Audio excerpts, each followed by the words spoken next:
If you come on over here, we could be on the same side. Same side, same side. Same side, same side. Same side, same side. Same side, same side.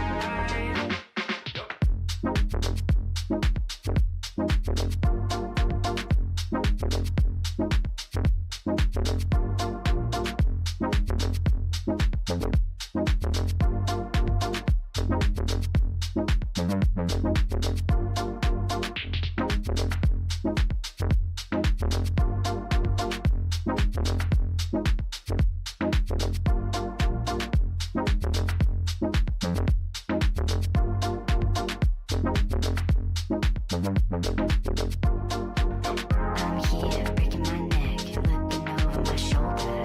Stepped into your skin, got me tripping over myself. Thinking I would say something And here we are, folks, deep in the beginnings of a lively road to national season. We are off to Akihabara, Japan, for yet another calling. I am Mitch Leslie, joined by the one and only Charles Dunn, previous United States national champion. Great to have you here on the desk for these games this weekend, man. It is going to be a blast. Yeah, I'm so excited to see how this metagame develops. You know, it's really going to be shaping up how the road to national season really plays out. The metagame got really shifted up with the recent ban announcement, and so I really want to see how these players tackle this and what decks come out on top. Such an interesting approach from Legend Story Studios, how they've tried to look at some of the decks that are dominating the meta. Some of those are still having quite an impact, although not in the same way that we otherwise thought. We'll be diving into all that and more, of course, over the course of this weekend, because we know we've got some of the very best slingers out there in Akihabara trying to show us their take on what is the current metagame. Let's talk a little bit about how this calling event is going to work. Our format for the weekend is as such. We're going to be starting with 7 rounds of Classic Constructed in Swiss, and then on day 2, we're heading to 5 Swiss rounds, the last, of course, of those rounds before our top 8. And more. That's right. We have a very spicy spoiler from the upcoming set compendium of Raid to reveal to you guys at the end of each day. And of course, after finals, we'll be giving away a box of subs. So make sure you keep an eye on that in the chat. Joining us, make your voices heard and interact with us there in the chat, no matter what platform you're on. We are very happy to have you. Charles, there's a lot on the line for these calling events, and of course, we're setting our sights on an upcoming World Tour season that has had an injection of prize money. Let's talk about what's on the line. Yeah, we've got $5,000 US dollars for first place. In addition, the gold foil legendary, those sealed legendaries for all of top 8, and I believe the winner prize is a special alternate art quick dodge flexors exclusive for calling winners. Now these are absolutely beautiful. I mean, these are just some of the best looking cards we've seen. I got to look at this. Sunny Yang was the winner of the calling in Philadelphia, and I was able to stand by them and see them sort of show this card to the rest of their teammates. Really fantastic stuff. And of course, 16 World Tour points on the line here on calling. There is a lot to play for. And of course, as these players set their sights on trying to unravel this new metagame, this is just a cherry on top for those bold enough to go all the way here in Akihabara this weekend. There's a lot of chatter, I think, around the format right now. Oh, yeah. And what is going on. People are very excited to have a fresh take on the game. But we are right in the middle, of course, of one of the most important times in the Flesh and Blood year. That's right. Road to National season is well and truly underway, boasting hitherto unheard of attendance. People are really turning up in droves to get involved. If you haven't had a chance to yet, of course, we've got until February 1st to get involved in your local scene and qualify for National. Something that Mr. Dunn next to me, you might know a couple things about. Yes, I have played in my fair share of Road to National seasons in the past. Haven't gotten out to any this season yet. The season is still very new, but I'm looking forward to playing in a lot of them and hopefully snagging some of these awesome promos here. We've got Twin Drive as a top 8 prize. I love the very simplistic text box on this. Just boost, boost. That's all you need to know. 2 boosts.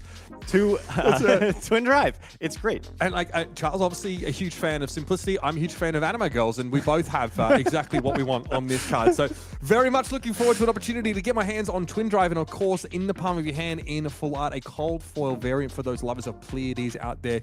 You will be pleased to have a chance to have a crack at that one.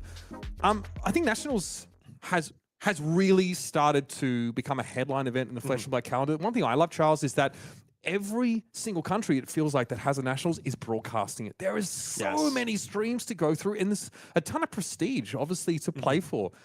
How would you compare the experience of playing in an RTN and internationals itself, and then ultimately winning it, to like your average Flesh and Blood experience? Yeah, I mean, there's nothing quite like it, right? The RTNs are just a really great way to get your local community engaged. And as you were saying, we've seen that some of the highest attendance numbers ever for Flesh and Blood with this Road to National seasons already, and I'm sure that's going to continue. You get massive events, people from all over coming in and fighting out for those top spots, and you get some really good players there, right? It's not just like a very, like, it's not just like a big armor. You get some really high quality players, high quality games, and that's the best part of Flesh and Blood, is playing those high quality games against the best players, and you get that at these Road to Nationals. Yeah, such a fertile opportunity, I think, to test yourself against some of the best players in your region.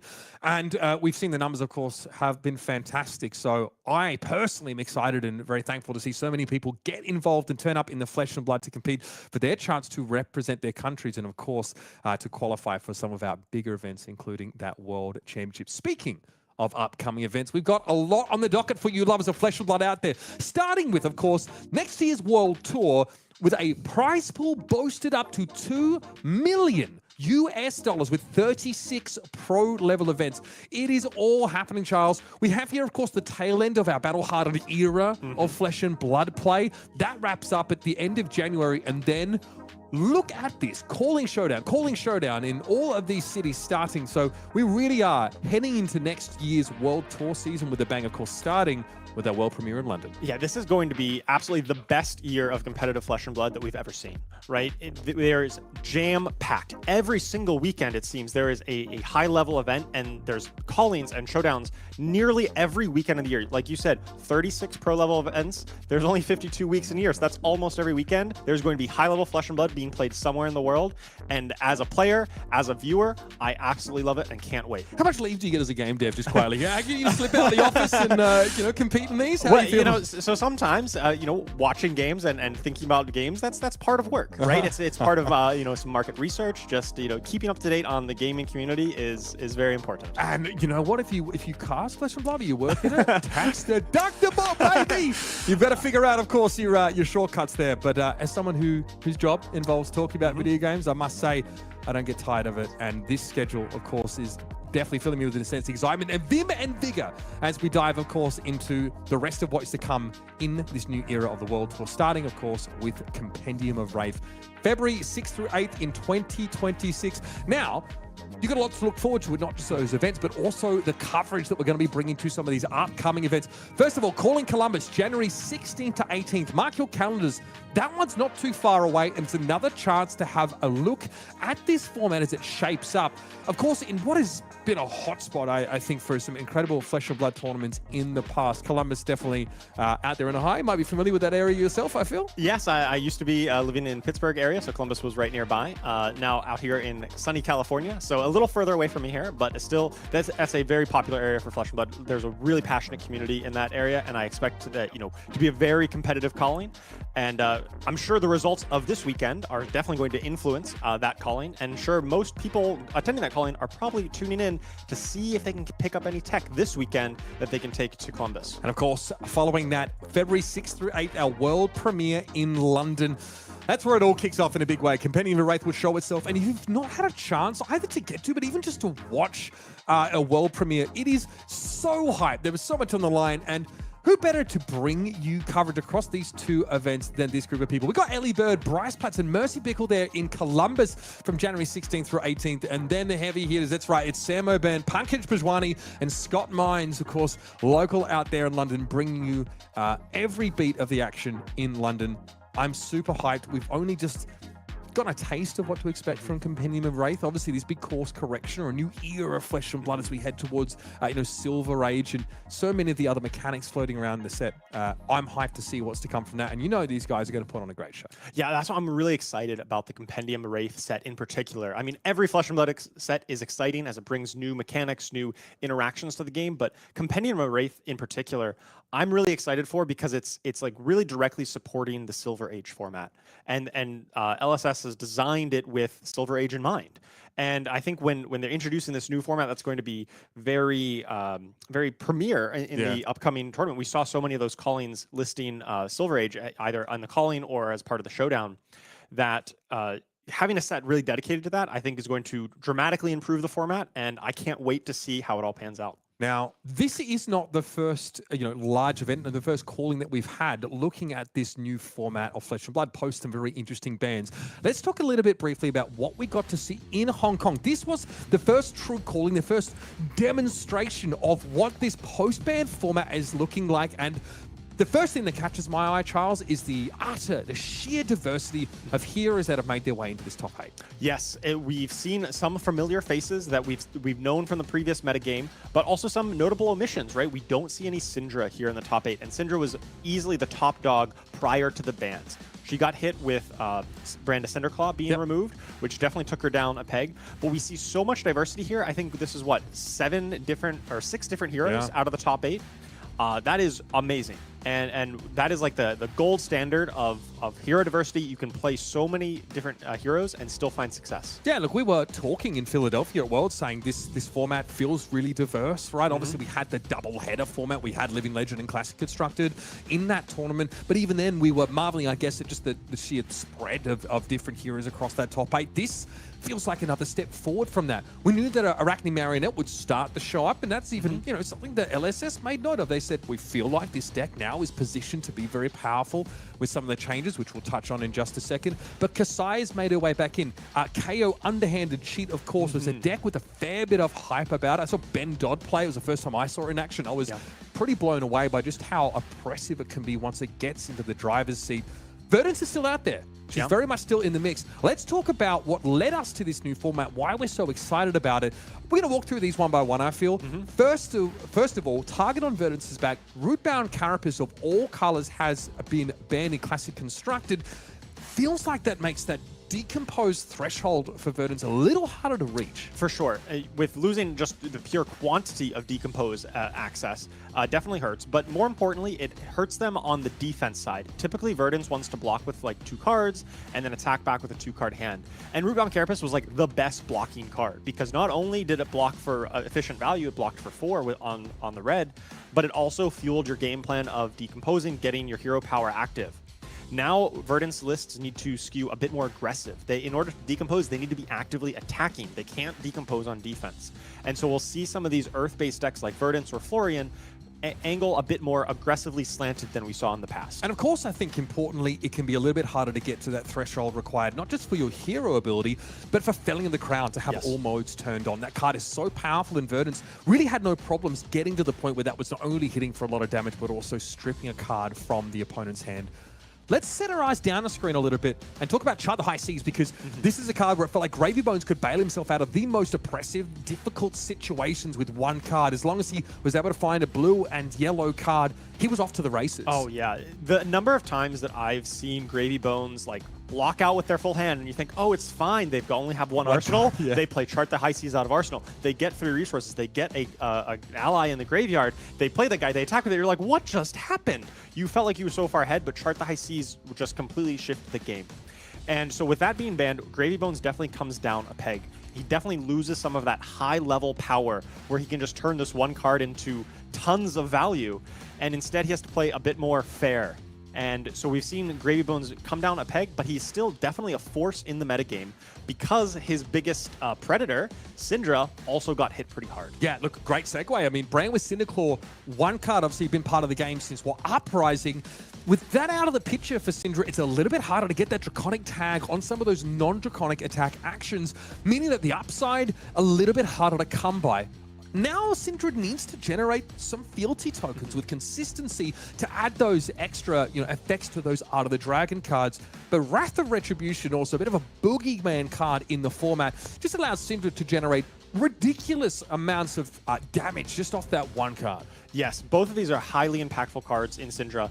With Brand of Cinderclaw, we you often use it as a way to like smooth the deck out, because you really want to get all 3 Draconic Chain Links every turn, and Brand with Cinderclaw was kind of 2 Draconic Chain Links in one. And when the deck is smooth and you have everything Draconic, the deck seems very strong, very overpowered. Yeah. But it can definitely stumble when you don't hit that, and with the loss of Brand of Cinderclaw, you're going to need to lean on more Fealty Generator in order to be that smooth. And Nasi, of course, Orb Weaver Spinneret. This felt preemptive from LSS. They showed an awareness that they felt, you know, Marionette, Arachne Marionette, of course, would be very, very strong. This takes away some of that Chelicera generation that you know, really can rely on. Obviously, having a stealth attack, you know, in your weapon zone, very powerful, something you can flick. Importantly, there are still ways to generate these Graphene Cheliceras, but you need to roll those 3s a bit more frequently. Yes, and I personally haven't played as much Arachne Marionette as I've played some of these other heroes, but every time I've talked to some of my teammates and friends who've played it, they always say getting that first Graphene Chelicera online was one of the most important parts of the matchup. You want to flick a dagger right away, clear up that slot, and play an Orb Weaver Spinneret. That is like the most important thing you can do in the early game with Arachne Marionette, and with the loss of this, it definitely brings it down in consistency. But we are still definitely going to see a lot of Arachne Marionette, as we saw in the Hong Kong top 8. So it is still a force in the meta. We are still going to see a lot of these decks that have been affected. They're just going to be brought a little bit further down into the pack. Still 3 reds able to be put into your deck for Orb Weaver Spinneret. So that card in its entirety isn't gone. It's just something to bear in mind. Let's move on and talk about a metagame here at Akihabara, as we have yet another stage for this new format to develop. And I personally pretty surprised to see Cindra still so heavily represented. Now, this is irrespective of results so far, but we have a lot of the usual suspects. Verdance, Gravy Bones, Arachne Marionette, KO, Acilio, and then a really healthy amount of Florian, Dash.io, Kassai, and Prism. Yeah, you see this entire column on the left. All of these are still double digits. And that just speaks to the diversity of this metagame, is that you have a lot of highly represented decks. Yes, some of the top decks are ones that we've known and seen for a while, and they're all the ones we just talked about getting hit by the ban. Players are still gravitating towards them. Maybe it's comfort pick. Maybe they've played these heroes a lot and they don't feel like moving away from them. But we do see the rise of things like KO, which I played at Worlds. I thought KO was a reasonable choice for Worlds, and now it's even better situated in this metagame as the rest of the decks kind of above it have gotten hit by the nerfs. Yeah, so notable pop-ups here. Fang, obviously, if you listen to Arsenal Pass, Pankaj Bhajwani is coping on Fang like you would never believe. Great to see that, though, show up a little bit more. And KO Underhanded Cheat, a deck that always, for me, floats on the periphery, looks really devastating when it's ahead, but when behind, can struggle to clamber back into command of the game. Yeah, KO Underhanded Cheat is just the kind of the classic good numbers deck, right? It's numbers, it's raw value when you're ahead on life, so you get those Mocking Blow triggers and you get some of his other effects that prey on enemies when you're above them in life. He is so powerful. It is so oppressive, it is hard to come back from. But it's risky. If you don't have a good start, he falls behind, and he looks kind of embarrassing as a hero if you do that. Just draw a Sigil of Solace. Just draw a turn 0. Play it out. Every KO Underhanded Cheat I've ever played against played a Sigil of Solace on me in turn 0, so I think it's the best deck in the format. Yeah, personally. honestly, looking pretty insane. That's your metagame as it shapes up now. Now, I think something worth getting excited about, we mentioned it early on, but after round 7 today, that's the last round of Swiss here in day number 1, we will be revealing to you, of course, a spoiler from Compendium of Wraith, and I've heard it's quite blingy, quite special, so make sure you stick around for that one. Otherwise, it's going to hit the purple Discord first, and you'll be one of the last to hear about it, so don't go too far. Stick around for these games. But before we get there, we're going to show you a little bit is what is in store for you if you manage to make it out to Yokohama. That's right, some fantastic packages available for our competitors at that event. Here it is. Love the Cherry Blossom vibe. April 9 through 12. This is what is on offer for those of you who dare to make their way into the Sakura Forest and throw down in the flesh and blood. I'm extremely hyped for it, and here we have it. Bam, baby! That is a scar for a scar if I've ever seen one. My kanji needs some work, but I'm going to make some inferences based on what I see on the card here, Charles Dunn. That is gorgeous. Yes, that is some of the most beautiful artwork. I love this art style, and Scar for a Scar, great card staple in so many different formats. Absolutely love it. Great promo. Is that Uwu Gravy Bones? It certainly seems that. That is spectacular. Is that Whaler next to him as well, serenading him as he sails the I- 7 seas? You know, I think it might be. Man, that is a very nice looking hero. Love the look of that card. I love that trend of the anime look. Heroes coming out here, and fantastic playmat. You can really get your eyes on the art here. Of course, this is the souvenir package available to you for those that make it out to Yokohama. A 3-set, by the way, of course, play set of those beautiful Scar for a Scars. It's been a card that's received some fantastic art treatments in the past, but I'm not going to lie, that one absolutely takes the cake. Of course, our participant package as well. You compete. You will get yourself one of each of these promo cards. Link in chat, of course, if you want to get yourself out there, if you want to sign up, make sure you get your hands on these fantastic goodies. There is so much an offer for even just turning up. And of course, we have another fantastic Fable Gem take on that playmat. The Master Cog there looks gorgeous in neoprene. So snatch yourself up those ones. Come and join us out in Yokohama. It's going to be a fantastic time of year, not only to experience the city and the place, but also, of course, get yourself some games of flesh and blood. I'm super excited. That's obviously, you know, the season that we're working towards right now. We've got Road to Nationals happening. ProQuest also a part of that. Qualifying for Yokohama should absolutely be high on your list if you are a competitive player. Charles, we're heading down to the feature match area pretty much straight away. I can't wait. It's getting started here in Akihabara. Let's head down now and see Pro Tour champion Shoma Yamamura on his Kassai list going up against Eddy C. Yes, who is on Dash.io. So this is a very classic aggressive matchup. Both of these decks are relatively aggressively slanted. Obviously, Kassai working a lot with the weapons and the gold generation, trying to push damage. Dash.io doesn't block very well, has a lot of those items that don't block at all, and Dash.io just wants to send as much damage as possible at Shoma.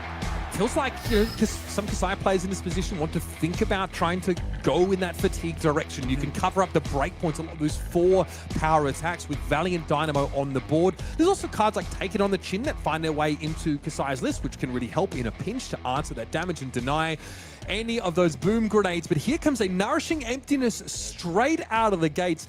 This one, nasty, coming in with Dominate and promising Shoma to get that extra intellect if this connects. Yeah, one of the best first turn plays in the game, right? Obviously, you have no attack actions in your graveyard on turn 0. So Nourishing Emptiness really threatens to either demand some armor block out of Eddy C here, or he has to take some damage, and Shoma gets a 5-card hand to start. It looks like it does hit. Eddy takes 3 damage here, and Shoma's going to draw up to 5 cards as Eddy gets to play his first turn of the game. Yeah, hard for Eddy to feel like he's in a position to commit any of his equipment so early on in the piece, but that is as good as it gets. Kassai, though, with the ability to banish cards from her graveyard, can actually pull off this Nourishing Emptiness trick multiple times throughout the game. It's not just that first turn or that first attack action that turns up onto the combat chain. So we see here coming in with an outpace. This is one of the best ways of forcing through boom grenades because it can't be defended by equipment. We saw Shoma there attempt to block with a Valiant Dynamo, not a legal play. This is a bit of a stinker of a hand though here for Eddy C. A couple of items drawn up now, so needs to find a way to divest himself of these. I think one of them was a Cerebellum processor, so that's at least a blue. This boom grenade, tough to feel good about straight up playing either of these out, but cranking Cerebellum processor will still refund the action point to Eddy and allow him to do more should he choose to. Yeah, it looks like he is just trying to set up. He leaked through 1 point onto Shoma, but he's going to crank that Cerebellum to get the extra action point and then just deploy the boom grenade, and he does not crank the boom grenade. Yeah. Okay, so there's an option. He could have cranked the boom grenade to draw a card off the Cerebellum and arsenal whatever the top card of his deck was. He thinks keeping that boom grenade around is more valuable. Of course, with the Dash.io hero power, he gets to know what's on top of his deck to make that informed decision. And again, maybe he wants to keep the Cerebellum processor around just a little bit longer, but it does feel rough sometimes for Dash.io not being able to go into those 5-card hands if you're able to find an early Cerebellum processor here. It's a draw swords here for Shoma Yamamura. This is one of 2 directions you can take your Kassai lists. It kind of does everything she needs it to. It's a very expensive non-attack action, but it gives +3 to the next warrior attack, allows for a card to be drawn, so virtually, you know, discounts all your sword attacks, and a slice and dice to follow it up means that this hot streak and then this Centauri Saber after it are going to be hitting hard. He does not have currently does not have a way to give this go again, so we have to imagine there is a trick. Yeah, we do see a Blade Runner in Shoma's hand, so you got to imagine that is coming out, unless of course Eddy blocks with an attack action, which I don't feel like is very likely. As expected, the Blade Runner gives this go again, and he's going to be able to swing that Centauri Saber for free here. Did pitch a red for it, but that doesn't matter because he does benefit from the reduced cost thanks to the draw swords. And Centauri Saber comes in as well for another 6. Yeah, I mean, getting that +3 from Slice and Dice, +1 from Blade Runner. Blade Runner being the kind of card that Kassai normally has, I don't know, 9 through 12 copies of, at least in terms of that effect in the deck. Not to mention Blood Follows Blade, the newest expansion card we saw that actually allows Kassai to create a sellsword outside of needing to raise an army and use that gold. So it's another axis that she gets to play on. Here comes Eddy, though. Straight over to the Dash.io's turn. We're going to tick down those Steam counters now, and it's time to make use of the processor and get some Boom Grenade value. Yeah, as we know, this is still early on in the game, but Shoma has shown the power of that early turn, getting that attack in, getting the aggression. But this is Eddy's turn to crack back. He did not block at all. He's got both items on board. He is coming for Shoma this turn. Shoma, though, can block pretty heavily this turn. He's actually drawn into a Gorganian Tome, which is going to allow him to straight up draw a card. It replaces itself, but importantly discounts those weapon attacks. Yeah, Shoma is going to be pretty happy even if he just has to keep a 1-card hand here. Oh, he even has the Fate Foreseen out of Arsenal to block up that critical breakpoint, that 4 damage attack that was threatening that Boom Grenade. And he still has the Valiant Dynamo if he had to find another breakpoint. Now, this is a bit more awkward. A Heist is a 5 damage attack, and the on-hit is usually pretty terrifying, allowing Eddy to take a card out of Banish and put it into the arena under his control if it's costed correctly. And sometimes it is a mortal error to allow a Dash.io to resolve this, but Eddy demonstrates not a whole lot in Banish to Shoma. Yeah, this is still early on, so Shoma puts all armor in front of it. I didn't quite catch, but I think this implies that Eddy did boost an item off the top, so there probably is one down there in Banish, with Shoma giving all 3 pieces of armor here. Eddy is kind of out of gas with this hand, so Shoma was under pressure. This is a scary turn with both items to start the turn, but Shoma defends it, and his life total is still 39. Okay.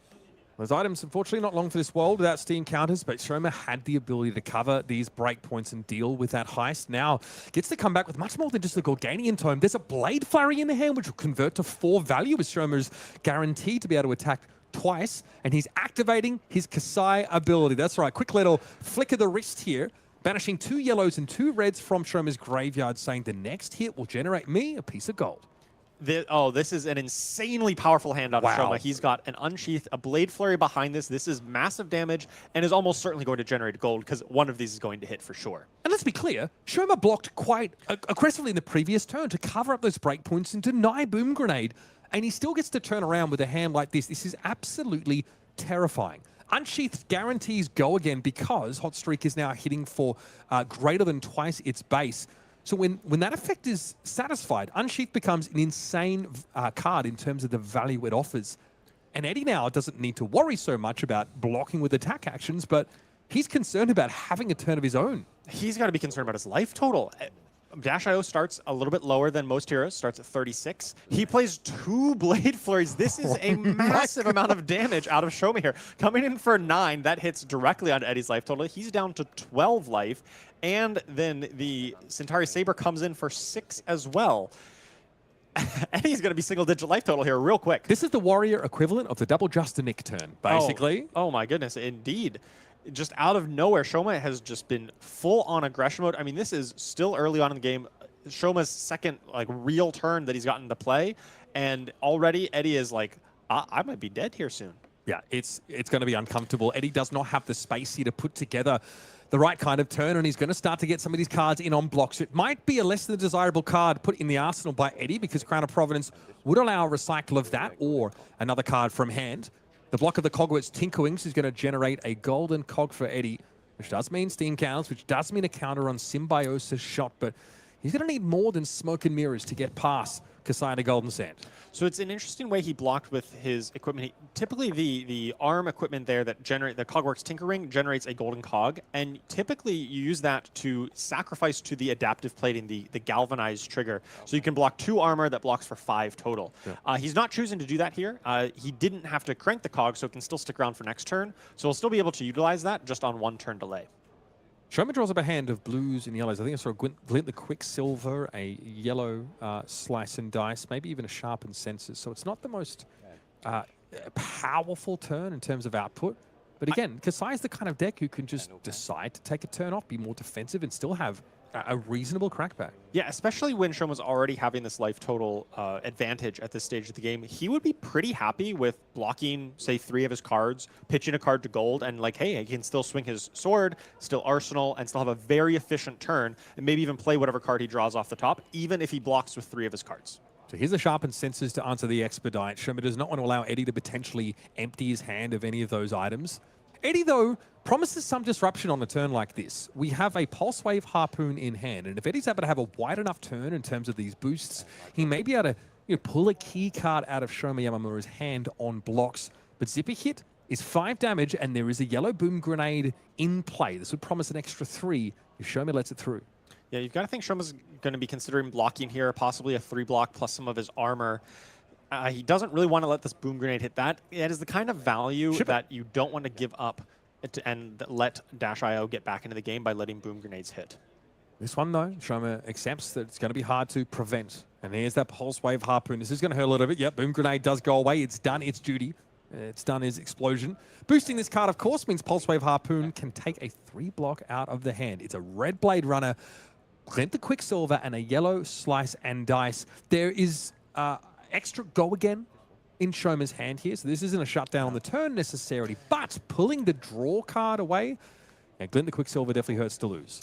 Yeah, I said that Shoma wouldn't really want to let that boom grenade hit, but looking at his hand, I understand why. He had a very good 3-card hand. He was going to be able to pitch a blue, play the Slice and Dice and the Blade Runner, and attack with both of his swords. And that would have been a very powerful turn on offense. And with that life total, he was fine giving up a little bit extra life to make that aggression. Can you just pay into the gold here with the yellow, draw a card, have cheapened sword swings, and still have a functional turn with this Blade Runner? It does look like that's what he's doing. He does have the tunic to be able to play the Blade Runner. That's the important part here. Right. He needed that 1 extra pitch. And so even though he lost the blue, the yellow plus the tunic counter is going to cover that 3 pitch, and he still has a good aggressive turn. Okay, well, we had a blue drawn off that first one, but first things first, let's get that hot streak free of charge in. Shoma asking, maybe I'm going to get go again on this for free. Yeah, and then maybe he could arsenal the Blade Runner to have consistency for next turn. Yeah. I think one of the really important parts about a deck like Kassai is so many of the cards are modular. They kind of trade out one for another. You can play on 2-card hand, 3-card hand, 4-card hands, and just ensuring that consistency. You need that 1 go again. So parking something like Blade Runner and Arsenal, if possible, if you get the free go again from Hot Streak, is very valuable to ensure consistency of your hands. And these hands scale. You get to keep a bunch of these reds, then you're getting 3 to 4 value out of them. Yes. You're very much, putting pressure on your opponents here. Shoma looks like that hit and run in the hand. Obviously, as a go again enabler, might find a home in the arsenal. Yeah, it looks like he's going to just be happy arsenaling that, and no matter what, his next turn is going to be pretty functional. He did manage to get some blocks out of Eddy here, so he shouldn't be that concerned at this point based on what Eddy can throw back. All right. There is a Technicore in play, though, so Eddy is going to have 2 resources free of charge to play with at the start of this turn. And I see, okay, we've got a bit to work with. We've got boost attacks, and we also have a Spark of Genius. Yeah, Expedite, a very potentially scary on hit. You don't know how valuable it is unless you know their hand. Yeah. So that's why Shoma is going to commit this blood on her hands to block. Of course, he doesn't have any copper, but if he did have copper, this is one of the most powerful cards in Kassai. This game has just been so fast, he hasn't found a copper generation, and so blocking a potentially dangerous on hit is very useful here. And there's some discussion as to whether, Kassai lists want to carry a large amount of Outland Skirmish is one way of generating the copper, and of course, the Spores of War card also is another way of doing that, but next to the Unsheathed, doesn't look quite as good, right? Definitely not quite as powerful. Definitely Unsheathed is the premium one here, but instead we see Eddy doing what I would say is one of the most powerful plays out of Dash.io, is starting with that boost attack, then following up with the Spark of Genius. If you get to grab the Cerebellum Processor, you get to crank it, get your action point back. You get to draw a card off that. You get to shuffle your deck, so maybe you can find an item on top. You get to draw another card potentially off of the Cerebellum Processor. Like, that's a lot of card drawing. And, in trading card games, draw a card is one of the most powerful things you can do. How about the second Spark of Genius? That is also very good. And so you got to think, okay, well, what is on the docket here? It's possible he wants to go search for something like another boom grenade. If he thinks he can push through here, Shoma does still have some armor, so maybe boom grenade's not the most ideal here. Maybe he tries to set up for next turn. and with a second cerebellum processor. And he also knows, Eddy, that he's walking headlong into a balance of justice activation here That's from true. Shoma. That's true. Shoma will get to draw an extra card for himself, which on defense, especially if it's answering a boom grenade, could be very important. It looks like a backup protocol red was being hovered. That's been put face down. So we'll see if Eddy decides to commit to that decision. Very flexible card, backup protocol red, allows you to grab any of your red attacks out of your graveyard. Super efficient right now when you have the Teklo core resources. Typically, you'd have to pitch a card into that. And so when you don't have to do that, it's kind of just like draw any So red it's just attack. a free 0 for 4, essentially, right? Yeah, I believe he has some 0 for 4 in the graveyard that he should be able to grab back. So that will be how he's going to approach this turn. And of course, it gives you the action point back because he cranked it, adds a counter up to the Symbiosis shot. So I think he's got the full 6 there. Yeah, no real opportunity, no real extra action points for Eddy to fire these off. We actually haven't seen a lot of Dash.io activations that have garnered that, that increase in action points, that sort of +1. That's obviously one spot where Symbiosis shot was good, or just boosting an extra card for an extra 2 damage at the end of your turn isn't terrible either. But the backup protocol red comes down. That can obviously, at the cost of 2 resources, allow Eddy to go into the graveyard and get another attack action. And he's going to take a look at the graveyard, make sure he knows what Shoma could possibly still have left here. Shoma has used some of his power cards. Those Blade Flurries are gone, 2 of them. But really, we're still early on in this game relatively, so we haven't seen a ton of cards. There's nothing that Eddy can say, well, I've seen all of your defense reactions, for instance. When trying to plan that out, it's still a little too early to try to get a bead on what Shoma might have in hand. Does play a null time zone here, and that's why he was looking at the graveyard, because null time zone prevents Shoma from playing a card that Eddy gets to name. And so Eddy needed to know, what are the odds? What are some cards that Shoma might have so I can name them and prevent you from playing them? Blade Runner is going to be the call. Now, Run Through does exist in the Kassai deck, which does much the same thing. And obviously, if you want a card that gives, a power boost plus go again, Unsheath also does that, but Eddy's got to name something. And he didn't want to go after a defense reaction that could threaten to blow him out, because there are also a large variety of them, and they all do pretty similar things, which is hit you where it hurts when you're not ready for it. Right, and null time zone affects playing from hand, so defense reactions, if it was potentially an arsenal, it wouldn't affect that. Now, we know Shoma has a hit and run in arsenal, but Eddy does not know that. He still has to be wary that there may be another defense reaction down there. But still, picking the Blade Runner is the most likely way of disrupting Shoma's turn. So 0 to 60 here is your 0 for 4 boost card that, sends that breakpoint across the table. When there's a boom grenade in play or lurking on the top of the deck, this is quite powerful, but Eddy is looking for damage. He needs to catch up to Shoma here.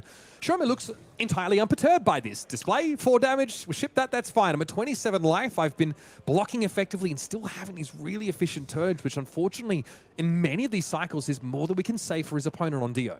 Yeah, Eddy here had to use 1 resource to play that null time zone off the top here, which means if he wants to use that backup protocol, he's going to need to activate his Foundry Foundry Heart. Heart. But he does have a Zipper hit in hand, which also costs a resource. So he can't do everything this turn. He can't play the 0 to 60 and the Zipper hit and rebuy that 0 to 60.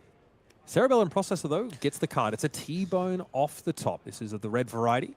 It's going to force Shoma to put some armor in front of it, something that he's usually pretty happy to do, especially as balance adjusters. There's no cost to sticking that in front of a 0 to 60.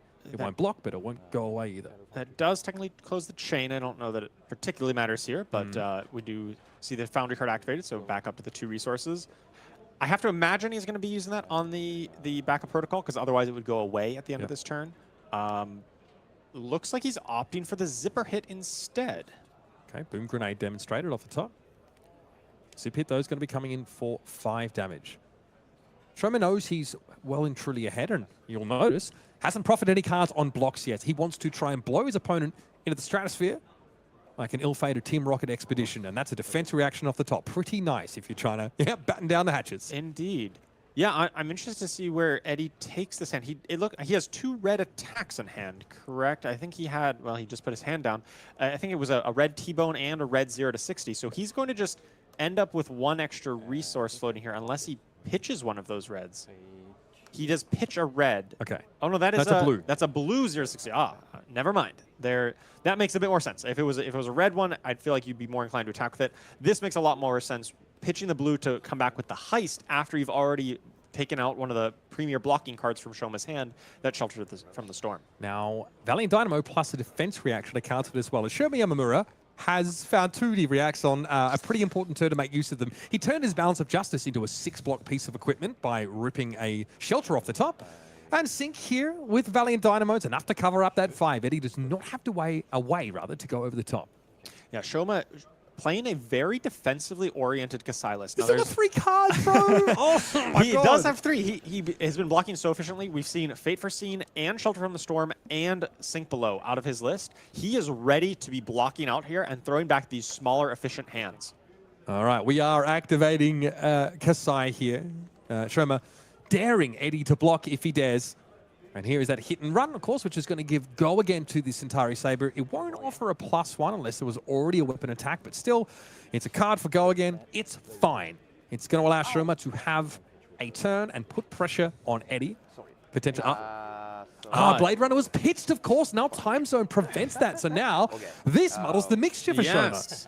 Maybe a potential misplay from our Pro Tour champion here. Shoma getting a little tripped up by that null time zone. It does prevent you from pitching that card from hand while null time zone is in the arena. So Shoma needs to reevaluate how this turn is going to play out because he is not allowed to pitch the card that he wanted to pitch.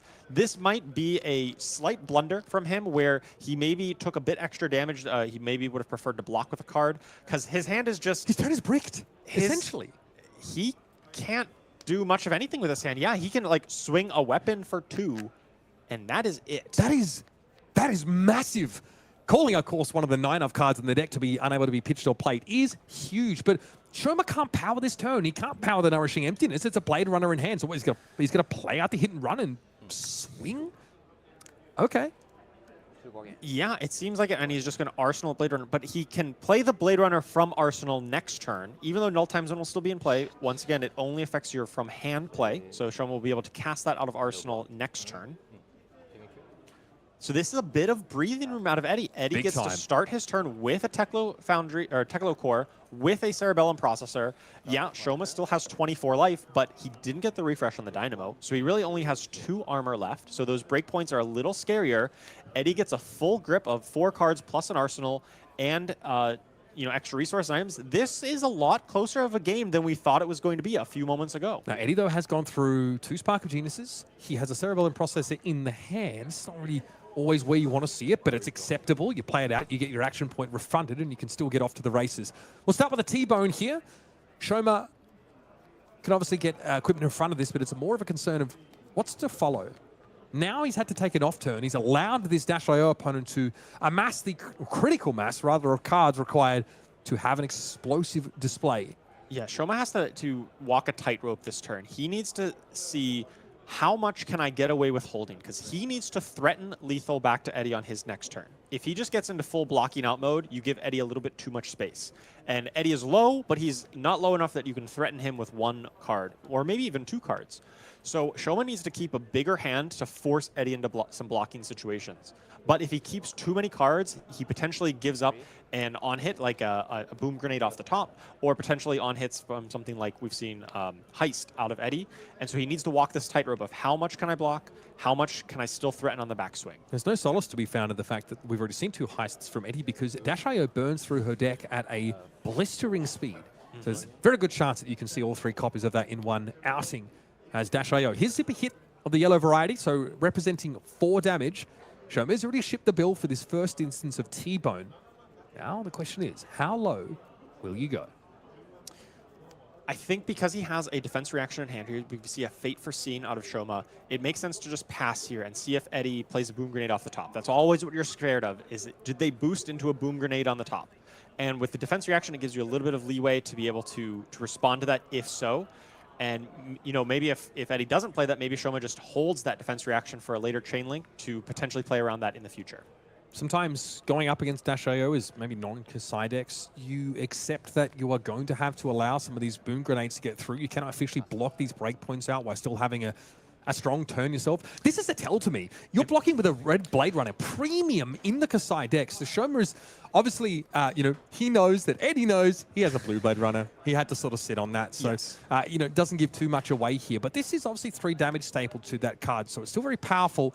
It's extraneous, though, clearly, It to doesn't Shoma's give, plan. It doesn't give as much value because you do have the other go again, but also it can't even be played from hand due to the null time zone. player To is still still stick there. around. It is still going to trip up Shoma. I mean, sure, he would have loved to get that 3 extra damage on offense, but he's just resorted to blocking with it here.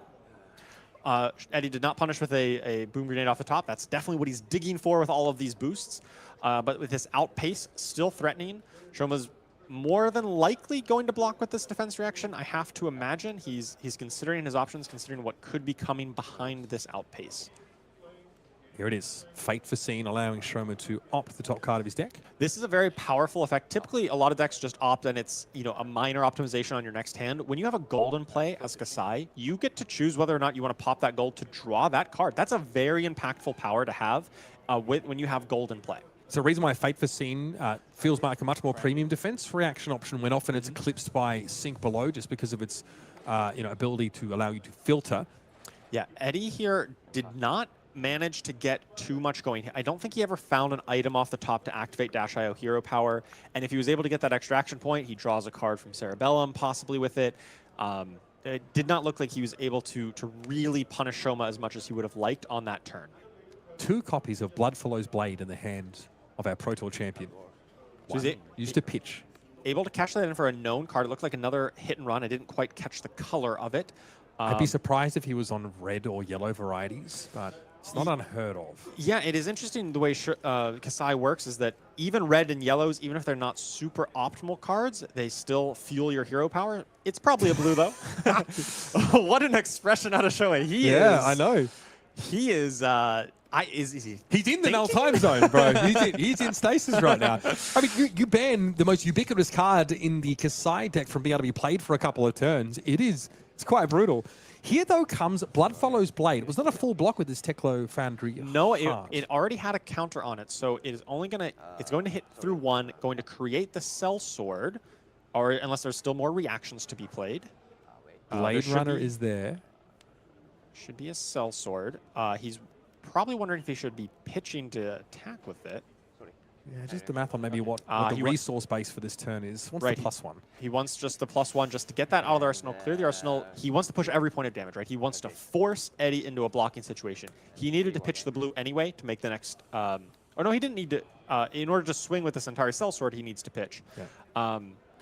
And because the attack hit, he's able to activate Brave Forge Bracers with the extra float as well. Of course, Centauri Cell Sword, a 3-powered ally that can only attack if you've attacked with a weapon this turn, so you do need a go-again enabler on a weapon swing, but Centauri Cell Sword has that baked onto the card. Not that Shoma necessarily was imagining a huge follow-up to this. Is he? He's probably debating activating his hero power. Looks like he's opting not to and still just coming in for 4, I believe. It should be 1 from the Blade Runner, 1 from the Brave Forge Bracers, 4. All right, so this is not lethal. Eddy does not need to block this, but he'd be treading a thin line here, going down to 1. Eddy's hand looks very functional when there's a Tekla core in play. There's a throttle in the hand that represents a very healthy chunk of 6 damage. And there's some boost attacks to align with it. So he does have the Teklo core here. He's going to lose the null time zone. So Shoma Get that out of that. out of here, buddy. That has been so disruptive in a way that, you see this card and you're like, well, maybe sometimes it helps, but it was so impactful on these few turns. It still looks like Shoma has weathered this null time zone with a little bit of help of that head massage, whatever that was. But he has come on the other end of this null time zone and is ready to Blade Runner again. Yeah, not even shock therapy is going to get Shoma to stop playing mid-range decks. That's what I respect about the guy. He is still locked into the hot seat on Kassai. Now, backup protocol red in the hand here. It's going to be throttle. So 6 damage with the boost, of course. T-bone shown. Peek at the top card. Unclear what that is at this time. Looks like Eddy had a backup protocol and a heist in hand. Not the most ideal circumstance. His remaining options after this throttle are pretty limited, unless he's able to hit maybe an item off the top. Maybe he could get a few extra resources from the Foundry Heart and put something together here, but I'm struggling to see how he gets close to the 20 damage that he really needs to pressure Shoma. And those are turns that Dio can certainly find under the right conditions. An awkward hand, though, without a lot of pitch resource. Yeah, okay. Tekla Foundry Heart pitched to with this backup protocol. There's a max V that comes off the top, but Eddy's hand is a little too small to be able to make use of that here anyway. So he's been able to get himself up to 2 resources. It's a heist. The last copy of it sitting in the hand. Yeah, coming in for 5 with go again. Shoma does have 2 armor with the tunic and the arm, so he could, in theory, block this with a 3 block plus some armor and prevent it from getting out of control. Or he's just a master and has the defense reaction. Just the game.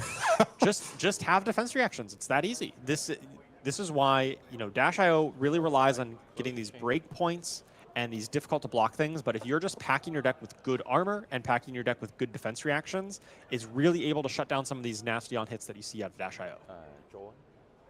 Okay, drawing off the Cerebellum processor. It's like a convection amplifier. Typically, that's something that you want to be playing off the top, but of course, he didn't have a resource left, so it just has to be destined for Arsenal. Now, Eddy is in a must-block scenario against a deck that has attack reactions and has Hot Streak and Centauri Sellsword, which gain benefits when you block. And Eddy's deck, it has some cards that don't even block at all. And there's no world where Eddy has the wherewithal to go after a Sellsword and try and clear it from the board. All of his attack actions had to be destined for Shoma Yamamura's face, otherwise this game is never going to shift in his favor. And that ship might already have sailed, if I'm honest with you. Yeah, he's going to get free go again on this Hot Streak, thanks to the text of being blocked by an attack action. Yeah, this card looks very different late in the game, doesn't it? Sure does. Has to block. And it's going to be pumped up over, and I don't believe there's any way for Eddy to get out of this. He takes 1 damage, and that is game over.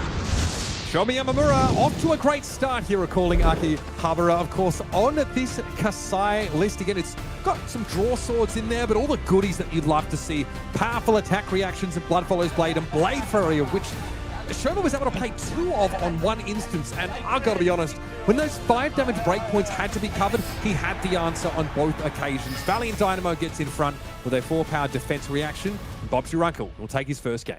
Yeah, really impressive showing there out of Shoma. I think it was really set the tone right from the start when he had that Nourishing Emptiness that gave him a little bit of that tempo. He was able to leverage that to a big life total advantage. And then once the Dash.io got really low, blocking just really wasn't an option at that point. Yeah, brutal stuff there, of course, but Shoma will advance with his first win in Swiss, and of course our first match of the day. Let's talk a little bit about what is coming up out there for you lovers of the Armory Deck collection from Legend Story Studios. Here it is. Armory Deck Rhinar is out now. I've been talking about this for quite some time because the deck is being pushed in a bit of a different direction. Rhinar is trying to disrobe and become stronger as he does so. It is the brute way. We've got some fantastic cards that really play into this beat chest mechanic, especially when you're shirtless. Indeed, I think it's very thematic, right? Bear Destruction is a card that I really like. If you beat chest and you don't have a chest equipment, it gets even more powerful. It gets go again, gives your next brute attack +2. I really love how it's very thematic, you know, beating your chest, knocking off your chest armor, but then also how they synergize really well together. You play multiple beat chest cards, they synergize well because you discard it once and it affects all of the rest of your turn. Yeah, very interesting to see how these cards are going to come together and take Rhinar potentially to the next level. Let's talk about another Armory deck that's out there on the shelves right now, folks. It is the Arachne Slip Through the Cracks Armory deck. This one is my sleep paralysis demon, both thematically and also just in terms of the bloody cards they printed for the Assassin. It's ridiculous. Have a look at this all new suite of equipment for Assassins. Ragebait is obviously, outside of being a very goated name to give to a piece of equipment, is very powerful, but there are a lot more options now for lovers of Arachne Slip Through the Cracks and even other Assassins that might be able to make use of some of this tech. Yeah, I'm most excited about the Stalker's Steps. I think the leg armor slot on Assassin was often you know, not the most high value. You have to make some trade-offs to play some suboptimal things. Stalker Step seems really powerful in a lot of different Assassin builds. I can't wait to play with that. Prey Spotters giving you the ability to mark an attack reaction, obviously very, very powerful. A lot of ways to ensure those marks to really make sure you hit your opponents where it hurts. Let's move on, of course, and see more of what's available in his Arachne Armory deck.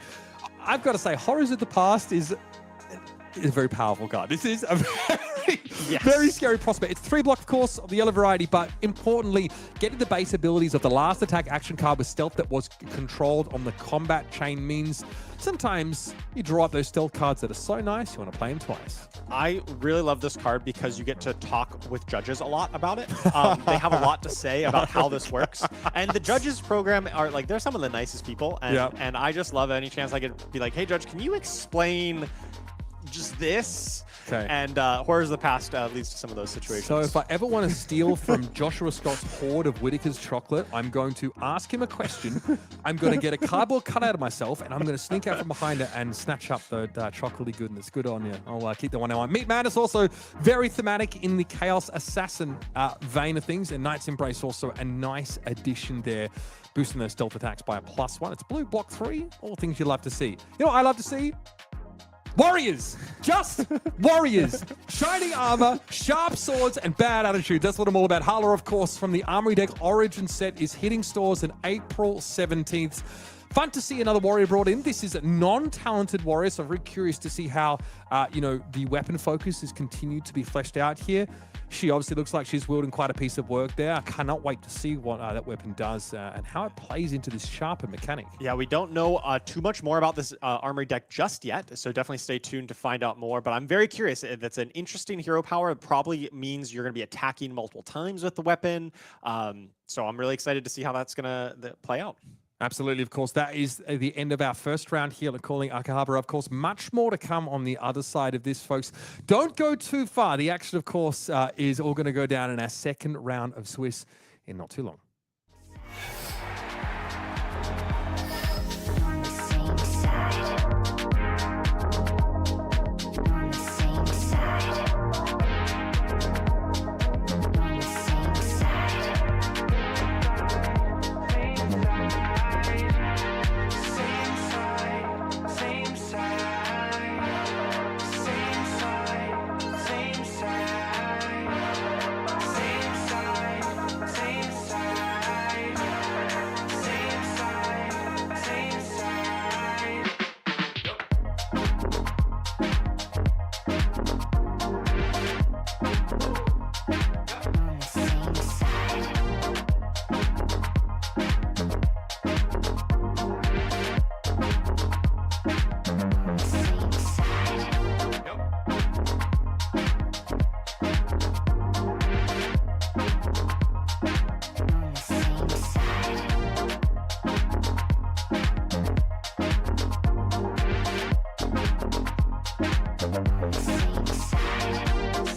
just gotta flex, flex, flex on the lean.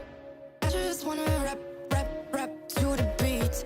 I just wanna back, cause I'm mean. I just gotta go back, I'm a freak.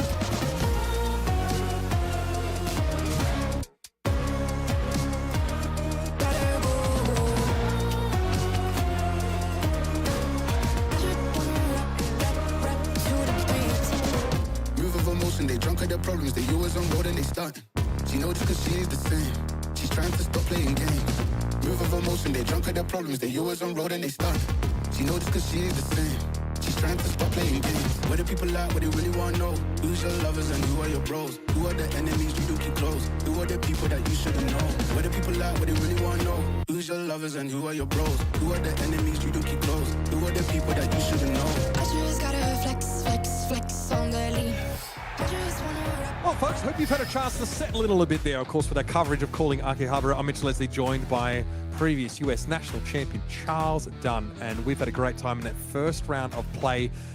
We want you to settle in, put your feet up, and treat yourselves to some gentleman's flesh and blood in this next round. I'm excited, of course, to see Arachne Huntsman going up against Verdance, Thorn of the Rose. You know, I'm a bit of a fatigue specialist myself. Oh, you don't say. Seeing Arachne Huntsman at these events and relatively well represented, you know, it warms my heart. So better settle in, grab a drink, and you know, be ready for a nice long game of flesh and I'm blood. not letting you get away with this. This is someone who took Briar and made her a fatigue deck and then living legended her all in one fell swoop. This guy is not just here for a good time, he's here for a long time, folks, and hopefully you are too. Oh, of course, your winner in Hong Kong, going up against Atsushi Taichi on Huntsman. Now, we have seen this deck start to turn up, and in fact, I saw this matchup in Philadelphia. It was Lucas Oswald actually going up against an Arachne Huntsman, a really intricate game that seemed like there were lots of pitfalls for the unwary on the Verdance side of the table. Yeah, it does feel like it's a matchup where you need to have a strong game plan on both sides of how you're going to approach this.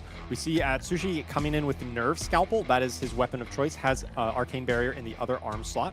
This Nerve Scalpel is going to reduce the power of defense reactions. Now, of course, OO will not have access to Root on Carapace, the defense reaction that was most premium in Verdance before, so maybe this loses a little bit of value after the bans. Okay.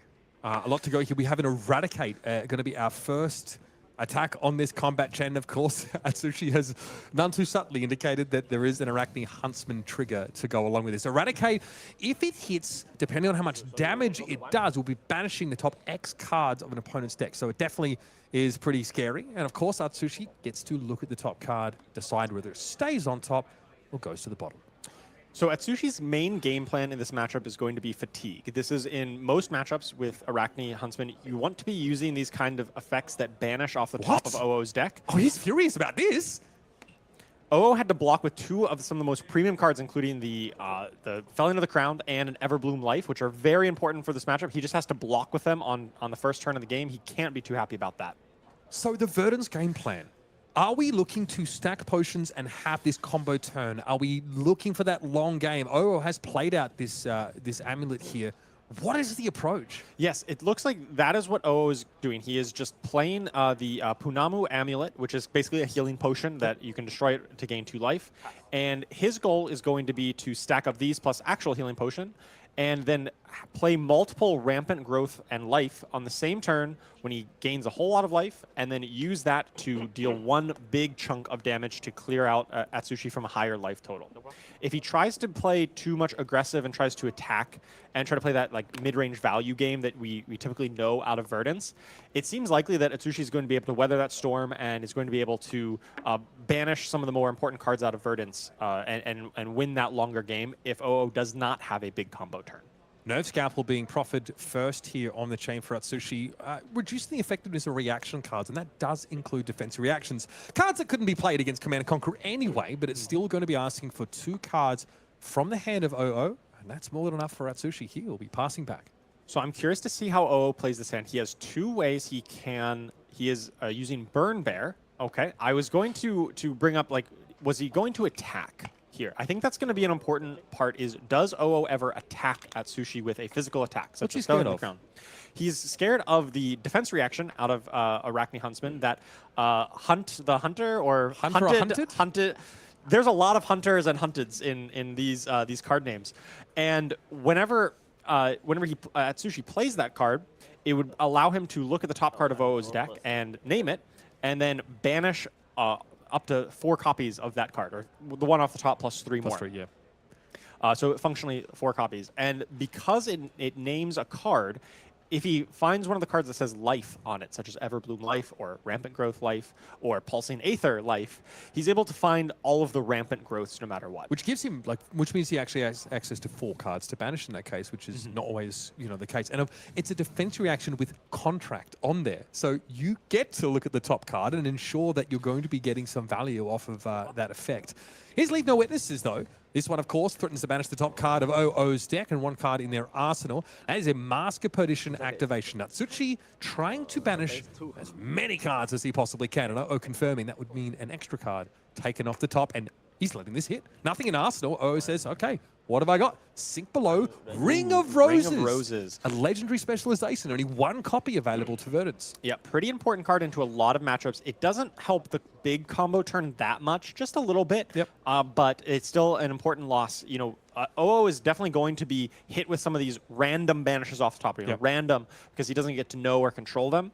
And if he hits some important critical cards like Ring of Roses or some of the healing potions, that could be very devastating for OO. Ring of Roses is also, a Earth card that blocks 3, which is pretty relevant. Obviously, OO doesn't mind having some of those Earth cards banished, though. Of course, that is one of the downsides, right? Is these banishes does help to activate Verdance's hero power that much quicker. But in a matchup where it is all about the game plan, it's all about the big combo. How fast you activate Verdance is not quite as important as, say, in an aggro matchup where you're trying to get active as soon as possible. Now, we had a Channel the Millennium Tree Waning Moon attack. So that is, 5 arcane damage that OO can send across. It's clear that he maybe doesn't want to be attacking much at all. But is the arcane damage route enough against an opponent that is wearing AB3? It does get some chip damage in. You're able to get a few points here and there because even as you're trying to set up this big combo with the healing potions, it may not deal the full 40 points of damage. Sure. It depends on the exact setup, but if you don't have something like the Surgeon Aether Tide or some other way of kind of double dipping on that amp, then it's very hard to get up to the full 40. So you do need some of this chip damage over the course of the game, and amping 3 plus Waning Moon and other arcane sources is a way to do that. OO less than impressed to see the texture of his hand here. It's another Channel Millennium Tree Scour. It's a double card here, and then looks like a Cadaverous Tilling at the back of the hand. Not always loving to see that if you don't want to attack with it, because it only offers you 2 points of block. Yeah, and coming back to, OO may not want to be attacking just as a general concept in this game to avoid turning on that defense reaction. And if he's hating this. he is not thrilled with the way this is. He has to play out that Millennium Tree and just pitch a second Earth card, a first Earth card, because Scour is not an Earth card, just to keep that first one around. I'm sure he would have loved to have 2 Earth cards in his hand so that he's able to keep the single Channel Millennium Tree around for multiple turns. He is attacking, though. This isn't a Lightning Strike for 7 follow-up, which meets a defense reaction, of which you can imagine, as time goes on, Atsushi can sculpt his hand into being full of them. Yes. This is definitely risky. I mean, Atsushi only has 3 of these, this all-important defense reaction, and he does not have one here. Oh, he kind of dodges that bullet. And even if it does get played, it's not a guarantee that it banishes a relevant card, of course. It's just a risk. And when you're trying to play these long games, these games where you're going to go through your entire deck probably at least once, you really got to be thinking about, like, is it deterministic, right? You need to find a game plan, and running risks like that may not be worth it, but OO needed to, given the texture of his hand. And a singular pleasure, only available to players of the more fringe decks, is having your opponent read your cards after you play them. Oh, it's wonderful. It's such a great feeling to be able to play this. Even calling champs like OO, there are so many cards in Flesh and Blood, and sometimes you still need to pick them up and give them a read just to remember what they do. Slay the Scholars meets a mental block, though. I was able to cover that, get a Ponder token, and then send a Burn Bear empowered by that Channel the Millennium Tree on his turn. This represents 9 points of arcane damage. It's damage that likely is guaranteed to leak through. Atsushi only has 3 points of arcane barrier. Yeah, so 6 points is going to come through here. So even though, this is a tricky matchup to navigate, and OO looked a little bit visibly frustrated with some of his draws, I do think game plan is going pretty well according to his plan so far. He's chipping in quite a number of points, getting Atsushi low. Even though Atsushi is going as defensive as possible, he is still down to 24 already. Now, OO needs to get a few more of those healing potions on board and set up this combo to be able to finish him off, but he is well on his way to do that. Yeah. Definitely need to see more of them for sure. Here's a Nerve Scalpel. That was the Sink Below drawn into hand, so that does get a little bit weaker as a result of this dagger having connected. And again, don't worry about it, because it's Command & Conquer. It's not a card you're going to be able to make use of on this turn. Not quite the premier combo, Nerve Scalpel into Command & Conquer, but it does seem like it hits. OO is fine having this destroyed. Sirens. Does trigger Sirens. Okay. That's a little cute, OO gives a little smile there, as Sirens of Safe Harbor does regain 1 life when it goes into your graveyard from anywhere, even if it got destroyed out of your arsenal. And honestly, that is a pretty bad card to have in your arsenal in the first place, so I bet he was pretty happy to see that Command & Conquer come down. Didn't have to give up a Crown of Providence to get it out of there. Feels good. Light up the leaves now. Again, more arcane damage, but there it is. I was wondering if we'd see this Oasis Respite comes into the board against Verdance for Atsushi. This, of course, can cover up 4 damage and get him an extra point of life back. So I'll see your Signs of the Safe Harbor, and I'll raise you my Oasis life gain. Yes, this is one of the important part of the matchups where OO is going to try to use these big arcane spells or these Channel the Millennium Trees to chip in points of damage, and if the Oasis Respite out of Atsushi lines up properly, he's able to mitigate a lot of that chip damage. Now, I spotted a Remembrance there into the pitch zone. That definitely, you know, Atsushi going to be able to bring some attack actions back and continue to present pressure after other players maybe would struggle to do so. Now, the flip of the top card here for OO, I believe that was a Felling of the Crown. Okay, so that is a pretty important card into a lot of matchups, including here. You know, we talked in the pre-show about how Verdance losing Rootbound Carapace was very impactful. In order to decompose, you need to be on the offensive. And so Felling of the Crown is the premier way of doing that. And it looks like he's able to draw into it. Sync should have been reduced by the Nerve Scalpel anyway. Oh, no, perhaps. Oh, no, he did not swing with the Nerve Scalpel this okay. turn. So. Oh, no, okay. Looks like he... How bad is that? That is... A Healing Potion and Banish? That is rough for the combo setup that O is trying to go for. He's trying to build up 4 healing potions, 3 real healing potions, plus the Punamo Amulet, which allows him to heal for 8 from just the potions. And then however many Rampant Growth lives he's able to stack up. So he's obviously going to have 2 less on that combo turn, so that's kind of 2 amp less damage. It's also 1 less healing, so 1 less trigger of Verdance on this hypothetical future combo turn. So it definitely does add up. It's impactful. It's not game over, but it is. O's is going to feel a little bit of pressure. Yep. Here's another Light Up the Leaves. This, while it does represent the leak of some arcane damage, also is an Earth card into Graveyard, something that can be decomposed away. But as we discussed earlier, there are less ways for OO to create these decomposed opportunities. Even less so now that the Felling in the Crown was put back under his deck. Won't have a chance to decompose on attack. Yeah, he's going to struggle to get this online. I'm sure he will eventually activate his hero power, but it was going to take time. That's another Felling that O does draw into hand. Now, Arachne Huntsman is very good at disrupting Arsenal or disrupting top of the deck. Not as good as disrupting hand, certainly compared to something like Arachne Marionette, which has things like Mark of the Black Widow. Here's another Command and Conquer. Now, you've seen 3, you may see more with Remembrance floating around in Atsushi's list. Yes, Atsushi is definitely prepared for the long game. I do love me some Remembrance. It allows you to just make sure you have these powerful ways of stripping cards out of the opponent's deck, these big attacks or these on-hits as you go late. And Command and Conquer, great on-hit here. OO's definitely thinking about it. Looks like he's going to put some armor in front of it. Maybe that Crown of Providence to put the Arsenal on the bottom of the deck. Mental block here. This will make it a 6 block in total. Pond token generated as that damage was prevented. Looks like he's pretty happy keeping that card in Arsenal. He opted not to sink it to the bottom. Wants to be able to deploy that on this turn.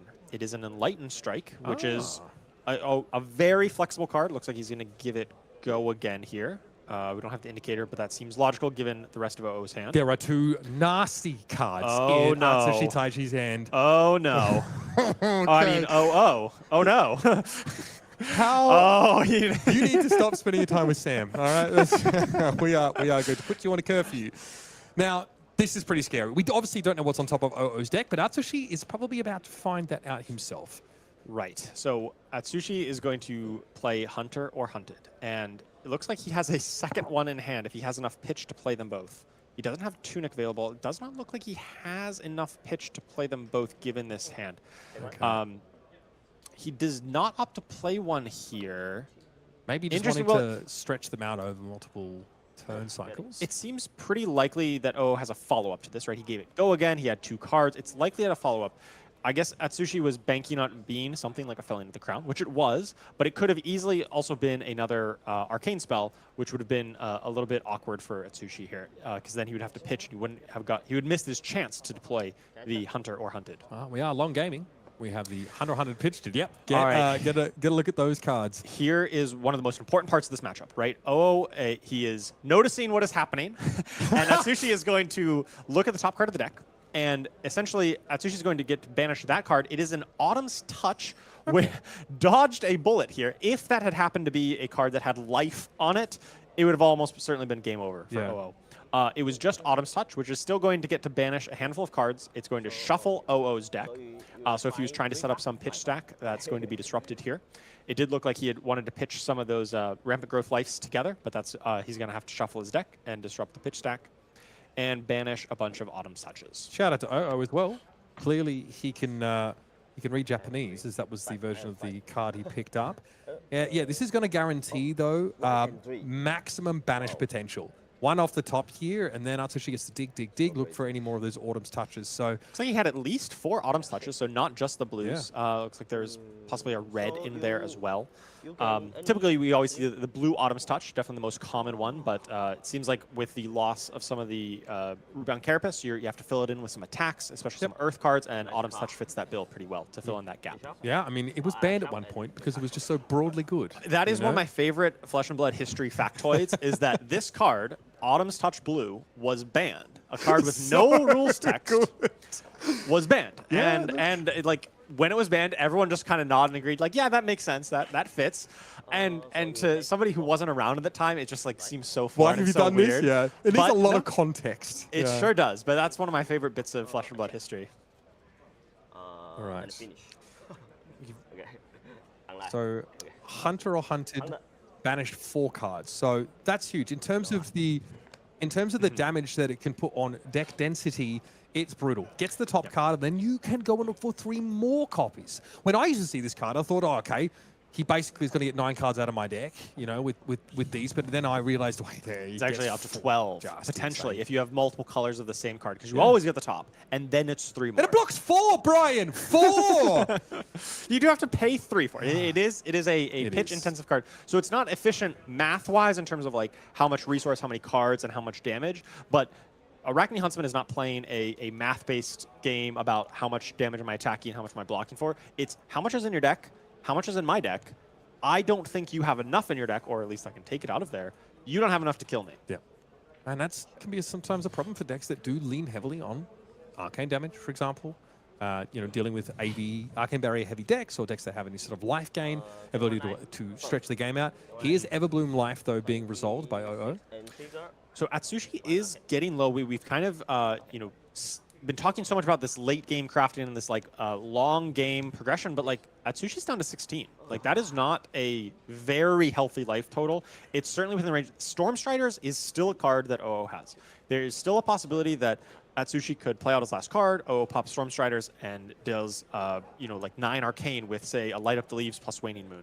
Now, Sigil of Solace is in the hand, plus a Oasis Respite. So that's 4 potential life to be gained, plus obviously 4 damage prevention on the Oasis, 4 block on this Fate Foreseen. Atsushi thinking here how he's best block. He does have some floating resources from a previous Arcane Barrier, so he's able to play this Oasis for full value, really. That's nice. Blocking for 1 card for 5, functionally. And potentially could even gain that life if he chooses to use the Oasis and the Fate Foreseen. Okay. This is like, would be over blocking it. Looks like he opts to bottom the card. Is end up going to take 1, drop a little bit lower. 26 plays 15 now. No is... Doesn't make much sense for O to activate Waning Moon just because he has the 2 floating already. It would just be pick up that die. Yeah, just discard for life, I think, for sure. Okay, yeah. OO still, his life total is somewhat relevant, right? It is important to keep that life total up. You don't want to get in a spot where your life total is a little too low. But Atsushi is really going to be thinking about deck total here. Does gain up 3, so up to 18, a little bit further out of that danger zone. You don't want to get really drop to single digits against Verdance here. That's definitely dangerous. Instead, we see him get a little bit more buffer. It lets you extend the hand as well. You don't always have the action points to make use of a full grip as Arachne Huntsman, so very reasonable for that Sigil to be used for 3 life. Now, there is a Command and Conquer in OO's hand. He knows he'll be free of dealing with any of those pesky defense reactions if he were to deploy that. It's an Emeritus Scolding, Arcane Twining as well.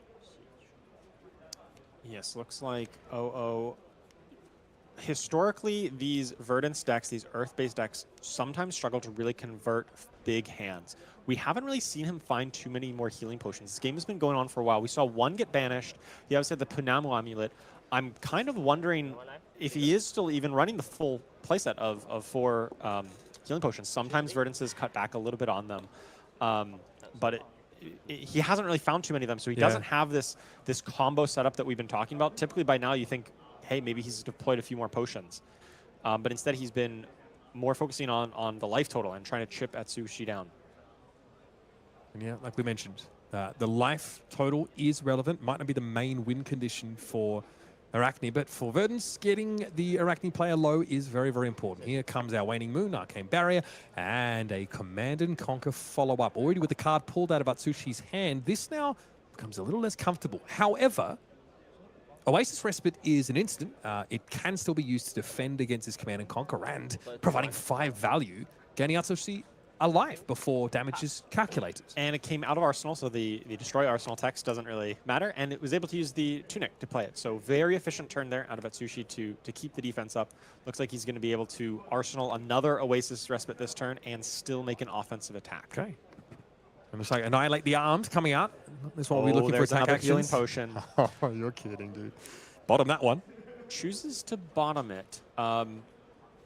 You know, he doesn't want to leave it on top and try to banish it. He doesn't think that this is going to connect. If he leaves it on top, O's like, oh, maybe, you know, something's up, right? Maybe it's a very valuable card, and so he's going to want to block it out. And so rather just not play that game. He doesn't have something like a shred or a combat trick to make sure that this hits. So he'd rather just bottom it and delay O getting these online as long as possible. Atsushi as well, less concerned. He's not very silver constrained right now. Would definitely love to connect these contracts because Mask Edition will allow for another banish. Any attack actions? Looks like Fruits of the Forest fits that bill. Is going to give a silver over. I mean that Atsushi is going to be able to get this Mask Edition back into his equipment zone. It's relevant because it's a point of block. It's a 1 point of life gain essentially, and that extra card that you're able to banish. All worthwhile, all worth generating silver for, even if you're not running Black Tech Whisperers or Graven Call or any of those cards that could otherwise be recurred in this matchup. It's so important for his game plan of running OO out of his deck size. Just getting the extra banish every time one of your attacks is going to hit is very valuable for this game plan, and recurring it for 1 life. We've seen OO has dedicated that he's going to be attacking with physical attacks, and he's not and having that 1 extra block is going to be relevant every single time. And yet again, Oasis Respite meets the Burn Bear pretty effectively, only causing a leak of a singular point of damage for our Arachne player. Is that Waning Moon now? Might be teasing. Yep, more cards into pitch for Arcane Barrier. Actually doesn't leak any because you're able to pitch 2 Arcane Barrier plus the 4. So he actually, Atsushi just gains a life out of that exchange. And so that puts him even further out of range of this chip damage. Like I said earlier, the important part of this matchup is going to be, do these Oasis line up against that chip damage from the big spells or the Channel of the Millennium Tree? And so far they really have. Yeah, that deck for OO is starting to look a little emaciated now. Yeah, and we know at least 1 healing potion is at the bottom. 1 healing potion is in Banish. He is a long ways off from setting up any kind of big combo turn. And OO's life total, still healthy. He can still afford to take some hits, but every time he takes a hit, a card off his deck gets banished. Yeah. And it might just be another Rampant Growth, or it might just be some other valuable card that he needs for this combo. And even though he is up on life total right now, you got to be thinking, he's thinking, how am I actually going to close this? Yeah. It is starting to look a little bit tricky to close out this remaining 18-point life total difference. And as soon as OO gets close to finding another potion, it gets tucked back under his deck. Yeah. He's going to find them at a time where he won't have the action points to get them all out quickly enough. Atsushi's going to keep this pressure down. Like you mentioned, has less of the ability to attack the hand in terms of banishing, but these cards are turning up on the top of the deck, and Atsushi knows exactly where to send them. We've only seen 1 Hunter or Hunted. We saw another pitched away, pardon me. So we've seen 2. We have not seen the 3rd yet. So still the ability to snatch cards out of the deck. Here is a heartbeat, though, of Candlehold. Yes, and it looks like the Verdance Hero Power is active, indicated by Verdance Feet card here. May it never die, that meme. And Atsushi pitches to Arcane Barrier that to keep his life total up. Of course, Atsushi just really wants to prevent any kind of chip damage from coming in because he knows if the game goes really long, he's going to be in a good spot. Plow under now is the question. Looks like a Sigil. It looks like Annihilate the Arm potentially in the hand. Mask of Perdition getting that block value in after being brought back from the graveyard. Yeah, it seems like it's going to line up really well. He's just going to block with the Helm plus a Sink below and then be able to use the Tunic resource here to play the attack out of his hand and then Arsenal the Sigil. I love putting Sigil of Solace in the Arsenal. It's one of my favorite things to do just because it makes your opponent think it's more scary than Yeah. it is. They're like, When oh, they I'm send going to that get you with a CNC. command and conquer. Yep. Oh, I'm going to plow under. Oh, I'm going to do something. And you're just like, yeah, all right, Sigil, whatever. And it always does something for you, right? Like Yeah. you can always play that card. It's always going to find you value of some sort. And whenever you can telegraph something in the arsenal against your opponent, it can be quite scary. All right, so this was a 2-card block of the Annihilate the Arm. That is get more and more painful of a decision for OO to make as this game goes on. But here's a healing potion put down. Finally gets his first one developed. But the grasp and the brute of the nose tells all of the story here. OO's in the blender. His life total is fine, but he's worried about ending this game. He is just blistering through those Eclipse mints as well. Bro is minty fresh out there, but is finding himself with a dearth of cardboard. Yeah, I like this hand. This is an interesting decision out of Atsushi. He definitely wants to Arcane Barrier this damage from the Waning Moon, and now he has a hand that has a blue, has an Eradicate, and it had a Shred. So he could have eradicated and then shredded on top of it to make sure it hit, or to like really, likely ensure that it hits, and banish a handful of cards off of OO's deck. Instead, he opts to hold on to Hunter or Hunted so that he can stick it in Arsenal and really try to get him with that trick to banish all the life cards. There was a life card on top there. So Atsushi saw that. He has a Hunter or Hunted in the hand, so things didn't quite line up the way he would have liked them to. Well, he's able to put that in Arsenal. I think that's his game plan. He's going to play the Sigil out and free up his Arsenal slot. But the choice was basically, did he want to stick this Hunter or Hunted in Arsenal, or did he want to cast the Shred this turn? And it looks like he's choosing for the kind of home run swing of Hunter or Hunted hitting, and instead of the more like swing for a single or double here with the Eradicate Shred. Yep. To potentially put OO out of this game with a resolution of that card. First, though, the issue of the Eradicate. Looking for yellow cards, but importantly, though, it just can banish a lot of cards. Yeah. OO is probably thinking, like, there might be a Shred behind this, right? He's got to think there might be some combat trick, and so he's going to block with two cards here. So the Shred play may not have even been that valuable, because OO did already overblock it. And so here it is. It all works out for Atsushi Taichi now. It's going to be a Sigil of Solace to follow up, and that Hunter or Hunted makes its way into the arsenal. OO needs to do damage. His opponent is now gaining life. He's got himself within 6 of his opponent. And OO is passing the turn back, IPing himself. Yeah, Sigil of Solace doing work there. OO's really thinking there's probably a combat trick here. I've got to overblock this, give 2 cards here, and it was just a Sigil. And now Atsushi draws his 3rd Sigil, and is going to get even more of a life total buffer here to work with. This hand doesn't fully convert, which is a thing that, assassins do deal with, the surprise of being passed back to with 5 cards.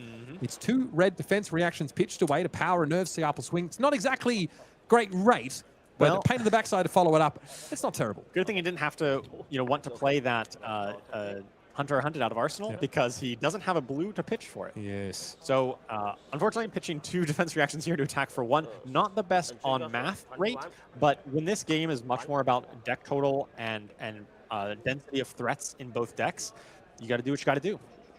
There we go. That Heartbeat of Candlehold found and stripped away. Now with Verdance turned on, it's pretty high rate card for OO to be able to play.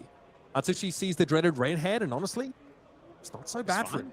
Yeah, he's totally happy with that. He was able to get another banish, is going to rebuy his Mask of Perdition here in a moment, and has a life total lead for the first time in this game. Now, obviously wants a blue to power this Hunter or Hunted, and I ain't seeing one. There is not, but there is a yellow and a red if needed, and he's able to potentially block with 2 cards and then play the Hunter or Hunted, or maybe just block with 1 card plus some pitch and be able to send back that Leave No Witness just to provide a bit of pressure. He's got some optionality here. Depends on what OO is cooking up. Now, OO has a full grip here, and he needs to find a way to convert this in a way that pressures or develops his game plan of this big combo potential. He's worried about what's in the arsenal for Atsushi Taichi, but OO, if he wants to convert his hand, has to open with that Lightning Strike. Yeah. He cannot go plow under to start his turn. That's just not enough. Now, that would, of course, potentially send away that arsenal card, but then he has no action point. That's the rub here for our Verdance player. He's definitely thinking this one through. He's got to think about the long game, but also how to play this one turn particularly well. This has the potential for disaster if Atsushi is able to play that Hunter Hunted, Not guaranteed, but it's the potential there. And does O want to take that risk? He's weighing his options. And we're checking back in with the win condition for the Verdance player. OO does not have enough potions on the field to put together a turn that amps a source of arcane damage enough to deal with his opponent. His opponent's bringing Sigil of Solace, Oasis Respite, and 3 AB. He will be able to withstand a blast for it to come out now. So OO is not ready yet, and he may not have the space or the time, frankly, to put that play together. So he now is thinking, is there an alternate win condition? Or am I going to simply, slowly be exsanguinated? Yes, and it's not just AB3, it's AB3 and 2 Spell Void out of those Widow's equipment.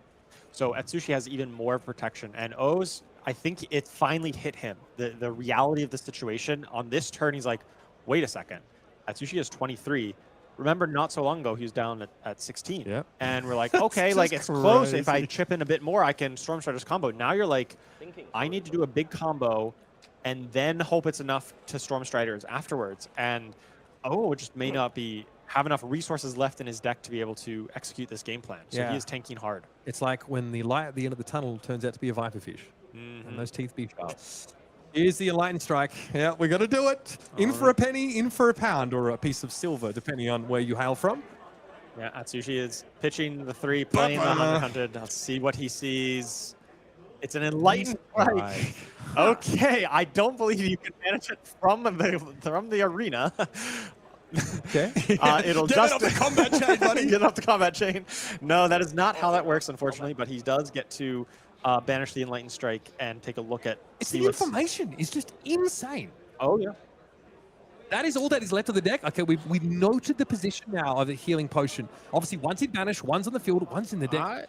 I do not think that is enough for O to deal 23 points of damage at this point. And change if there's more life gain. Yeah, I think we're through 3 sigils and 3 Oasis, I believe. So it'll be interesting to see if Atsushi has any more. But even so, OO is dangerously low on resources here. He does take 1, the first step of a 23 damage journey starts here. Starts with 1, okay. It's not just a bad Linkin Park lyric, it is a way to win the game in Flesh and Blood. Here comes your felling of the crown, finally resolving it now.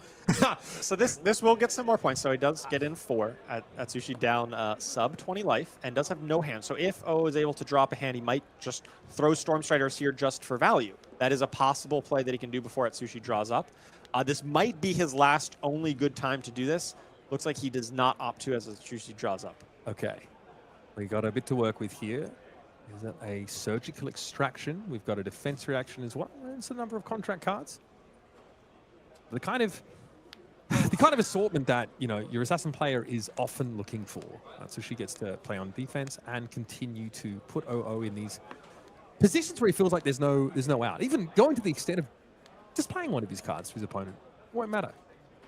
Yeah, O's got to be really digging deep. It's like, what could I possibly do to present a win condition? I don't believe we've seen anything like Evergreen that gives him a kind of recurring source of damage. You're right. That's one way that you may lean on in this situation to maybe reverse fatigue, but if he doesn't have that tool, he's literally just going to come in for 1 arcane damage and follow it up with a Waning Moon. This is this is pod racing, far baby. from efficient. 4-card 3. Yeah, that's the right Warriors Dreamer. So yes, we did say, okay, pitching 2 red defense reactions to attack with Nerve Scalpel, not a good rate. Honestly, a little bit worse on OO's side here. I mean, that's a little worse of a rate. The math around what makes good rate in Flesh and Blood has really been obscured, I think, over the last few sets now, with so many alternate win conditions, ways to take the game. You've got one deck that wants to set up here, that wants to, cause multiplicative damage in a very wizardy way. And you've got one deck that doesn't care so much about life totals outside of staying at above 0, rather. Yeah, and I think that's what makes Flesh and Blood such an interesting game, is the diverse game plans that we see out of a lot of different decks. And this game just playing out so radically different on so many levels than what we saw in the first round, and what I'm sure we're going to see on future rounds. That's what really keeps my interest as a viewer in Flesh and Blood, is just seeing how they navigate these matchups. Okay, that is actually Slay the Scholars of the red variety. It does look like Atsushi did not close the chain. Stonewall Gauntlets did benefit because piercing. So the dagger has piercing, which bumps up +1, which activates Stonewall Gauntlets. Looks like Atsushi may have made a minor error here and not deciding to close the combat chain. We'll see if it comes back to bite him. Is OO able to efficiently block this out because of it? Yeah, it means this is no longer a break point, which is, of course, relevant. But Nerve Scalpel didn't hit and wouldn't be able to reduce any of those 4 block defense reactions if OO still had them.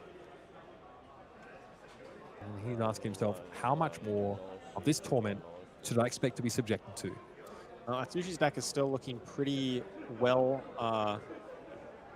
stacked. Lots of cards. We know there's a Remembrance in there too, even. So OO's got to be thinking, well, there's no chance I can kind of reverse fatigue Atsushi here. He needs to find a way before his deck runs out of cards in order to pull together a win condition. And when every card, every attack in Atsushi's deck says banish a card off the top of your deck, it doesn't matter what your life total is. That has an on hit that's relevant. And there's no point really, which Atsushi's going to be shields down, as we put it. I mean, could try and pop Storm Striders and go for it, but it feels like if he wants to keep cards back to make a combo happen, he's going to have more cards stripped out of his deck, increasing the clock that he's already under.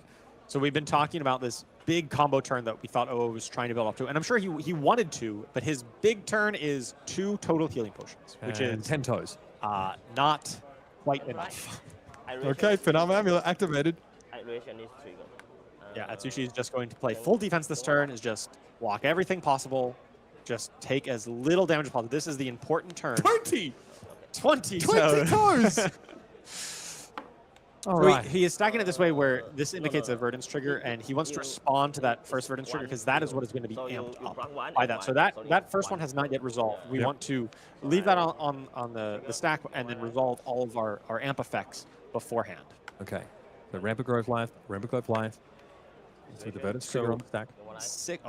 Triple Rampant Growth. So this is like the best possible given the circumstances. So that is gaining 7 total, and it's triple amp. So that's 21. That's a lot. Is this enough? 22 damage. This is enough. There's some serious amp in Atsushi now. Wait a it's awkward. second. He's got some Arcane Barrier to deal with, but where are those Oases? Where are those Sigils? They've already been used. Enlightened Strike?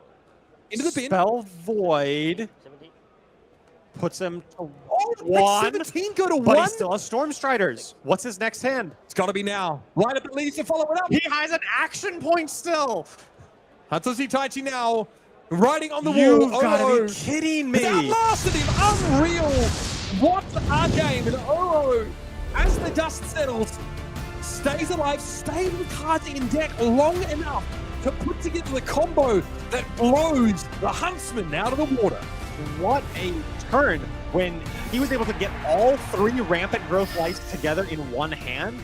Just amazing. Like, that was exactly as much as he needed to really drop Atsushi down low enough to finish off with Light Up Leaves, or if he didn't have that, he would be able to Storm Striders on the next turn. But still, what an amazingly close game with an explosive finish at the end. The patience that you have to have in that position as the Verdance player, knowing what your win condition is, you're playing for the triple Rampant Growth Lyath combo. You can't have those cards stripped from your deck. Yeah. I think even if one of them is taken away, you've lost your ability to win the game. There was still a hunter or hunted lurking about, but that second one found an E-strike on top. It's not exactly what the Arachne player was looking for, and it wasn't enough to turn that deck into mulch.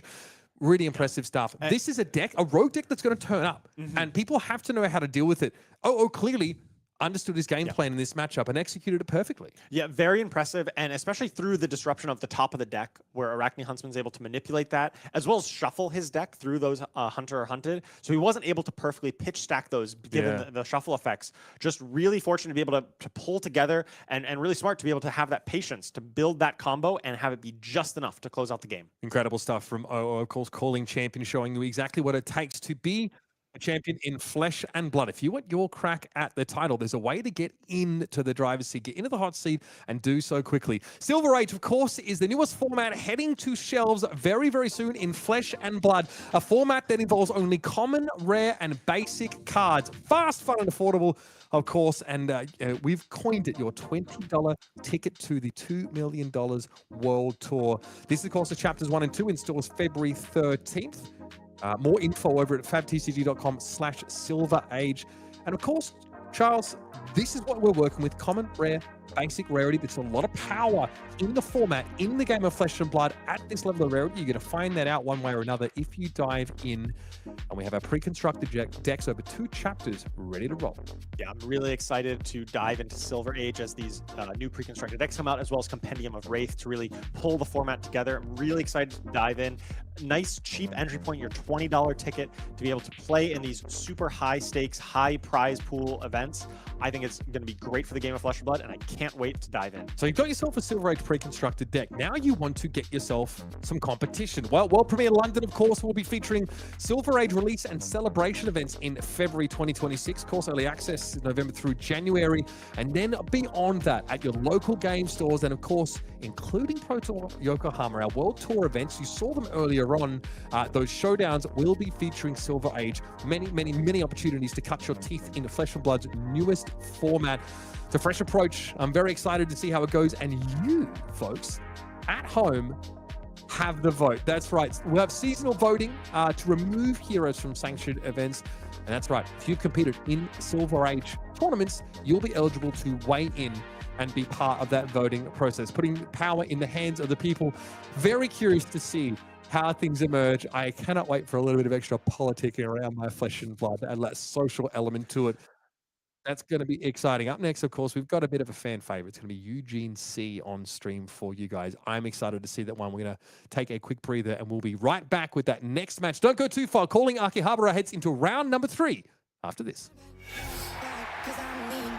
I just gotta go back. I'm a freak.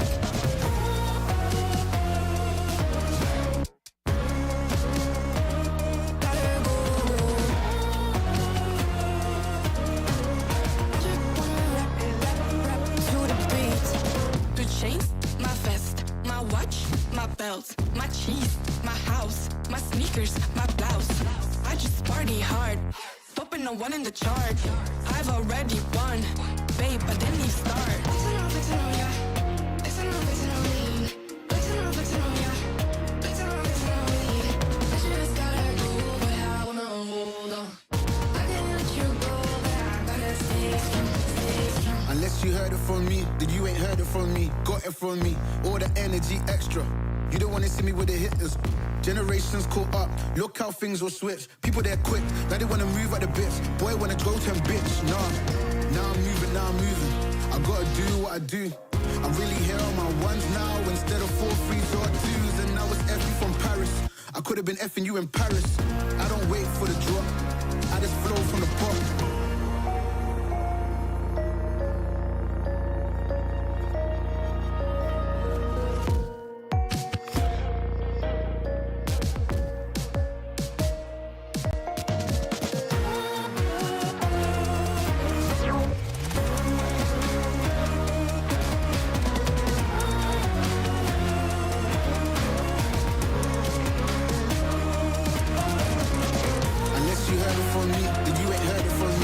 From me, all the energy extra. You don't wanna see me with the hitters. Generations caught up, look how things will switch. People they're quick, now they wanna move at the bits. Boy wanna go to bitch, nah.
Well, I gotta say, folks, the beauty of Flesh and Blood is there are so many ways to play, so many ways to win the game. We started off, of course, with Kassai playing a fantastic mid-range game, but also being able to go over the top. Shoma Yamamura looked very good against Dash.io. Then, Verdance versus Arachne Huntsman. Two decks trying to win the game very differently. We're going to have more of that after this. Don't worry. There is plenty of ways to attack the metagame as we're starting to find out. Speaking of which, let's have a look at the breakdown and what we should expect, of course, coming into this tournament. So we've already seen plenty of Verdance. We've expected to see Arachne Marionette. For me, and I mentioned this earlier to you, Charles, it's impressive to still see so much Cindra. After, we've seen cards banned that in theory would really affect her fluidity and consistency. There are still many players that have put their faith in her, and I'm healing. Talk of the tables is Cindra's doing quite well out there. Yeah, that's very impressive. Cindra definitely was the deck that I think got hit the hardest out of the ban list. Losing both Brand of Cinderclaw and her most powerful card in Wrath of Retribution definitely brought her power level down, but it seems like the efficiency is still there. Flick Knights is still a great card with her. It seems like players have had some time to adapt and refine the builds to work around some of these restrictions and still are finding success in this metagame. Of course, some of the less represented decks here, but I want to see how they sort of show. We got Victor Goldmane, 6 copies of it. Vincent still floating amongst. Fire was hit pretty hard, I think, as a collateral damage of Cindra Expanse, but still one player has opted to bring the Rising Rebellion in. Prism, many people have said, she's looking pretty good. Good matchups against 3 of the top 4. Acilio, also another deck that people speculated could really find a way to attack this metagame that we expected would be very Gravy Bones, Arachne Marionette, and Verdance heavy. Yeah, Acilio and Prism are both decks that are very powerful and aggressive and are able to do some crazy damage numbers, but only if your opponent is kind of not prepared for you. They're both very susceptible to disruption. Prism is very susceptible to Phantasm Poppers, but if decks aren't prepared for it, then they're going to be very powerful. Okay, there it is out.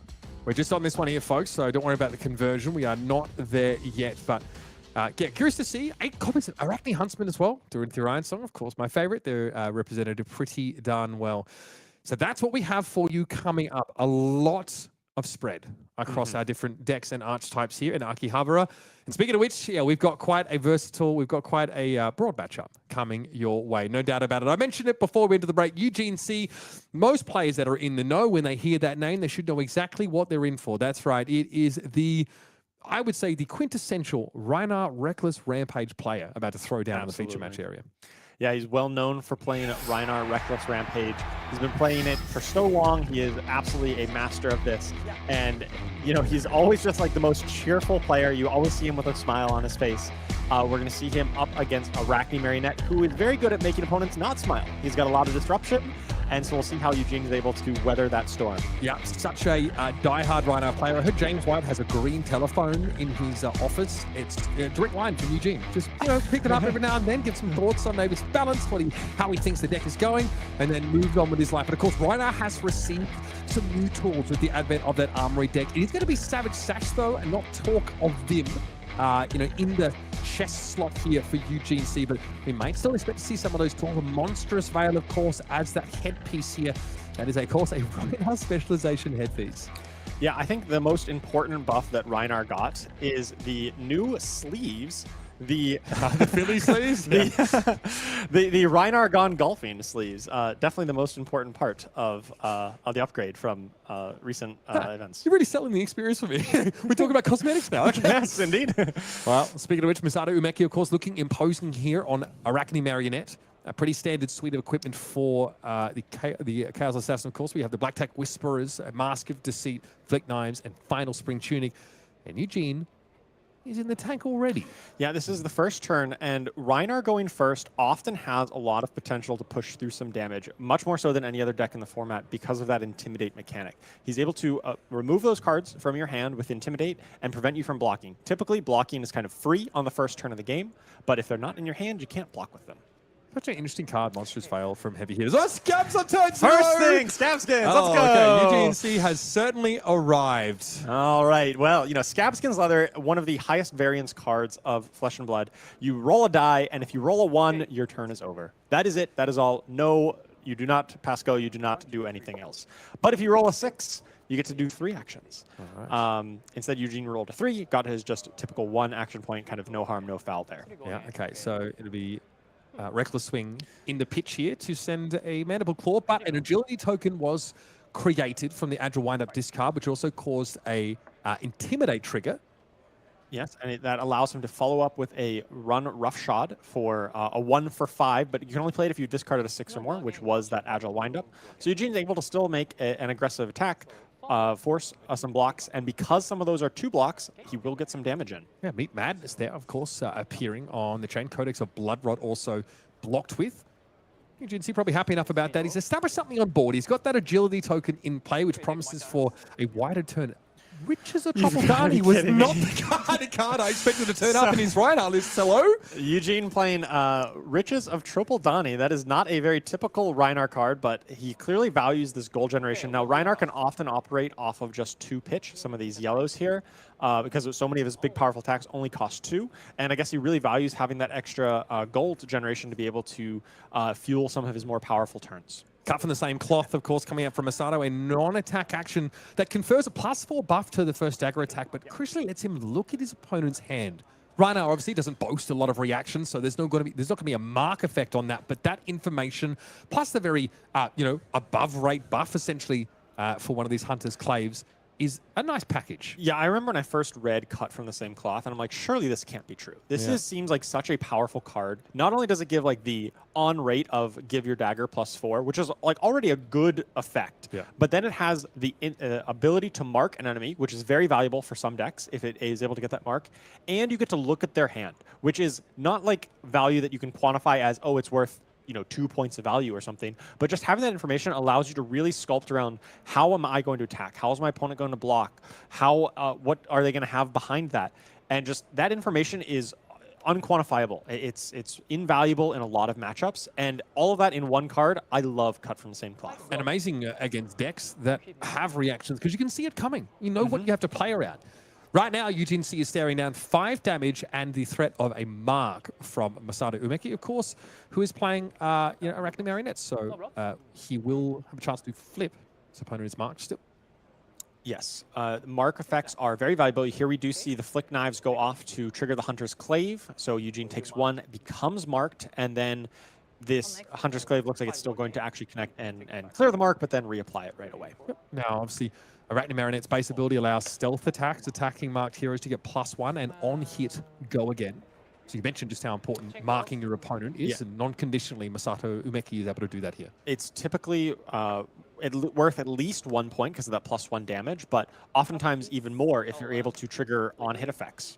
It's like up, sticks, and run. It's going to follow up, which allows for the rebuy of the Clave. So not the most threatening turn in terms of disruption. It looks like Matsuya is just able to attack with daggers twice for 5 points of damage each. Still a pretty good rate, is going to be threatening functionally 11 damage, 5 + 5, and then 1 from the flick.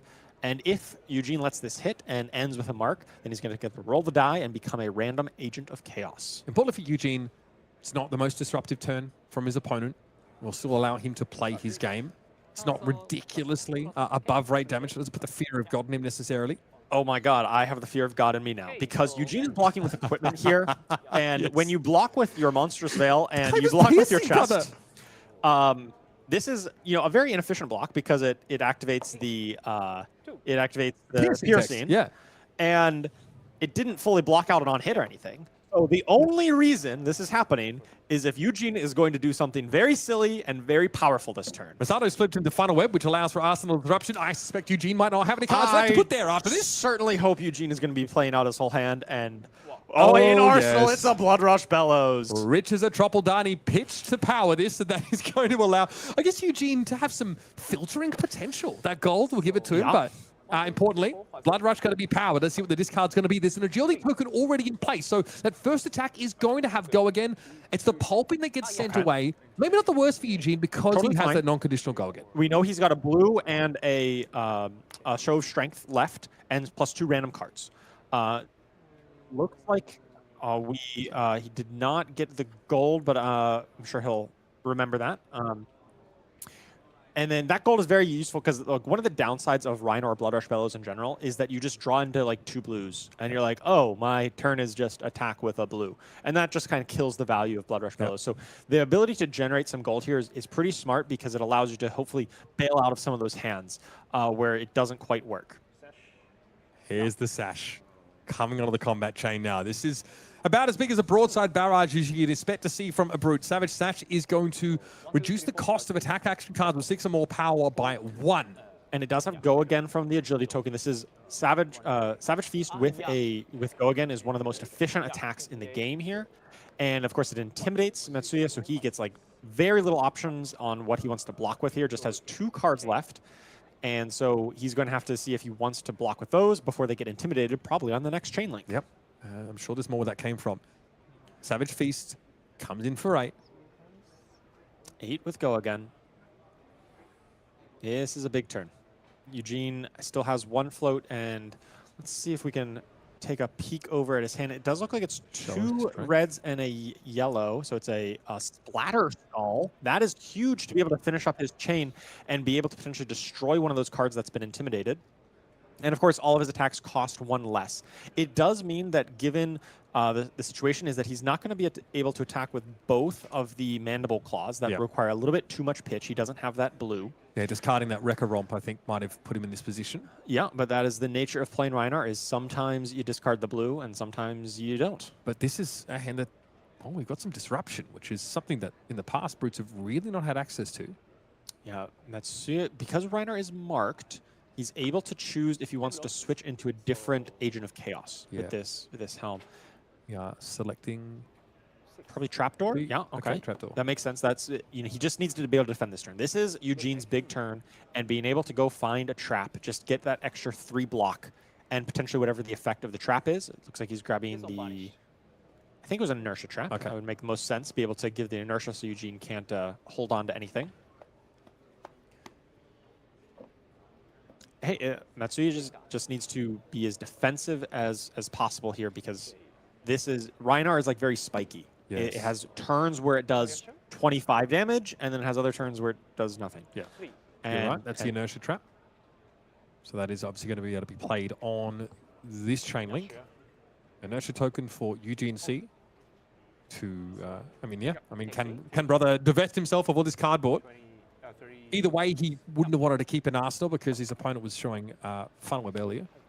Yeah, and I think given the texture of Eugene's hand, I think he probably wanted to Arsenal one of these cards. He was going to pitch the yellow to swing with a Mandible Claw and then play one of the attacks.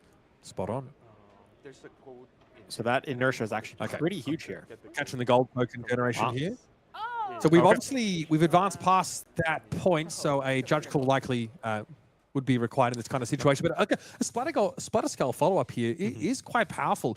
You know, one thing about playing against Rhinar Reckless Rampage is that your blocking agency is severely reduced. You don't get to choose what cards are going to be intimidated away, and what you're left with might be cards that you wouldn't have wanted to block with, that you wanted to maintain for yourself to go on the offensive. And now, in order to preserve life and not just take a full face full of damage on that turn, you might be incentivized to put them in front. That's and then obviously those, if you did get the good cards away from your opponent, Splatter Skull lets you have a look and get rid of one of them. Yeah, it's a really potent card, especially as a chain ender on these Blood Rush Bellow turns. So we're going to be figuring out this judge call on the gold token that was missed. It does look like Eugene does create that gold token here. Judge quickly resolved that. And he, as expected, attacked with the Mandible Claw. And now it's back to Masato to decide how he wants to block. Take 5. Yeah. Okay. 5 damage taken by Masato. Down to 31. It is a life parity situation. 2 cards intimidated away from the Marionette player. 2 cards left in hand. No blocks offered just yet outside of that inertia trap pulled out by the flip of the Arachne. Here's the Monstrous Veil. Draw a card, then discard a random card. So this offers a potential additional Intimidate trigger and also some filtering. Yeah, likely Intimidate. It does discard Sea Legs. That's good. That's good, Eugene. That is one of the best ones. So it creates the rum. He looked at it quizzically. Because that was not in his hand initially, right? That was not initially in his hand, so he I think in Eugene's ideal case, it was that he drew into a blue, so that he's able to pitch it and swing with his, or even just a yellow, that he's able to swing with his Mandible Claw and then his attack. Right. But, this works out pretty well. He did draw the yellow to discard it, so he doesn't get to swing with the Mandible Claw on this turn, but he gets a Rum to enable his next turn and gets an Intimidate trigger, so Masato is definitely not going to be able to block out this Splatter Skull that's coming. And that means, of course, Eugene... Or if he wants to come in with a show of strength. That's right. That's the decision here. I can imagine with an opponent that looks disincentivized to block, you want to send something to try and see what they're working with. And there's no way that Splatter Skull is going to be blocked. So this will allow a face-down card in a player's banner shown to be chosen and put into their graveyard. Yeah, so it's functionally like discard a card on hit. He doesn't get to look, right? So no, it's so random. Yeah. it's still functionally random. I think you do get to choose like whether it was the card, first, yeah, second, or sure. third one banished. There may be some small optimization on like exactly which one you pick, but more for all practical purposes, it's basically random. The way Eugene wants to handle it here, maybe he wants to pick the first or the last one. Yeah, I don't know if he wants to roll. I'm not sure what Masato he wants. He just wants to... Okay, take 8. Take 8.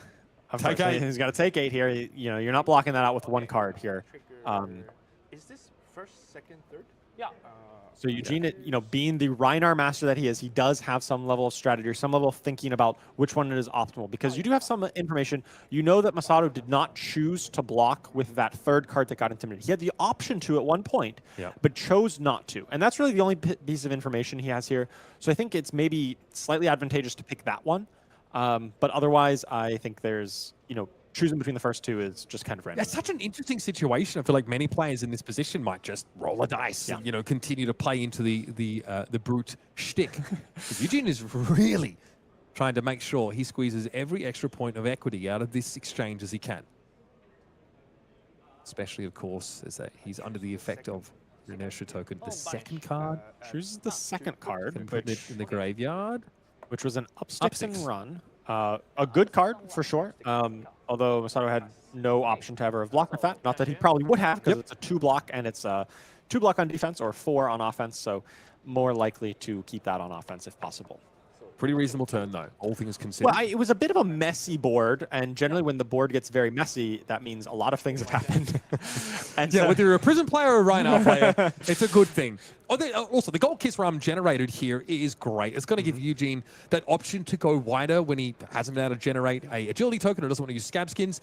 Save a Bloodshed. That would have been a nice card to have hit off that Splatter Skull. This is going to be, again, giving a classic +4 to the Hunter's Clave. yeah, another very powerful way. So Masato definitely was felt behind. Eugene had a big turn, but the inertia token means that Eugene does not have with an arsenal that he could have had, so he lost a card there. And then this Saber Bloodshed threatening to draw a card because Eugene is already marked, very potent and gives Masato an avenue to reclaim some of this value and get back into this game. And it can be tempting, I think, when you've got a Gold Kiss Rum in play to continue to try and go in guns blazing. But a lot depends on what Eugene's drawn up. If he feels like it's a hand that really, is worth the squeeze, or if he wants to take that off turn now. We talked about how sparky Rhinar is, peaks and troughs to the gameplay, on turn, off turns, the way he likes to play with. He is letting this one go through to the keeper. Yeah, we also have a kind of on-turn, off-turn dynamic with Arachne Marionette, right? Whether you're transformed into an Agent of Chaos or whether you're base Arachne Marionette form.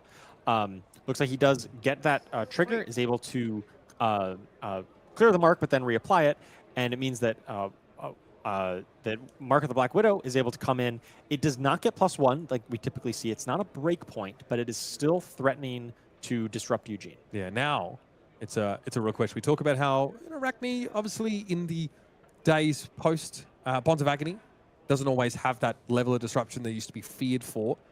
Mark of the Black Widow is a card you see many copies of. There's redundancy. It's not just the reds that you can throw in here. And your opponent is so often marked because of the ease of flicking a clave, getting it back with up sticks and run. It almost always has that secondary part of text turned on. Yeah, that's what's so powerful about Saber Bloodshed is that Flick Knives just essentially guarantees that you're going to have to draw a card. Oh, what a play.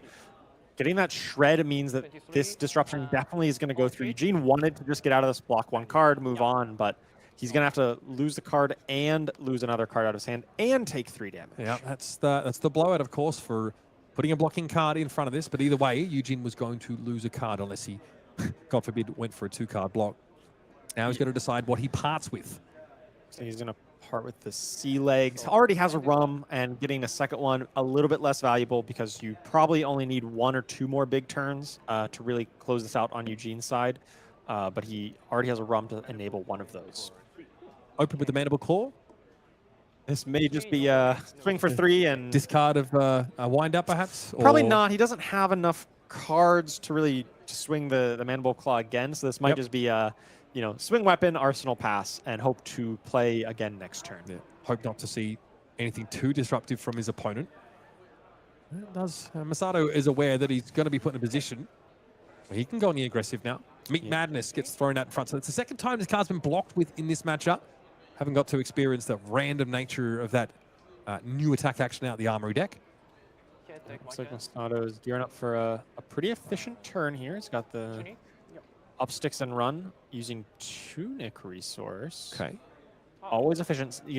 These Arachne Marionette decks don't have as much pitch as you might think. Sometimes they're kind of constrained. The cost to swing the weapons is actually pretty substantial.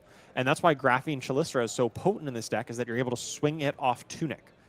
But, of course, with less access to Graphene Chalistra, with the Orb Weaver Spinneret being banned, that's definitely putting a damper on the way you build this deck. Masato Umeki here has paused and realized this maybe it wasn't the way he wanted to open this turn. Yeah, using Tunic to pitch a red, definitely not the efficient line. Yeah. It does at least get the Hunter's Clave out and active. As I said, sometimes the cost of 2 is so much more so much more impactful than just a cost of 1 that we would see out of a Chalistra.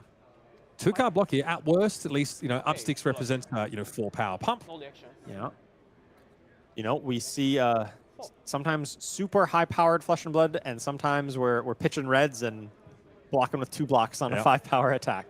Eugene already tips his hand to some degree here by offering a 2-card block on a non-disruptive attack.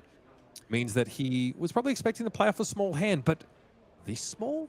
A hand that would, Apex Bone Breaker, hasn't been blocked with yet, nor have the leathers. So these are options Eugene can put in front to try and protect his arsenal. But seeing a Leave No Witness following an attack that was blocked with 2 cards is going to be frustrating here for the Rhinar player. Yeah, this is when the power of assassins, right? Sometimes assassins, their raw numbers just aren't quite as good as some other classes, but they put you into these no-win situations. No matter how you block, you are going to be blocking suboptimally, right? If you don't block the Clave, then you get marked for free, and then maybe he has a stealth attack, or maybe he gets to transform into an Agent of Chaos and gives him advantage that way. If you do block on that first chain link, he follows up with a Leave No Witness and is able to threaten your arsenal. And you don't really have a way of knowing which one is optimal beforehand, and Eugene guessed slightly wrong there and cost him the charges on his armor because of it. And the pervasive feeling playing against Marionette is that it's kind of impossible to play optimally. Yes. Like there's just no right answer. Like the tarantula toxins are going to hit you. Yep. You're going to get disrupted sometimes. You're going to overblock too much early on in the turn and be punished for it. Looks like another funnel web flip here, which again, it does promise some level of arsenal disruption, which might change the math here for Eugene if he's thinking about, one of these cards being candidates for arsenal. Yeah, I think Eugene and Rhinar, or just like brutes in general, 3-card hands are not really the sweet spot. So there are some heroes where 3-card hands are like, yeah, they really like that. They can find efficient ways to deploy that. Oftentimes, brutes are much better at 2-card hands. You can pitch and then play an 8-power attack, such as Splatter, Show of Strength or Swing Big. Yep. Or you want to play on a 4 or 5-card hand with like Wild Ride or Blood Rush Bellows or some other Go Again type effect. 3-card hands, it's kind of hard because a lot of your cards cost 2. And how are you going to be able to play 2 of them with just a single pitch? You generally aren't. So how are you feeling now where we're deep into the mid-game? Eugene has already used his Savage Sash. We've had some equipment block committed, but he does have this Gold Kiss run piece in play. Just hasn't quite been able to keep the full grip that could really make use of that turn extender. Yeah, I think what Eugene has to be thinking here is that he needs to find another window to keep a big hand that can convert, like the next time he finds the Blood Rush Bellow, he needs to be able to convert that into a big play to drop Masato low enough to get him in lethal range. But he doesn't have it here. He obviously doesn't have a big turn right now. He's just playing a 2-card efficient hand, which is going to play right into that funnel web next turn. And this basically has no text, right? It's 6 power. Its text is to disrupt Masato's arsenal, which does not exist. Yeah. So now Eugene's got to be thinking, I need to find an avenue to get another big turn because I think Masato is feeling pretty comfortable. He has a bit of tempo. He has all the options. Can he block? Does he not? He has not forced into anything. And if he gets a proactive turn, then he's going to be able to really pull ahead in this. And Eugene needs to find a way to sneak back in. Masato Umeki here considering offering some equipment here to this send packing. Now, obviously, cashing in the block value of Black Tech Whispers before he makes use of it is efficient play, but it does telegraph his intent on the coming turn cycle. Yeah, that's definitely something that a good player is going to pick up on. Somebody like Eugene is going to notice, hey, you just blocked with this now on a kind of inconsequential attack. It's a vanilla 6. Right, and so it's like, well, is that telegraphing that you're about to use that this upcoming turn? If so, maybe Eugene needs to block a little bit more than he thought he would to deny that. And wait longer for that window, right? Yeah, wait longer for that window to come back. Or possibly Masato is next leveling him and being like, well, I don't need this, but you think I do, and I'm going to force you to overblock because of it. These are just some of the mind games that assassins can throw at you, and the best assassin players are expert at throwing impossible questions at you. Yeah, is there an answer to this one? It's going to be a Mark of the Black Widow that comes down. Now, of course, Funnel Web doesn't inherently give go again on hit to these stealth cards. Right. You're typically looking for one big attack that you're going to pump up, maybe with an attack reaction, maybe with just its hero power, or you can give go again via the Black Tech Whispers and the reaction. So maybe he's trying to say, hey, Eugene, block me with 2 cards. Because this doesn't have a breakpoint, because this is just for 3, it doesn't have that marionette text, it's easier for Eugene to just put 2-3 blocks in front of it. Okay, we are discarding a card to this once per turn attack reaction. Target assassin attack gets +3 if it has stealth, which it does. It gets when it hits a hero, banish a card in their arsenal. So we are threatening 6 damage, banishing a card from hand, card from arsenal. That's 12 points of value. Yeah, Eugene is opted not to block any of this, has just chosen to say, just send it to me. I will accept the punishment, and is really getting max punished for it. I mean, he's going to lose his arsenal, he's going to lose a card from his hand, and take 6 damage. Is this like a Codex into Leave No kind of play? No. No. Okay, so Eugene did kind of sort of properly play around. If he did block with 2 cards, which was kind of the more obvious play, he would have been punished by this shred. Yeah. So he did make the best choice given the circumstances. It's still a bad Doesn't feel circumstance for good. him, Yeah. right? He still took 6, lost a card, lost his arsenal, but he basically converted that shred into 1 point instead of potentially 3. Masato only able to send a clave, but relevant in that it does inflict a mark. He is still in the funnel web, so he won't turn into another one. He'll still return to the brood and become the marionette again. But hey, starting your turn as marionette when your opponent is marked still feels great. Yeah, absolutely. Being able to get that on hit go again. Although we often see like a lot of head jabs, these stealth cards in the marionette decks, the 0 for 3s. So not always having a break point on that first stealth attack is nice, but they don't often come with those. Even Leave No Witnesses is a contract card, not a stealth card, which is easy to mix up. Yeah, and I think the blocking with that Black Tech Whispers really clued Eugene in that, hey, he's got 2 tricks here. And yes, you could have taken 1 extra point and not blocked with that. But I think if Masato does that, just takes the 1 extra point, I think Eugene probably blocks 6 on that attack, and then he's able to cash in that shred. So it's these little things, and like you don't know that Eugene's going to do that. You're potentially throwing away 1 point to risk getting a few more. These are the kind of high-level plays that can decide these really close games. And there's a huge amount of unspoken information that's actually being exchanged here. What Eugene's trying to infer based on what Masato telegraphs and what Masato is trying to bait Eugene into doing. This, though, is about as face-up as it gets, folks. Swing big. 8 damage, and if it is blocked out, which it rarely is, Masato will have a quicken token.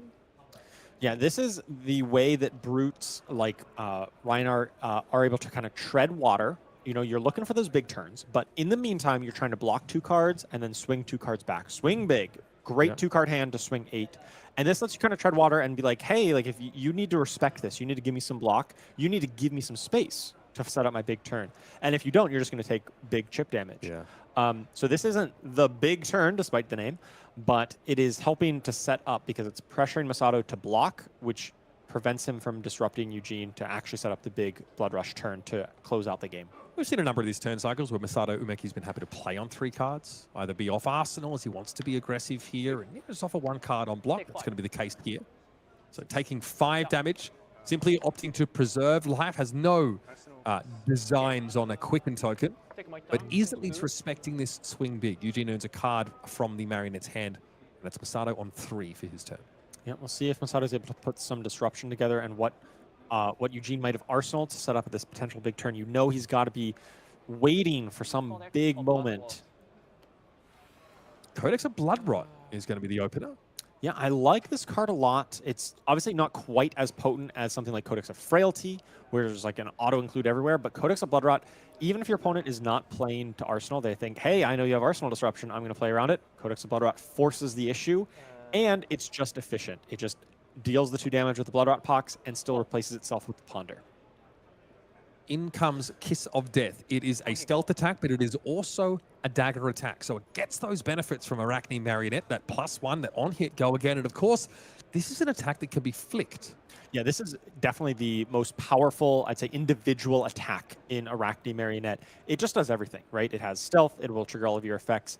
All of your pump spells affect it, even your cards that say your next dagger attack, which typically you'd think is your weapon, but Kiss of Death is a dagger attack. So all of those things that give them your next dagger +4 work on Kiss of Death. It has an on-hit, and when you flick it, that on-hit triggers again. So this really does everything. And getting a Kiss of Death here to start the chain link is very threatening for Eugene. It looks like just an innocuous, oh, just 4 damage, but you know it's going to be so much more than that if it connects. Yeah, seeing, Kiss of Death even, reacted to with a Spike of Bloodrot, having that flicked, it's another Bloodrot Pox token being caused. There's a lot of damage to be found there. For now, though, it's like Eugene is just happy to take this attack. Kiss of Death needs to not be the active chain link attack to be flicked, though. So there was always the intent to follow up here. Yeah, takes a total of 5, 4 from the attack plus 1 from the Kiss of Death. So Eugene goes to 11, yep. And Masato gets to follow this up, presumably with another chain link to be able to flick the Kiss of Death. Either pitching to swing his weapon or attack. We shall see. They're sorting out the life total situation here. Yes. 4, and now Kiss of Death has go again. 16, 10. Yeah. So go again. 10? 10 is low. Ooh, why?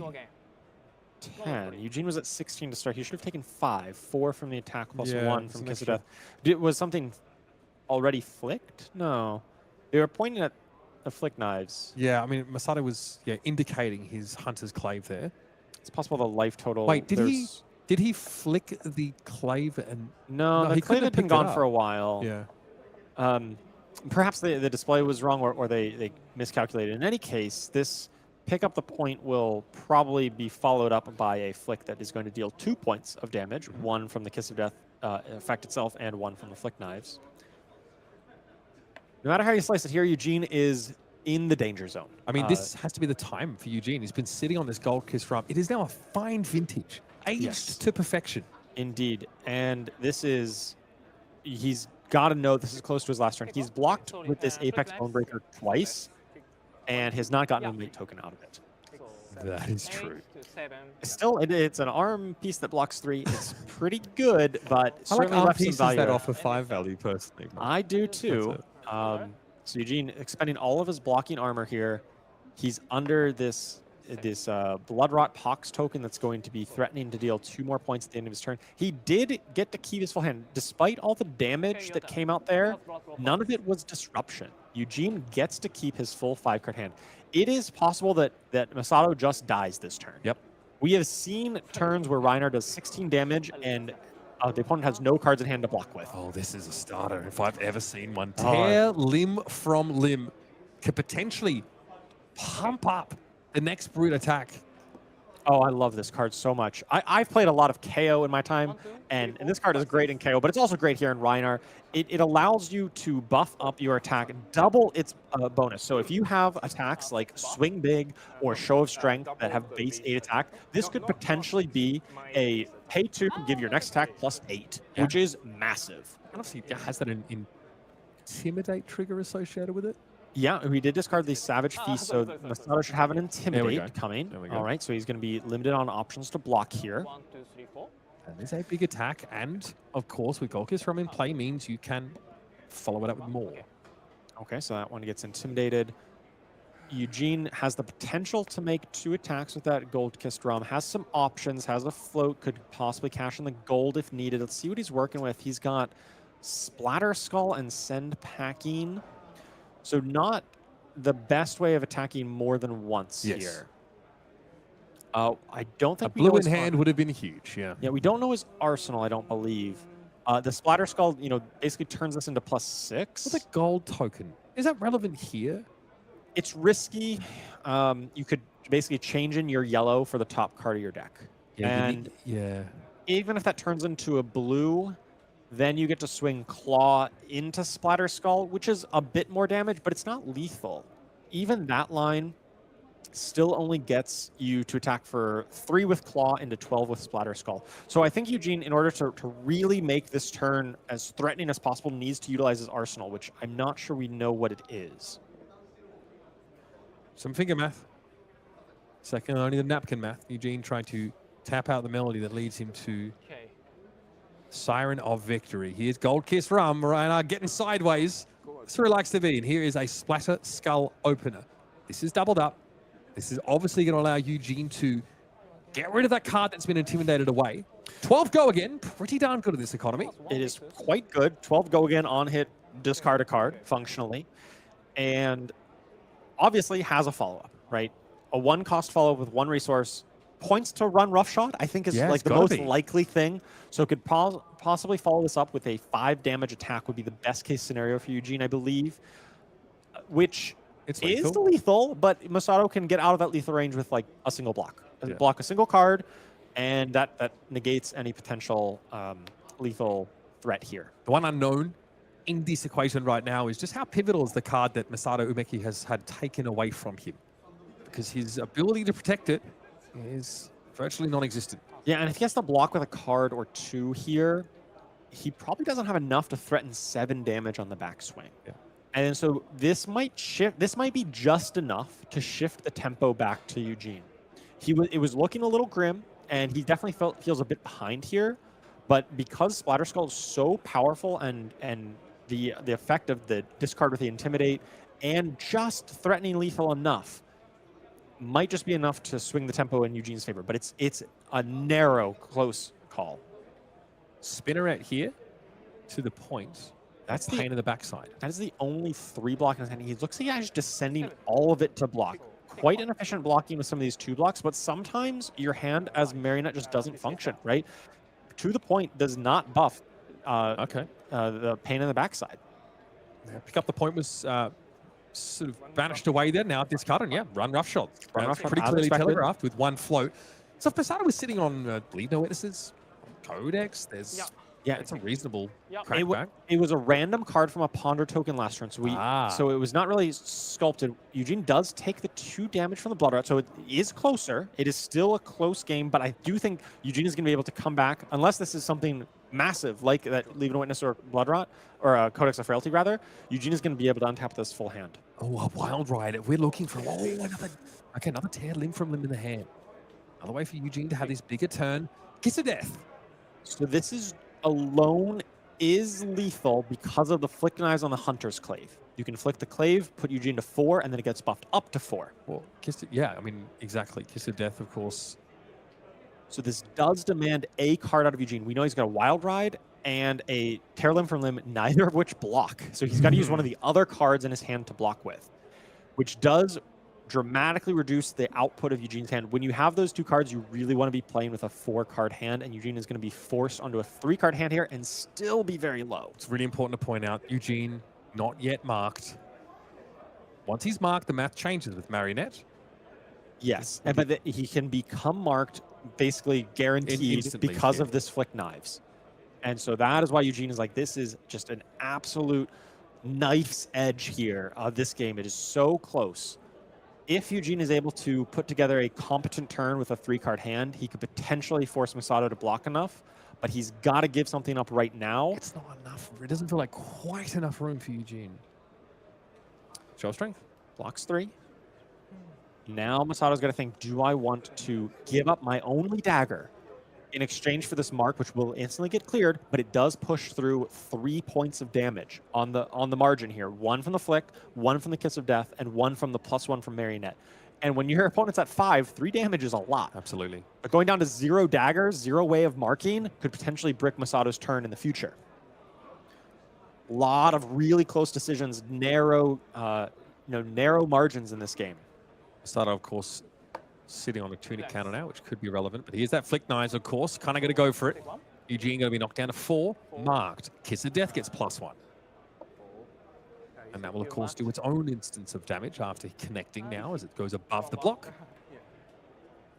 Eugene's life will start to tick down to perilous levels. Yeah, trading that dagger for 3 points of damage, very impactful. But now the risk for Masato. He could just draw a hand that has all dagger pumps, but no daggers. Oh, God, that would be terrifying. Of course, these retrieve effects require you to pay. So if you're Correct. drawing a lot of reds, with those retrieve effects, it could be quite difficult. I think I saw stains of the red back in there. Does have a tunic if needed, but yeah, he does. So this hand is kind of functional. It's like a Mark of the Black Widow, Stains of the Red back, Persuasive Prognosis, and a To the Point. So this is a functional hand on Masato, but Eugene is probably going to force a card block out of this, if not more. He probably needs to take a risk with this Tear Limb from Limb. Yeah. If he has another blue. I didn't quite catch his last card. I think he had a run roughshod in hand. Okay, so now he's probably debating, do I start with this Wild Ride and hope that I can do that plus a Claw, and is that enough? Or does he need to run the risk on the Tear Limb from Limb? I mean, I did see a Reckless Wing in the deck, so no. Oh, no, it's not a Bear it's Fangs. Bear Fangs. Okay, yeah, this is... The math is not mathing. Well, he can draw off this gold. If he draws another blue, there is a Are okay. you kidding me, brother? He got another blue, so this means he can now pitch that to the Wild Ride, and then if he draws and discards whatever the top card is and keeps the Bear Fangs, he can make 2 big attacks for 6, and then 8, including 2 Intimidates, which might be enough to get Masato out. Masato, of course, has some equipment block available to him. 1 from the Spring Tunic, 1 from the Flick Knives, but that is it. Right, so assuming Eugene intimidates 1 of the 3 blocks, so Masato had 3 blocks and a 2 block, I believe.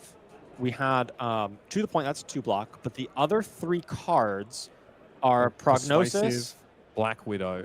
and Stains of the Stains. Red back. So that's 3 blocks. So assuming he gets 1 of the 3 blocks, he's able to block 6 on the Wild Ride.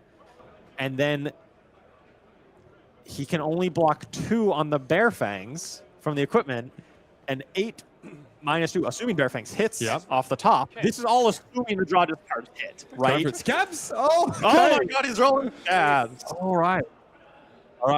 Trying up. Here it is, Eugene. 1! It's a Oh, you're 1! kidding me. Oh, no, Eugene. Oh! No action points. No turn to be had. Well, Draw up and pass it back. Live by the brute life. Die by the brute life. So Eugene, made a calculated gamble here, and seeing the top card of his deck, it looked like it was a Smashback Ailhorn, which would have mean that he would have missed on his draw discard no matter what. But still, rolling the 1 on the Scab Skins, absolutely devastating. It's heartbreaking. It's such a crucial juncture. You played it out. There was a world where he could have won the game that turn. Yes. He needed everything to go right, but it would not have gone right. And I can literally hear Ethan turning into a puddle in my ears right now. Oh, man. He's back. Red back into there. And Masato Umeki may never know until he checks his VOD, which I recommend you all do in your spare time, how close he was to being vanquished. But the 1 rolled off the scab in leathers. It's the brute life for you. It's the only life Eugene sees Jesus. So we've got to take his lift when they come up. Wins his opponent on Arachne Marionette. Will advance out of the round victorious. Yeah, we've talked about the line where Eugene C draws and discards the 6-power tactic, the Wild Ride, and the Bear Fangs, the bonuses. But even if he just rolled a 4 or 5 on that Scabskins, get 2 action points, then it doesn't matter if he draws that. He's Exactly. still able to get the go again functionally on the Wild Ride and still potentially threaten lethal. Oh, man. It's tough to see. But I guarantee you, Eugene is going to be out there, and in the next rounds, of course, at the next event, still showing us what Rhinar Reckless Rampage can do. Let's talk a little bit about what is going on right now in the world of competitive Flesh and Blood outside of this ridiculous Rhinar showing. Road to National season is upon us. This is your chance to represent your country and get up there to stand amongst the very best. Challenge yourself, of course, and make your way to your country's national championship, which I hope is streamed because they often are, and it basically covers my 3 weeks from when they begin. It's fantastic, and there's some fantastic prizes up to grabs. Either a Call to Grave or a New Horizons playmat there. Of course, that new art trick, the New Horizons, printed recently. It's fantastic. But a lovely twin drive there in rainbow foil and a cold foil in the palm of your hand, of course, with participation prizes of our Gem Pack 3. And let's not forget, gold foil. Winner's prize, of course, that black envelope that many of our players are often coveting. Yes, the gold foils for the winner. Absolutely amazing prizes. I love the gold foiling in this game. All of the promos just look so nice when they're gold foil. So definitely go out to your local RTN, get your qualifications to national, win your gold foil. Go out this weekend, play some of the decks that you're seeing here on coverage. Yeah. RTN's well and truly underway. Of course, in the shadow of that game, I recommend all you brute players out there, go and make your sacrifices to the pernicious gods of chance, so that doesn't happen to you. We'll be right back, of course, with the next round of coverage here at Calling Akihabara. I'm Intuitively. I'm Charles Dunn. We'll be back after this.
Well, folks, round number 4, just around the corner here at Calling Akihabara. We've seen a little bit of everything so far. The highs and sometimes the lows of flesh and blood. I'm sure we'll see Eugene see it later on. Hopefully, he can continue to fight. But we've also seen maybe just why Arachne Marina is so scary, right? Yeah. We mentioned really hard to play optimally against. Sometimes you just really have to let them do their thing and hope you have some cards to work with after the fact.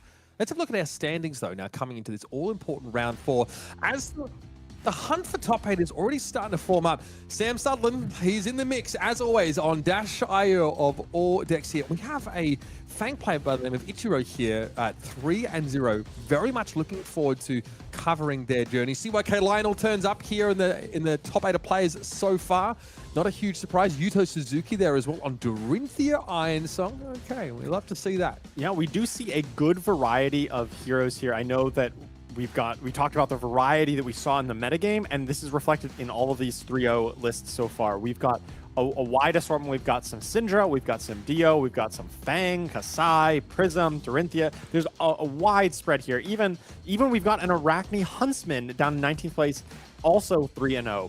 Really excited to see what some of these decks do as the day goes on. Yeah, I mean, perhaps the rumors of Cindra's demise have been vastly overstated. We didn't see much of her out of Hong Kong, at least in terms of their top 8 representation, but here in Japan, she has turned up and it's starting to put a little bit of pressure down. Yeah. There are 4 of them, 4 Cindras still here in the top 20. Oh, there's even more 3-0s, right, with this very big event. So big names here. Yeah, we definitely see Nova Chan here with Arachne Marionette, Justin Koo on the Gravy Bones. We see a wide variety. Shoma also 3-0 with his Kassai. We featured him in round 1. Nova Chan, of course, in 21st at the moment. Good to see. Taichi Yamamura, a player that we've been able to feature. I think we featured him actually in Philadelphia at the World Championships over towards the top tables. Connor Leviton, of course, here representing at 3-0. Considered to be hailing from Japan. Bun R as well, still in the mix. So some real heavy hitters still featuring among our top 40 right now. And some very interesting decks at 3-0. That is a Lyath Goldmane there in the hands of Lewis Glenn. I can only hope we get to see him make his way to the feature match area as well. Lyath is such an interesting deck. I'd love to see that on coverage at some point. Yeah, I mean, he can do so much with a huge amount of cards, but he's very, very intricate. So hopefully things continue to go quite well. But we've got a Fang at 3-0. I absolutely want to see what he's capable of doing right now, because we've heard rumors of this turn up. Again, I mentioned earlier, Punkage has been, bringing him out to his RTNs, and Fang's the kind of deck I myself have, piloted, and it feels like it can be a little bit difficult to get to that threshold, to get that 3 filter online. But once you do that, you're one of the most powerful mid-range decks in the game that can kind of do everything with just a whiff of an oily rag. Yeah, it's definitely a tale of 2 decks, right? Yeah.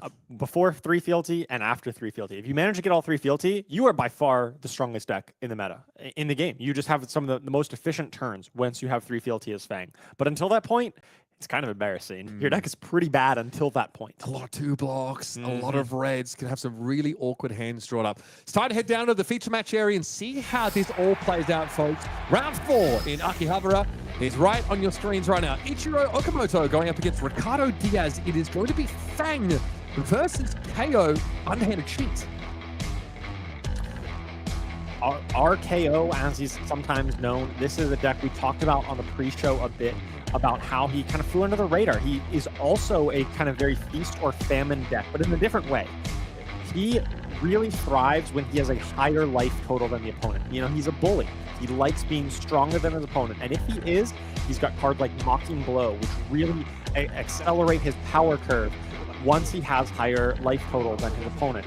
But if he falls behind, if he doesn't have a higher life total than the opponent, then suddenly a lot of his cards are much less efficient. What concerns me about Fang, though, is this.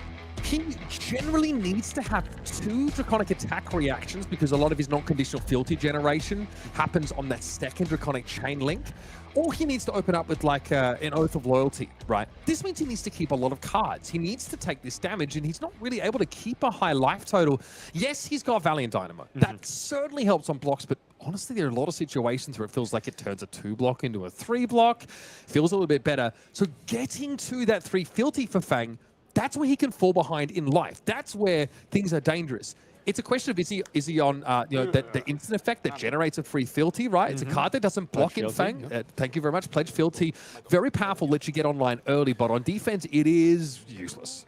Yeah, we often talk about the main strategy in Flesh and Blood is a lot about like using your equipment. And some of the conventional wisdom is hold off on using your equipment. Don't block with it until you need to cover a key breakpoint or later in the game when you're forced to. But in this kind of matchup, I think it's the opposite. We see Ricardo already blocking here with these Bonebreaker gauntlets on the very first attack in order to get more damage with the Might token. Pledge fealty. Pledge fealty does come out here. Ichiro to start the fealty chain. And I think there's a non-conditional fealty generator in the arsenal in the form of that 0-for-4 attack action for Ichiro Okamoto. That is quite a good start already, potentially starting off with 2 fealty, or at least 1 right away and a second one on deck. But Ricardo now gets to make the first real attack that's actually threatening Ichiro Okamoto's life total. And this is where, traditional wisdom is save your armor. Don't use it right away. But I think against KO underhanded cheat, oftentimes it's correct to just start blocking with your armor right off the bat to keep your life total high. Because that's once you fall behind, it doesn't matter how much armor you have. If your life total's lower, that's what enables a lot of KO's powerful cards. Might token a Mandible Claw means 4. And again, Ichiro Okamoto says, okay, if I have an extra blue in hand, before fealty, Ichiro absolutely needs to use those blues to power these dagger attacks. Doesn't want to have to be using reds. Yellows are an option, of course. That's why you see if yellows turn up. He's got to be working on figuring out how to best block this out, because you got to imagine you don't want to just blindly take damage here. Ricardo is just attacking with the Mandible Claw, so it's likely that there is a wind-up or possibly an outside interference coming some way to discard a card to give this Mandible Claw go again.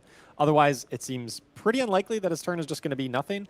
I think we do see an outside interference there, so it gives Ricardo access to a lot of options. This is kind of like a tutor type effect where he's able to grab a card from outside of the game, your inventory, your sideboard, as it were, and put that into your hand. And great for a Mocking Blow on demand, for example. Mocking Blow or Big Bully, perhaps, depends on if this is able to connect in. It is a breakpoint, and this is why this typical 4 damage vanilla attack, Ichiro is taking so long to think about. Again, I'm seeing, some. I think I see a scar tissue in the hand here for Ichiro. It's a pretty red heavy hand. It doesn't look like one that blocks spectacularly either. He really needs to get in the tank on this one. Yeah, typically it looks like there's a perforate there as a yellow. That's a card you sometimes see out of these Fang decks to be able to attack with daggers. But as I mentioned, shoving the armor in. First attack, shove the armor. Just keep that life total high and keep your cards in hand so that you can pressure back. You don't want to be blocking with cards because you want KO to take the first damage. Yeah, it's also important that Ricardo is not able to, get those extra effects straight away. I think Ichiro knowing there's likely to be a follow-up of some description here. Right, we did see, of course, that outside interference. All right. This allows him to tutor for a card and put it on top of his deck.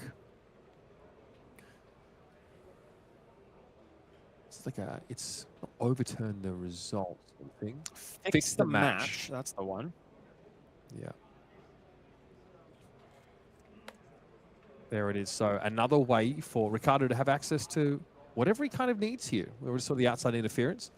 This one will allow him, we won't be focusing on the defending text, but when it attacks, it allows Ricardo just to tutor a card to the top. Yes, and whenever Ichiro defends this, which is very likely to defend because he wants to keep his life total high, you're going to clash. And Ricardo probably put a good card on top so that he can win said clash. Of course, Fang doesn't have too many attack action cards, so he'd probably win the clash anyway. All right. So we'll see what was tutored to the top here. It's a card to win the clash or a card that he really needs. He wants to draw for next turn because it does allow you're going to draw the card next turn. Yep. Steal victory here could be pretty impactful. We know Fang is trying to generate that fealty, and that is going to be a great way to keep him off that magic number 3. That's what I really love about these reviled heroes. They kind of play like Assassin in a way. It's like where you don't know exactly what they're doing. They have some options here, and it's hidden information. They get to keep it secret of what's up on top. and you know, maybe it was a card to win the clash, but Ichiro didn't clash, so maybe it's just this card that's going to allow him to get some advantage. Ricardo obviously activates KO, gets that attack up to base 6. There's no booing, there's no vigor generation yet. And Ichiro gets to come back with a pretty big attack hit instantly with a shove of equipment. Scaling Flashbag being shown up really quickly here. And it's likely there's a redundancy of reactions here for Ichiro, but Ricardo's also hoping maybe to get the resource card away, that yellow maybe that Ichiro was sitting on in order to power these dagger attacks. Yeah, definitely impactful to be using the Scowling Fleshbag early on. And because, like we mentioned, KO wants to get ahead, wants to be blocking with his armor to keep his life total high and be able to push Fang's life total lower. So Ricardo is doing that. Scowling Fleshbag is just one of the most powerful equipment in the game for just that reason. And we do see Ichiro has to pitch the red here to swing with that dagger. You never love pitching a red to attack for 1. But there's a 4th Drakai in arsenal for Ichiro Okamoto. So if he can find a way to mark Ricardo here, 4th Drakai is going to create a fealty and threaten a fealty, which could get him to 3. Fealty going to be used, though, instead for scar tissue. This is going to allow for the mark. Does need to make it Draconic in order to play it under the Oath of Loyalty, but also making it Draconic allows it to activate the Obsidian Fire Veins text of giving it go again and +1, and you basically get to refund that fealty for the Drakai. All things considered, pretty reasonable turn. Yeah, it does work out, and the one card that was Intimidate will come back and stick in Arsenal, and the nice part about Fang is pretty much all of your cards are pretty good in Arsenal. I believe we saw it was a Perforate, I believe, which is good for big power turns once you're online, but is not quite so good at getting you up to that 3 fealty mark. All right. I thought I saw it might even have been a Firm Loyalty, which is just the card we're looking to see taken away for an opponent that's going 3 chain link swipe, because it is non-conditional fealty generation. We'll see if that ends up being the case. But again, as long as these 4 Drakais get to keep turning up, Ricardo obviously blocks out their previous one, doesn't want to get Ichiro up to 3 fealty. But it's still a non-conditional generation on attack. So he got his fealty token back, got some cards out of his opponent's hand. And now this equipment liberally being used. Ichiro understands how important it is to try and stay at that higher life total, but he's 1 behind now, and Ricardo's effects are turned on. Yeah, whatever that card was that was in Arsenal, he does not want it there. He used Crown of Providence to get it away and redraw a new card. That's the power of Crown of Providence. Even when it's not being threatened, it just allows you to filter out that card. And here's the power card, right? Mocking Blow. This is the big payoff for being at a higher life total. 35 is greater than 34, and therefore you get Mocking Blow, you get a Vigor token, you get that Boo effect, which allows it to get buffed. And now, if Ricardo has another blue in hand, he's able to use that plus the 1 floating to turn this into 6 base attack, which still maintains the +2, and it's just a super efficient, high-value number game. And at that point, once that first Mocking Blow is resolved, Ichiro is probably feeling like he's lost his opportunity to be ahead in life. Now maybe the focus is on his own game plan, his own quest, so to speak. But his opponent is starting to do some very above-rate things now, with agility and vigor both on the board. Ichiro knows the crackback here could be devastating, so needs to make his move.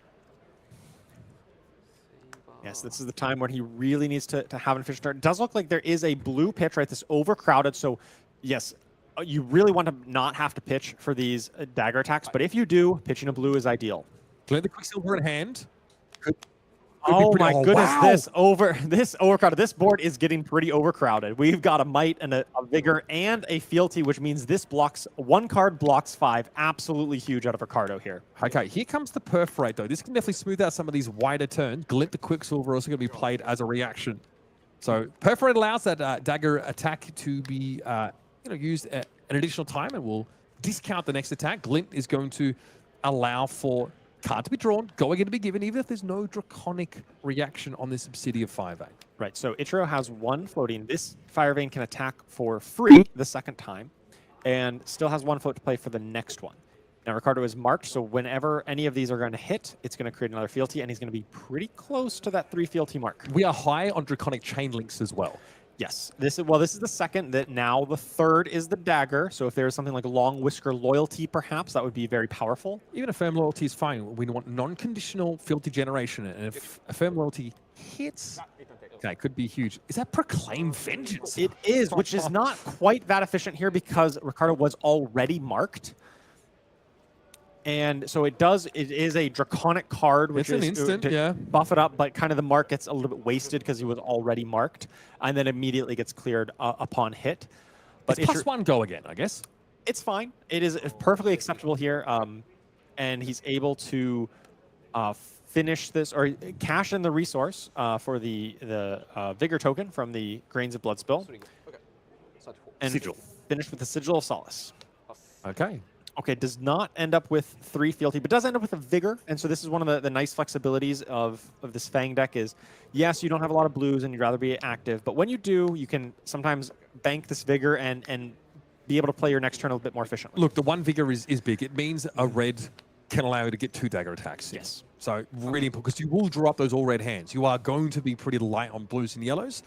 And also, the Sigil of Solace is relevant in that it's given life total parity. I block with this card all the time. I'm not going to lie. It's nowhere near as good as the other legendary one-off that we saw just banned from Cindra. Yes, Fire and Brimstone is definitely can be a very powerful card, but the amount of work and setup that is required to really make it as powerful as you might expect is quite a lot. And so here, Ichiro is not active and is just choosing to block with it and get it out of there. That's just a visit boneyard. Okay, it's time. So Visit the Boneyard is a pretty powerful effect in this KO underhanded cheat deck. It's an interesting tech card. It allows you to put a card with 6 or more from your graveyard on top of your deck and create a vigor. So Ricardo opted to put, I believe it was a Command and Conquer back on top of his deck, and does have now 2 vigor tokens, one to the booze, and that is going to allow him to have a very efficient turn. We know we've got a Command and Conquer coming down the pipe. Okay. We have a twist and turn to start this one off, so it does also allow for that additional dagger attack. Ichiro has a lot of these cards that enable for extra dagger attacks, so without Oath of Loyalty, it lets you get sort of higher up on the number of the Draconic Chain Links. And then Blistering Blade, pretty solid here, but not the best on that first dagger attack. For the Drakai, though, pretty good. This is going to get Ichiro Okamoto up to 3 fealty, potentially threaten a 4th. Now, getting over 3, getting that extra fealty matters. It's really important when you run into cards like Blade Flurry or more Scar Tissues. You want to use them to also confer Go Again to your Obsidian Fire Veins. So having a surplus of fealty over 3 is important. Yeah, this is a pretty efficient turn out of Ichiro. Even though he's not active with the 3 fealty online, he's still able to convert 3 cards into 11 damage. Ricardo just takes it all, which does mean that he is at a pretty big life total deficit at this point. And so he's going to need to find a way to kind of claw back into this. Pun definitely intended with Mandible Claw, to be able to get Ichiro back to a lower life total to turn on some of his more powerful effects. Okay, yeah, stabs before Command and Conquer, I'd suggest. Okay, Those are he does 5. hit the 2 action points. That's powerful. So this functionally has Go Again, so you're able to make another attack behind this. And obviously it was free, discounted by 2 Vigor tokens. Very potent, be able to get that Scab Skins roll here. Eugene C could definitely learn a thing or two from his rolling prowess. Rolling 5 is definitely better than rolling that 1. Talk about twist and turn. Now, if there's a Sigil of Solace here, Ichiro's big chilling. Sometimes Fang players will like to tuck one of those in the yard. It, can give you 3 life, +1 and Go Again when it's made Draconic, if you have those extra fealties. Yeah, this is a pretty big punish for the cashing in all of your armor early to keep your life total high. Is you don't have a lot to be able to cover up this Command and Conquer efficiently. Now, Ichiro's not online. So He's not. Erroneously called that he'd be at 3 fealty earlier on, but that's Yeah, not the case. the 4 that Kai was not. It was not marked. Yeah. So it was just a 0 for 4, which was efficient, but not as good as it could have been. Yeah, not where you want to be.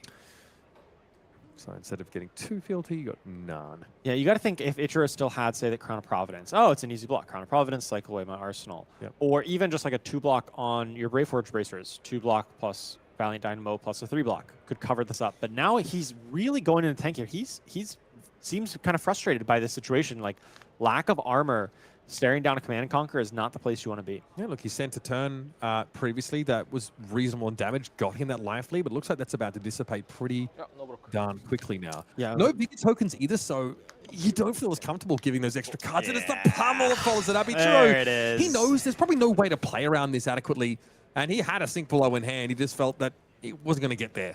Yeah, the classic Command and Conquer pummel, very old school combo, and it does. Hunt's End. Hunts, and one of the most powerful cards once you're active, and a defense reaction as well, which obviously could not have been played in response couldn't have here. blocked with it. This is definitely the turning point for Ricardo. He had the kind of setup with that the Boneyard and the Command and Conquer Pummel. These are the kind of big swing plays that you need to make, and crucially, he's making them before Fang is online. Yeah. And Fang on the small hands really wants their opponent to be marked. So cards like Fall the Decay actually do more than just this. It's 4 that's covered up easily. Ricardo says, no, I'll be keeping that life total lead. Thank you very much. Yeah, it's funny. Like, there's so many moving parts in this RKO deck, but sometimes just resolving CNC pummels enough to get you there. Yeah, even sometimes this era. just the good old CNC pummel is all you need. And it's really such a night and day difference having that 2 versus 3 fealty, right? Hypothetically, if Ichiro had a 3 fealty here, he could do like a 1-card hand that is just like attack with dagger, play a draconic reaction, attack with second dagger, and reset Dynamo. Like, he could have cashed in his hand for so much more value, just even on 1 card. But instead, he had to settle for just throwing an attack, arsenaling, maybe setting himself up to get hit with another Command and Conquer or something, just not really keeping the tempo. There it is. Another Command and Conquer, right out of Ricardo. Not that he can telegraph another pummel, but this is still frustrating for Ichiro, who wants to sit on as much as he can. And this armor has just been bent and broken. The Dynamo's there. There's 1 block on the Grains of Blood spill, but that would cause Ichiro to lose it. There's a temper piece of equipment, which means that second block will mean you lose that piece of equipment. Yeah, Valiant Dynamo really efficient at covering up breakpoints, those things that come in packets of, say, 4 or 7. When you're staring down 6, it doesn't really help you that much, because it either means you're going to be blocking with a 2-block in order to use it efficiently, and instead he just throws 3 blocks in front of it, and Ricardo gets to strip some of the cards out of Fang and make it that much harder for Fang to get active. Overcrowded, pitched away. Oh, steal victory. You're beating him while he's down. He's already struggling to get up to that 3rd fealty, and you just steal 1 away. Now, this fealty, not going to do too terribly much for KO underhanded cheat, but it does mean that Ichiro has 1 less fealty. All right, this is the at least this is the second Draconic Chain Link. So again, a lot of those Draconic attack actions want to be played on the second link. There's some non-conditional fealty generation, and actually, might get him all the way there. This does get him all the way up to 3. Like, you can, it's feast or famine, and currently he is feasting. He was able to generate 2 fealties in 1 go here, with the mark plus the affirm loyalty, and that does get him up to that point, despite the steal victory. But is it too little, too late? It feels like Ricardo has some good tempo here. Is going to make a big turn here with looking for scrap probably into another attack or 2 behind it. From this point onward, though, Ichiro can send 10 block every turn pretty comfortably. Yeah, he can like kind of defaults to that pattern of like block 3 cards, then send 1 card with a reaction and still feel comfortable. Relentless Pursuit here is a blue that obviously can sort of give you that free mark, another effect like that Proclaim Vengeance. This is really important on a turn that we just saw. He does throw away the Grains of Blood spill here, thinking that, he's probably not going to get to use that much. He did keep a pretty big hand. Maybe he's anticipating the game is past the point where that extra vigor generation is that important. And it depends on how the deck's built. If you have these 1-cost reactions, even like Provoke was a blue that was making its way into these Fang decks to really let you extend that hand further. But if you don't have a deck that has many of those, if there's all 0 costs, like this Searing Gaze, for example, then you don't really care about having that extra, vigor resource. There's obviously the lingering concern of having your fealty count knocked down, but now that Ichiro's been able to keep as many cards, he clearly wants to maybe get himself into a surplus of those. Yeah, and look at how efficient these turns are, right? He basically spent 2 cards, attacked for 4 on the first chain link into 4 on the next chain link, and then also got his Valiant Dynamo reset. Yeah, definitely really nice value. Has a card left over here. I'm surprised Ichiro maybe didn't block more liberally, but sometimes you might be turned on, but you're still sitting on these 2 blocks. Yeah, you just don't want to put them in front. I think that might have been a defense reaction. I didn't quite catch it, but that would make it perfect for the arsenal there. Perhaps not. It looks like that Strongest Survive did hit, and Ichiro then discarded a Pledge Fealty, which... completely pointless at this time of the game. It does give go again to a dagger, so it's not... One it's card go close. again. That's Dori numbers, baby. That's Dori numbers. Yeah. I nothing to write home about. Yeah. No mark here, but the Savored Bloodshed is giving a +4. So still converting 1 card into 4 damage, quite reasonable. Yeah, Sure. Where's the damage going to come from here? Well, it's deceptive. It sneaks up on you. Even though he's down 6 to 17 here, the fact that every one of his cards is just so efficient at this point. He basically gets 2 points for free every turn by just swinging daggers, and all of his pumps get +1 because they give the dagger another +1. And then he gets +1 from the dynamo every turn because it's all kind of physical damage going back and forth. Many of those like reactions though are +2s, so you're only getting a 1 card 3 in those situations. It's not amazing, but Hunt's End is definitely something that can get him there, right? If you're behind in life, the 1 card 5s hit a little different. Yeah, it's just pretty efficient value here. We see, oh boy, a Tooth of the Dragon and a Scar Tissue. So these are quite efficient, right? This is him really pumping the numbers on Ricardo here. You do, yeah. I mean, again, because Scar Tissue is not Draconic, you want to combine it obviously with a Draconic instant or reaction. So this is going to also, it allows you to sidestep in some scenarios where opponents block really heavy on that first attack. You can Tooth of the Dragon to confer the bonus to the next dagger swing instead. Yeah, it depends on what is in Ichiro's arsenal. If he doesn't play a reaction on this chain link, he might have missed a point of damage, right? He could have saved the Scar Tissue and made it Draconic on the second chain link for +1 more damage. This is Huntsman, but no, it was a Blistering Blade. And so didn't end up costing him a point here. And actually, he just goes for lethal here, right?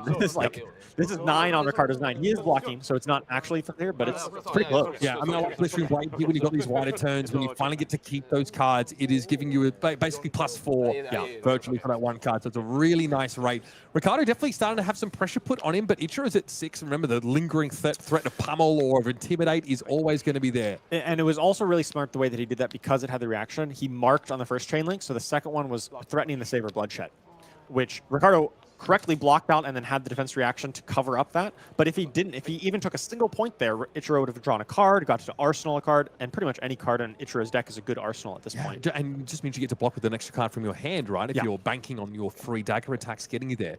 Here's Fix the Match. Ricardo is looking for get something up at the top here. Yeah, so this is, that mind games, like what did he go and search for? Something like Steel Victory, not quite as impactful anymore because Ichiro has 1 extra fealty. If he was only at exactly 3, it could be very valuable. But right now, it's probably a card to win a clash, if I had to guess. Is this just... yeah, you win the clash because this might just be 6 and create a Vigor token. Yeah. Here's the Dynamo. Okay, Dino wants the clash. He wants to know it's a Command and Conquer. Okay. It's overcrowded. So clash 1 might generate it. Sure. I'll be a little bit intimidated by what the Fang has in store though now. 4-card hand. So this is a little worrisome, right? I mean, it's got a... Wait, was that a Pummel and a Command and Conquer? Pummel, yeah. Okay. He's trying to gear up to win here. I mean, Cindra Solace is big to get him to 12 as well, Charles. Yeah. I mean, Fang can do really great numbers, but like, it's really efficient because some of it's spread over defense with the Valiant Dynamo. And unless it's something big like a Hunt's End or a Long Whisker Loyalty, we'll have to see if he's able to force some blocks out of Ricardo with this hand. Those extra dagger attacks now become pretty relevant. Yeah. No blocks here. Definitely signals a likely defense reaction. Yeah, going to tick down a fealty to 3. Cash in a fealty for the Perforate. Very impactful here, right? Gives go again, draws the card, lets you attack for free. Not that it matters much. It already attacked for free. But still... Another dagger attack. That's what's relevant here. Yeah, another chance to come in. Blaze Headlong, just a 0 for 4, just to continue, or just really efficient here, turning every card into 4 points of value. That's a recipe for success if you're able to do that consistently. Ricardo takes it. Remember what he put in his arsenal. He thinks he can get there on this next turn. Another dagger attack here. Another dagger attack basically threatens lethal. Okay, so he has 1 float, so he's able to use... The Braveforge bases for the +1. This is base 2. Okay. All right. Ichiro Okay, happy enough to get the defense reaction. Sure, but does Ricardo have the CNC? I think, yeah.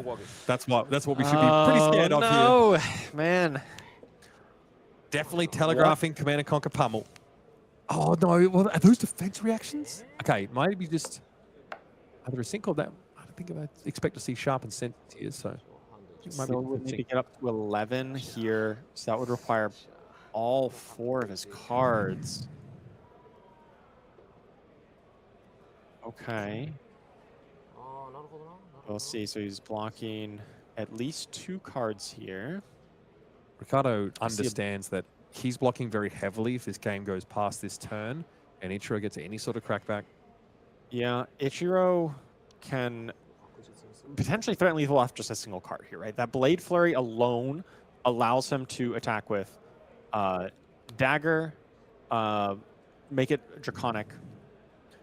When he took a card out of his arsenal, so it's an overcrowded, right? Because you can ambush, you can block out of arsenal with that. Oh, it was a pummel. I'll be playing around. What happens if you twice in the game? It's going to be pretty hard to come back from that one. Ichiro Okamoto gave it a pretty good showing there on Fang. Got to 4 fealty. Started to quote-unquote do the thing. And it is going to be KO. Underhanded cheat that comes out on top. Hard to beat that classic 2-card combo. Beautifully done. Absolutely congrats to Ricardo there, proving that Man and Conquer plus Pummel, a great combination throughout all of Flesh and Blood's history, and doing a number there on Fang. It's just such a good combo, especially when there's defense reactions in Arsenal. Yeah, and in hand as well. I think, Ichiro was sitting on a sink. So, like, trying to cover that up fully was going to be tough. He was going to have his cards torn away from him. Remember, if Fang can't play Draconic card, he cannot keep those fealty tokens. Yeah. That's where it really hurts. Yeah, really close game, like knife's edge on both sides there. I love the high quality and close matches we've had so far at this call-in. It's been a joy to watch. Yeah, absolutely. And there's some fantastic games still coming away. We've still got 3 rounds to come, but of course, we're looking forward towards our next set, Compendium of Wraith. And when there's a new set, there's always a fantastic world premiere event. This time we're heading to London in early February. Book your tickets now, folks, because it is going to be absolutely fantastic. We've already seen a lot teased. We've already seen some fantastic chase cards shown as well.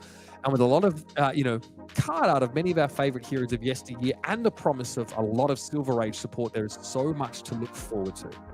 Yes, I'm really looking forward to some of those reprinted cards with the special art, the antiquity card. Oh, yeah. How beautiful are those? I cannot wait to get my hands on some of those Compendium of Wraith. And Legendary card here, of course, is Icelander, hot stamped, of course. This is your first look at chapters 1 and 2 of Silver Age. Tickets, of course, available right now. Starts Friday, February the 6th, of course. And following that, Saturday and Sunday, we have our first Silver Age calling. Calling London, of course, is the place to be tuning into if you're not there in person to see what these early takes are on this exciting new format. And of course, if you get there yourself, well, World Premiere entry promises quite a lot. There is some fantastic loot on offer for you guys if you can get yourselves down there, of course. That antiquities pack is looking pretty darn nice, if I do say so myself. Also, of course, if you can be in the calling, a premium package is here. Some of these really interesting elemental cards already teased, of course, now turning up these fantastic treatments. Yeah, I'm really excited for these cards. They look beautiful, but also just their impact onto the game. I started playing Flesh and Blood during Tales of Aria time, and so I have a soft spot in my heart for these types of cards, and I'm really excited to see where they take them and how they impact the game. Of course, don't be missing out on our collection package with a couple of unrevealed cards there, of course. Well worth picking up some of these Compendium of Wraith cards and getting a head start on the competition, especially if you want to dive deep into Silver Age. And of course, as was announced, the new tournament pack, an all-new participation pack for those major events. We've already seen some of the fun goodies that come from the gem pack. This one promises to be even more delectable. Definitely worth getting out there and throwing down and competing for. That's all happening, of course, at a world premiere in London. Our first true look at Compendium of Wraith. February 6th through 8th, not too far away now, so mark your calendars. Get there on coverage if you can't get there in person. And of course, for us here on the desk, we're 4 rounds into our first day of Swiss play here, calling Akihabara. Round 5 is just around the corner. We've seen some pretty insane matchups, and we are going to be showing a hero that we've not yet seen today and rarely see it all coming up next. Perhaps you can guess it there in the chat. Either way, we'll be back with that match right after this.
Well, it feels like we've barely gotten started here with our coverage of calling Akihabara, but now we're into crunch time.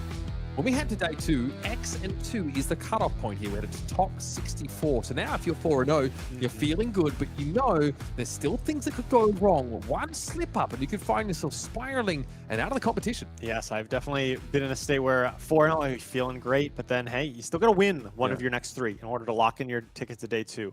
And so this is a real stressful part of the day, right? You know you're going to be playing against really good players who've also gone undefeated up to this point, or other players with the same record, and you really want to be able to lock in that day 2 ticket and compete for the championship tomorrow. Now, of course, this calling event is run over 2 days, as we mentioned. Here's how it all shakes out. 7 rounds of Swiss play here on day number 1, and then in day 2, it's a slog. It's a longer one. We're going to have 5 rounds of Swiss, and then we're going to be heading into our top 8. Of course, we talked about how much is on the line here at the calling. We'll be doubling back a little bit more. But for you guys at home, at the end of each day, so stick with us until the end of round 7, we'll be showing you guys a fantastic exclusive spoiler from Compendium of Raid. Something to get excited about, and it's almost guaranteed to be a chase card, so definitely worth hanging out with us. And of course, after the finals, we'll be drawing a Super Slam box giveaway, so keep your eyes peeled on the chat. Let's head down to the game. I teased for you all before we went to the break that we'd be seeing a deck we don't see a whole lot of right now. It's time for me to draw back the curtain on Lyath Goldmane at the hands of Lewis Glenn up against Masaru Sasaki here. 3-1 on Gravy Bones. Yeah, Gravy Bones, often known as one of the boogeymen of the format. You know, it's still strong despite the loss of Chart the High Seas. Still a very powerful deck, can do some powerful things, but Lyath Goldmane, kind of an off-meta deck, but very underrepresented. Only a few people opted to bring it here, but Lewis Glenn still finding some success with it. A 5 intellect hero is Lyath Goldmane. Very unique in that regard, but obviously his power and block value of cards becomes halved, and he has to find a way, even with that extra card, to work around that. The pitch value, though, isn't affected. So having pitch outlets like this Rampart of the Ram's Head on defense is going to be quite important, plus that hero ability. Yes, he's got to find a way to utilize his 5-card hand to be able to overcome that deficit, and oftentimes that comes from pump spells such as these auras of suspense that we see on the edge of your seat, or other ways of generating, say, might tokens, for instance, to be able to reclaim that value. And of course, blocking effects such as Rampart of the Ram's Head is pretty efficient as well. We talked about the ebb and flow of Flesh and Blood, on turns and off turns. Lyath Goldmane definitely fits the bill in terms of that play style. These auras of suspense don't always have impact when they first come into play, but when they pop, when those suspense counters are finally removed, that's when they come into effect. So there's a lot of setup, and then there's a lot of execution. Lyath needs to make sure that there's a reasonable attack to carry those buffs. On Masaru Sasaki's side of things, though, we've already seen a Whaler Humperdinck and Rigor Mortis get into the graveyard, and Rigor Mortis is going to get into play. This guy's hitting hard, hitting for 6, and that 1 health isn't always a problem against opponents that are only sending individual attacks. Yeah, Lyath does struggle to go wide here often. He's much more about one big attack more often than not. And so we see a pretty powerful first turn coming out of Gravy Bones here. Was able to fill up the graveyard with both a Whaler Humperdinck and that Rigor Mortis. Yep. And is able to deploy it onto the field and still make a few more attacks with the Swiftwater Sloop and Rigor Mortis to follow behind. Lewis Glenn's going to be taking some damage here on this first turn. Definitely a lot of pressure being represented, and Lyath doesn't always block particularly well. Needs to spend in order to make his cards reasonable in that regard.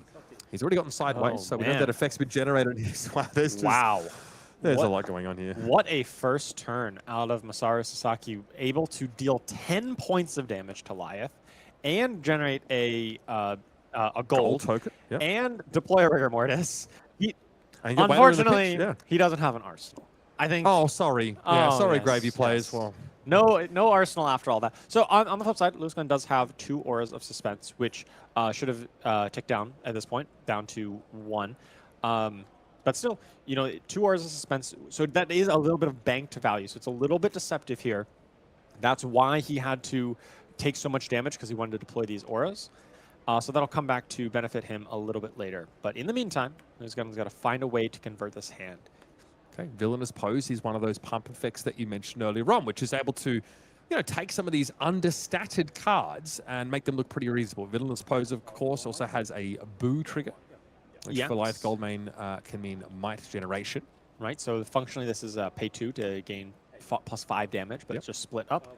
And coming in here with a Short Shrift. This is a really powerful effect if it's able to connect if you're able to get it pumped up, it really is some of the disruption. You know, you wouldn't typically think of this deck as having that much disruption, but a few of the effects are quite potent when they do connect. Yeah, they're all small attacks, and even smaller than printed, but Lyath has a lot of ways and the extra card in order to confer bonuses to that power to turn these into very reasonable Guardian-sized attacks now with crush effects that are highly relevant.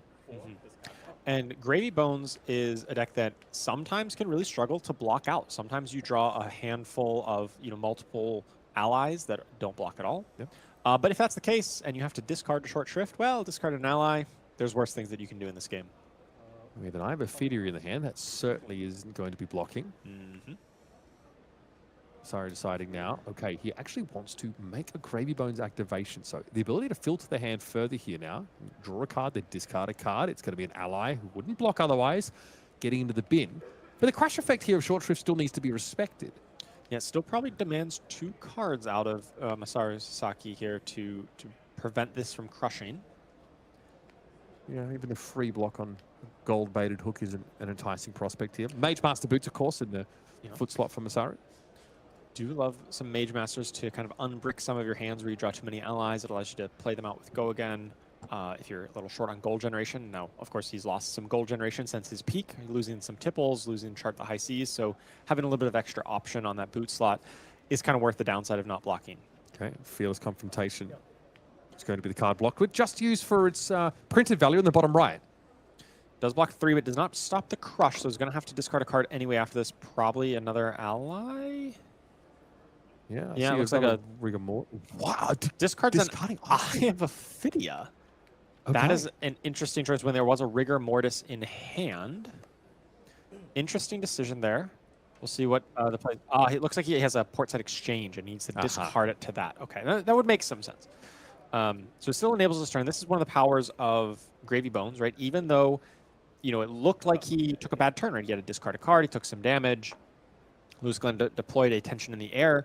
But he still gets to make an efficient turn because he has this ally to be able to attack with. Yeah, this is pretty nice off a small hand. Gravy, like you mentioned, can't always do it, but this is straightforward. Discarding the yellow card, drawing a card, creating a gold token. You have a blue card that's gone into your graveyard as well. So everything that Gravy Bones needs to function has basically been established. Dead Threads for a resource, and gold-baited hook to put an on-hit here for Rigor Mortis, saying if this hits, I'll be making it another gold. Yeah, more or less basically just spending 1 card here to attack for 6 with the potential of an extra gold and put a Rigor Mortis in the graveyard. So pretty efficient. And, some decks like Ninjas tend to have really easy ways of clearing out 1 health allies. Yeah. Lyath Goldmane does not. He does not like that at all. I like this, though. Liar's Charm is going to be the play here for Lewis Glenn. This is such an interesting card, obviously, with multiple effects you can choose from. You can choose any number. So stealing Toughness and Vigor, okay, maybe not as relevant here. Getting the Boo can matter. Also turning off a hero, not just your opponent, by the way, also yourself is an option. It looks like he's chosen Gravy Bones here to turn off the power, I would guess. Or has he? Hard to tell. Yeah, he did indicate towards Masaru's hero. So we'll see what follows this. It might give us a bit more of a clue. Yeah, so if he did turn off his own hero power, he got the Boo effect, which just generates the might, and he may be able to block better? Yeah, I was going to say, it's not like he's denying any cards being played from graveyard with his effect, is he? This Rigor Mortis... Yeah, no, because he wouldn't again. have an action point afterwards. It's possible he's just trying to improve his blocking capabilities to be able to deny the gold trigger, but it doesn't. Didn't block. So what was the Liar's Charm for? To generate a might? Oh, okay. Well, I mean, this is like his turn where he's going to pop 2 Auras of Suspense, right? Yep. So maybe this is like a playing into setup and it wants the extra might. Unlike Pleiades, Lewis doesn't have the ability to get this tension in the air synchronized with the other auras in play to have that one big turn, but it does promise still multiple turns of buffs being conferred. So he's able to draw a card off in the palm of your hand, and then obviously this edge of their seats as well. Nimblism, a good pump here to be able to keep up the pressure. Very efficient here, of course, just Given that +3. 2 might there. A lot of punt. We took him at a +8 in general. Do we have something disruptive here? He did have the attention grabbers if he really wanted to synchronize these buffs up. Battered, beaten, and broken. Okay. Ah. There's some number of auras in play for sure. Now, this Edge of the Seats did That should have left play. Okay. All right. And he should have... So he has tension in the air. Yeah, he's just showing how much Okay. pump he has here, that's all. So it currently does not have its secondary text. Yeah. Because there's actually only a tension in the air in play. Still, big buffs. Yeah, this is coming in for 9 and does intimidate, but yeah, see that other aspect of it less exciting. We're going to have a defensive Gravy Bones activation here. Gold paid, card drawn, and now undiscarded. Seen a Chum, very good against Guardians, and also Sawbones now heading below decks. Yeah, it seems like Lewis, his strategy here is really just sending big disruptive attacks at Gravy Bones himself and ignoring the allies, ignoring this rigor mortis, and just because he can't efficiently clear them out. In order for him to clear that out, he would need to like spend his whole turn, basically his whole action point to clear it. And at that point, you give all the tempo back to Gravy to just play another one anyway. Yep. So it's kind of a risky game plan. If he's able to chain these big turns together, he's going to be able to disrupt Gravy Bones and potentially, keep the game close. But this plays right into Gravy Bones' game plan. It does nothing about the board, though, really, does it? No. And when Gravy has a guy or two on board, he's fine blocking out 3 cards, taking some disruption because he can always do the super efficient 1-card attack for 6. That's pretty darn efficient. Yep. And so it'll be interesting to see if Lewis is able to execute this strategy and actually be able to pressure Gravy enough to win that way. Just like Fang, the previous game, really. Yep. So here's a Crown of Providence block. Filtering being deliberated on. I think he bottomed an ally. I think I saw Swabby in that hand. It's a very ally-dense hand there he started this turn with. Yeah, and your graveyard's already filled up with allies, and Lewis is clearly not clearing them out. So actually, you just don't want to see any more allies if you're Gravy, because you don't need too many more. It's a concealed object that is, when it enters play, is going to get booed and allows him to tap it to give something +1. Yep. So that boo creates another might token. If he's able to create another... did he get the trigger? There's only 2 auras in play, right? Yeah, best I can tell, but there is a card there by Masaru's deck that wasn't good. Of course, he made the 2 might there as Okay. well. So Oh, the Lyath, yes, created the might. Okay, that's the extra one. That's the extra one I missed, right? that works out really well then for Lewis. So yeah, big damage off that. That was, that's what his game plan's got to be. It's got to be utilizing these cards and their extra text and not missing any points here. Really just as much damage as possible. And if he was able to intimidate to get that extra card, that disruption and force the damage through. But at the same time, he's not dealing with the board. I was going to say, virtually trying to outrace Gravy Bones without any inherent ability to impact the board, which is something that the Necromancer really loves to have remained intact. It makes things awfully efficient after a point. We do see him have to pitch Chum here. Now, Chum is a huge card in this matchup, and it's one of the reasons why Gravy Bones is pretty good into Lyath in general, is that if you do set up this big turn, you pop a bunch of these Auras of Suspense, you play some pump spells like Nimbleism, Chum can just wave the red tape. Yeah. And you're like, well, I didn't want to clear allies, but now I have to. And when you're forced into doing that, you just give all the tempo right back to Gravy Bones. Okay, Call to the Grave. Now Masaru going to be able to throw whatever he wants into the bin now. Does he want action points? Is it back alley break line? It seems like he has his pick of the litter. Yeah, when it comes to allies. So back alley break line going to be thrown straight into the yard, gaining Masaru an action point. Yeah, at this point, once you have so many allies in the yard, you're just able to... You just want to be able to deploy them and attack with them. And you need action points to do that. And so Call to the Grave just being such a flexible card to be able to both generate action points, to find guys, to put a blue in the graveyard, all kinds of things. If you can find a Fiddler's Green if you really need healing. Such a good flexible card for this Gravy Bones deck. Rigor Mortis and Chum. Match made in hell. 6 into 4. With the ability, of course, to demand Lewis's attention when he tries to set up for a very, very big swing. That's one of the reasons why Valda wasn't able to make the splash that, you know, many had hoped that she would, because she came into the game around the time when, yeah, Chum and Gravy Bones were ubiquitous. Yes, Chum, friendly first mate. Well, friendly for one half of this equation. He is. Yeah. Friendliness is zero sum. Just like fun. He, I think people facing down Chum will not often say he is the friendly first mate here.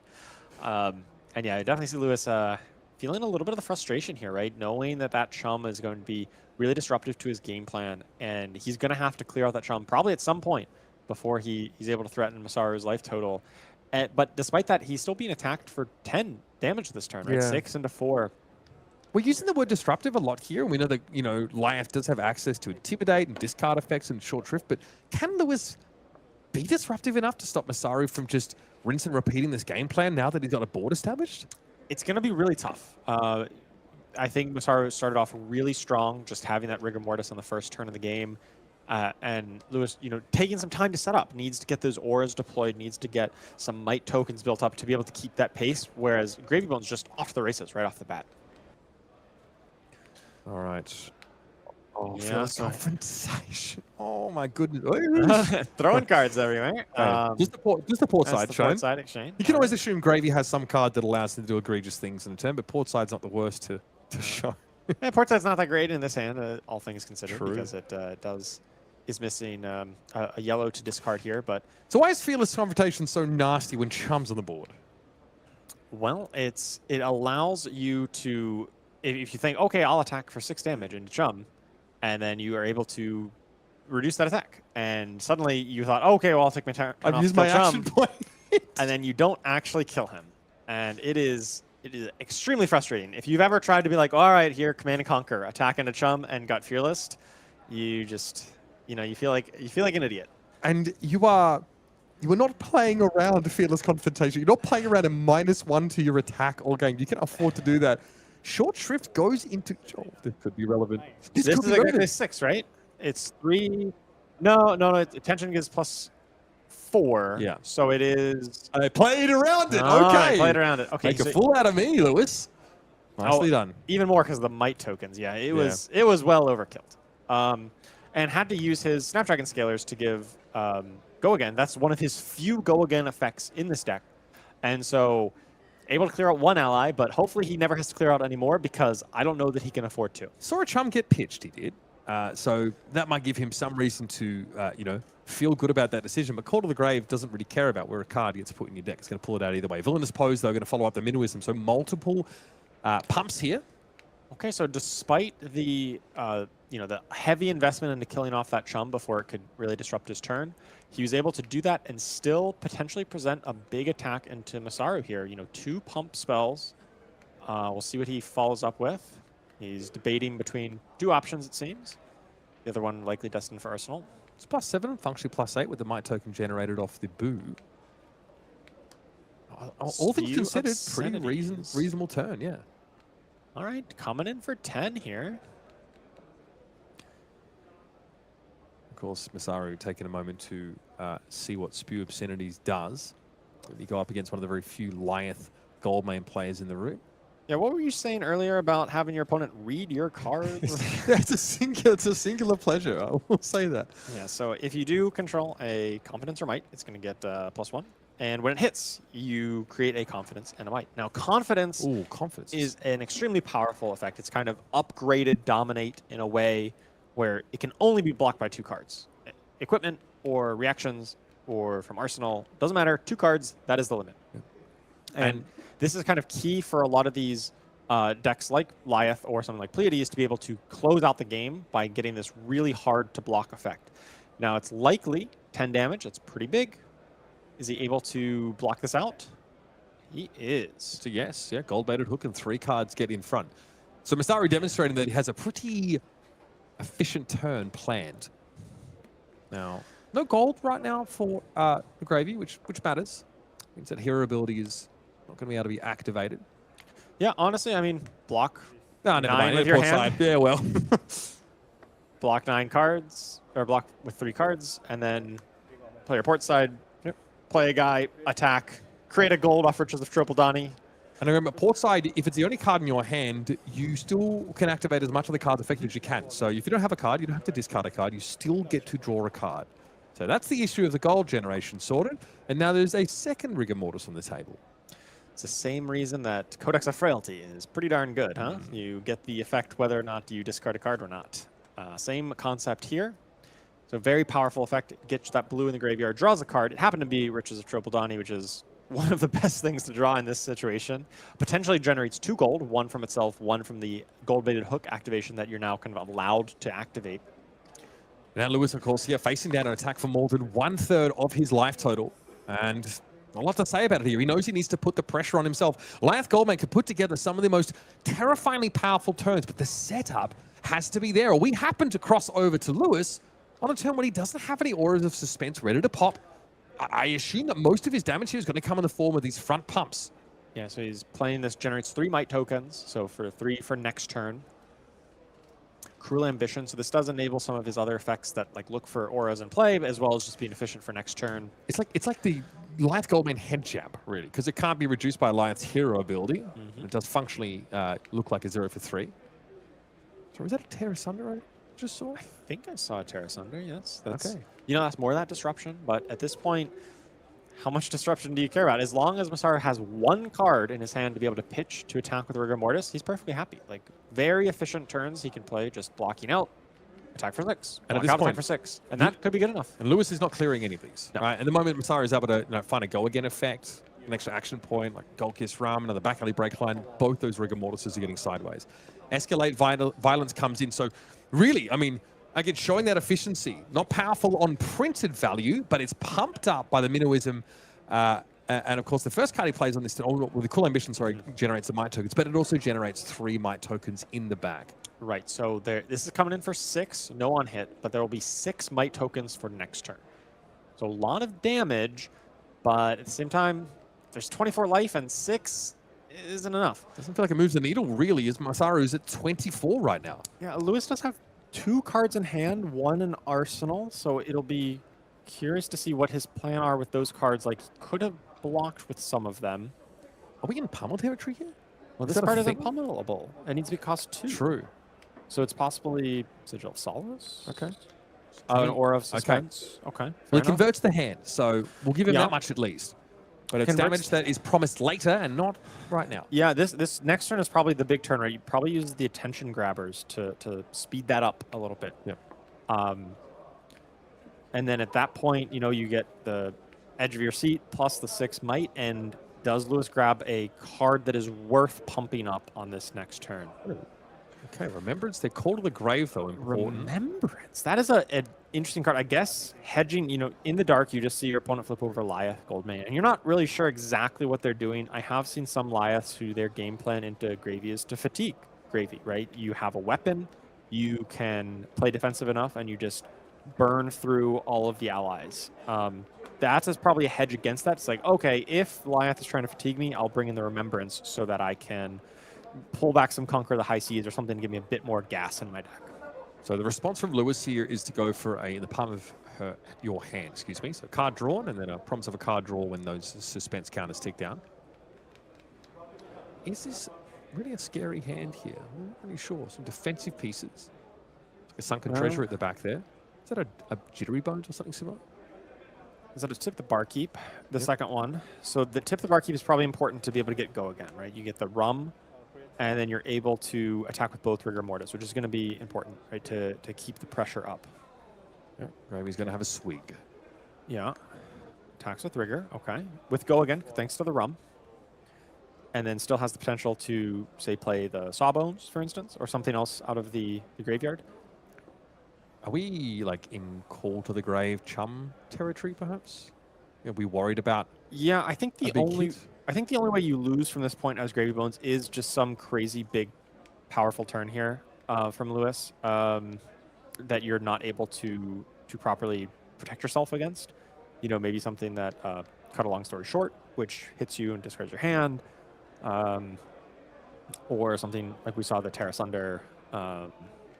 So you're just gonna be thinking about how do you lose this game, and I think grabbing a chum is an efficient way to like potentially save yourself. Okay, time is of the essence here. So attention grabbers is going to take a suspense counter from one of those auras and get +2. So blocking for 3. Blade break though. So only one use of this for Lewis.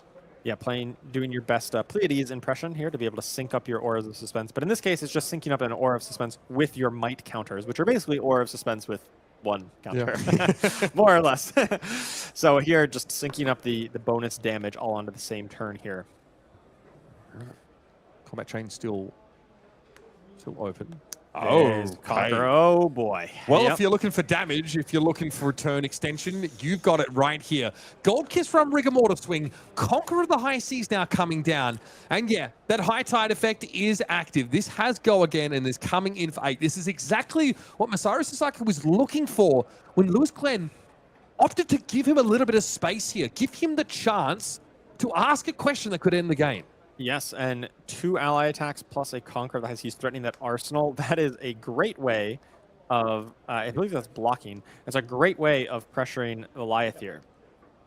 Yeah, It's keep blocking him hanging. for 4, which does mean it hits, destroys the arsenal, which was the Terra Sunder, right? That was partially his way back into this game. Does go to 1 here, but there's a Rigor Mortis coming in after this, right? I mean, there's 1 floating. Well, there's a Call to the Grave, which means he has his whole deck in his hand in a way. Yeah. But it looks like he's just going to opt to Arsenal that and come in for 6, which is still good when you're at 1 life. And your Lyath Goldmane, your blocking potential is limited unless you jump through a couple of hoops. It requires obviously pitching a card.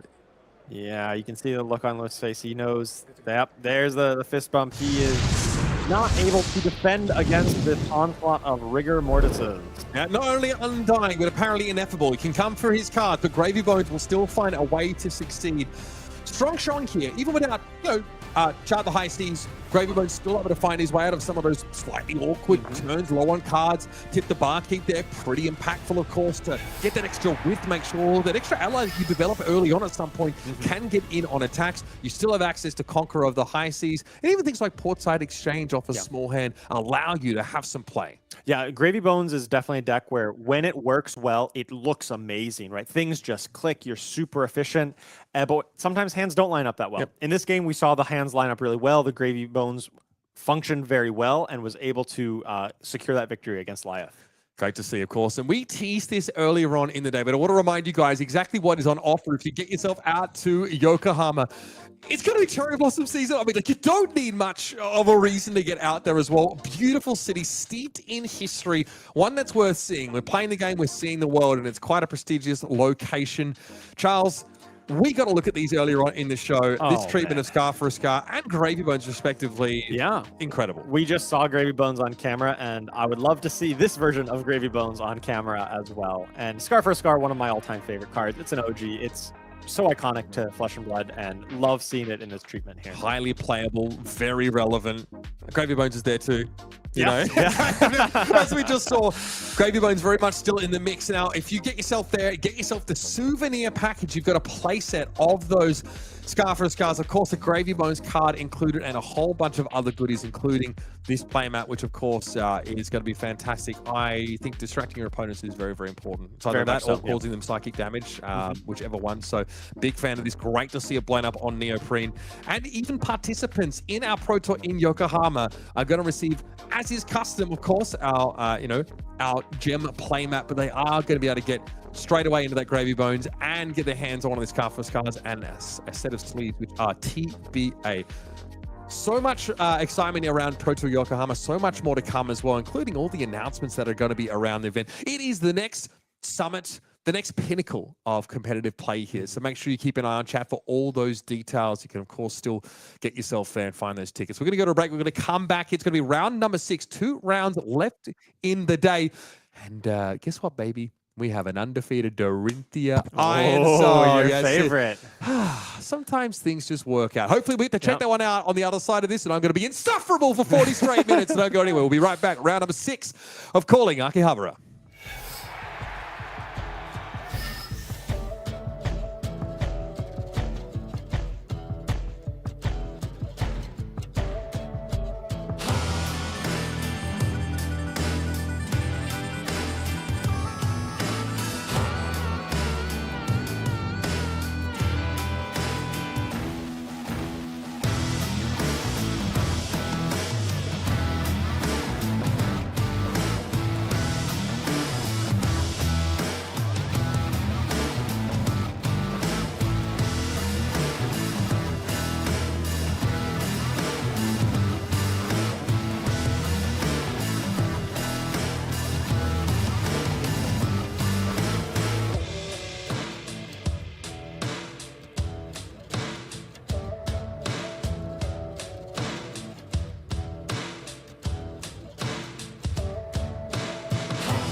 Round 6 is on the docket here, calling Akihabara an interesting matchup. I'm going to use that term very liberally. Of course, Gravy Bones versus Lyath Goldmane previously, where Lyath dumps his auras on turn 0 without realizing that his opponent still has an action point and ends up going on to take a bunch of damage early.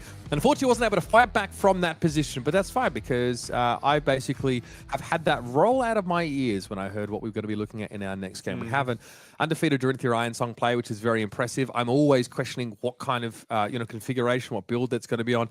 She's always been in the mix, but always, considered to be a B-tier deck that needs a very, very strong pilot to play her. So I cannot wait to see what we have in store. Yeah, Dorinthia, one of the OG heroes from Welcome to Wraith, has been around as long as Flesh and Blood has been, and has always been like on the fringes of the meta. Sometimes it comes up as like a really powerful deck, a counter to specific meta games. Typically preys on pretty aggressive decks, the Dawnblade version, because you're able to attack and stack up those Dawnblade counters. But we've also seen other variants of Dorinthia in the past too, things like Decimator Great Axe or Hatchets. It'd be able to play a longer, grindier game. So it'd be really interesting to see exactly how the story has stacked up into the current metagame. Calling in Los Angeles, that was, where, Hatchets Dorinthia really turned up. Runaways obviously had a list that brought them great success there, but there were a number of other individuals looking to pilot that one there as well. So, a whole lot really depends on what we see from the Dori's configuration. But before we get there, let's have a look at our standings coming in around number 6. Now, remember, X and 2 is where you want to be. So all of these players currently live for day number 2 and a number of our undefeated individuals with a smattering of different heroes amongst that list. And in fact, if my eyes don't deceive me, there are no repeated heroes at 5 and 0. There is just Nova-chan and Gaichi Yamada are both playing Marionette, but that is still 8 different heroes in the top 9 undefeated. The 9 players who have gone 5-0 and have locked their ticket in for day 2 already. And we'll spot it there as well. Brody Spurlock surfaces at 4 and 1 there across to the other side on Oscillio. Oh, buddy, I hope we get to see some of that action. Sam Sutherland holding strong at 5 and 0. And here, of course, these players are all still very much live for day number 2. Austin Summers, a Team AGE player, SoCal local there on Prism. Good to see him turn up here as well. Still so much more to be told from this tournament. 0-0 at 4 and 1 after a bit of a disastrous game from him. Esmond Hung at 4 and 1. And then, of course, we still have another page of players who are very much still in the mix. Now we see Shure Wu with Arachne Slippy. slip through the cracks. Yes, possibly using some of those new Armory deck cards that he got some support from to help push Arachne Slippy up into the metagame. And there's a Puffin here at 4 and 1, which is it was fantastic. Great to sort of see that in the midst. Round Sasaki at 3 and 2, struggling after winning those first 2 rounds. Shoma at 3 and 2 as well. So Kassai is not exactly giving him smooth sailing from this point out, but still very much live for day 2 of action as we cut to top 64. But first, we have the small issue of this next round. It is round number 6 on deck. An interesting matchup, and one that might have been shaped a little bit by some recent bans. It's going to be Ryosuke Urase on Florian Rotwood Harbinger up against Yuto Suzuki on Dorinthia Iron Song. 2 5 and 0s fighting for unbesmirched records heading into our last round of play. Yeah, I definitely think in the past we have seen that Florian tends to get the better edge of this. He can be very defensive and can deny some of those Dawnblade counters, but he did lose one of his most potent defensive tools in Rootbound Carapace to the ban list recently. So we'll see if that gives him a little bit of an, it gives Dawnblade, Dorinthia, a little bit of an edge to get those Dawnblade counters rolling when he doesn't have quite as many defensive options. Now, I followed Yuto Suzuki and his performances over multiple large events, and he's always had a bit of a fruity take on some of his Dori lists. He's always had some interesting spice, so I want to see if that's the case. This, though, is about as bread and butter as you get. It is a Red Warrior's Valor into Dawnblade swing after that Germinate turn 0, so very straightforward. This is coming in for 6, and on hit, Yuto will have go again. Yep, classic Dorinthia play here. Warrior's Valor, just if it hits, then you get to trigger hero power, you get to swing the Dawnblade again, and it gets to go again for Warrior's Valor. It kind of does everything, all predicated on it does this hit, which is why she packs her deck with attack reactions to hopefully get over the top of any kind of defense that the opponent might put out. And you've always got to be trying to consider every contingency going up against Dori here. That's an overpower. Looks like a puncture. Puncture is a pretty good pump here. I'll get you there.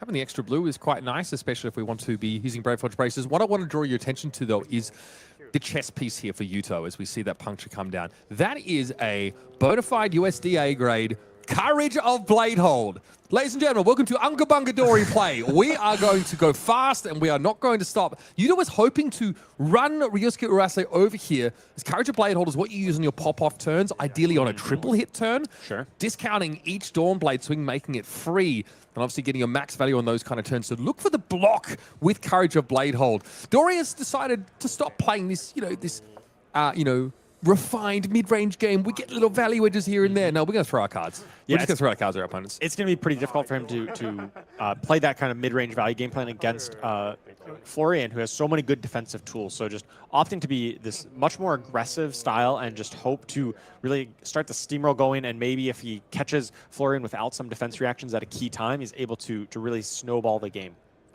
I mentioned Fruity kind of looks here. Yuto Suzuki has a copy of Sharpened Senses in his hand.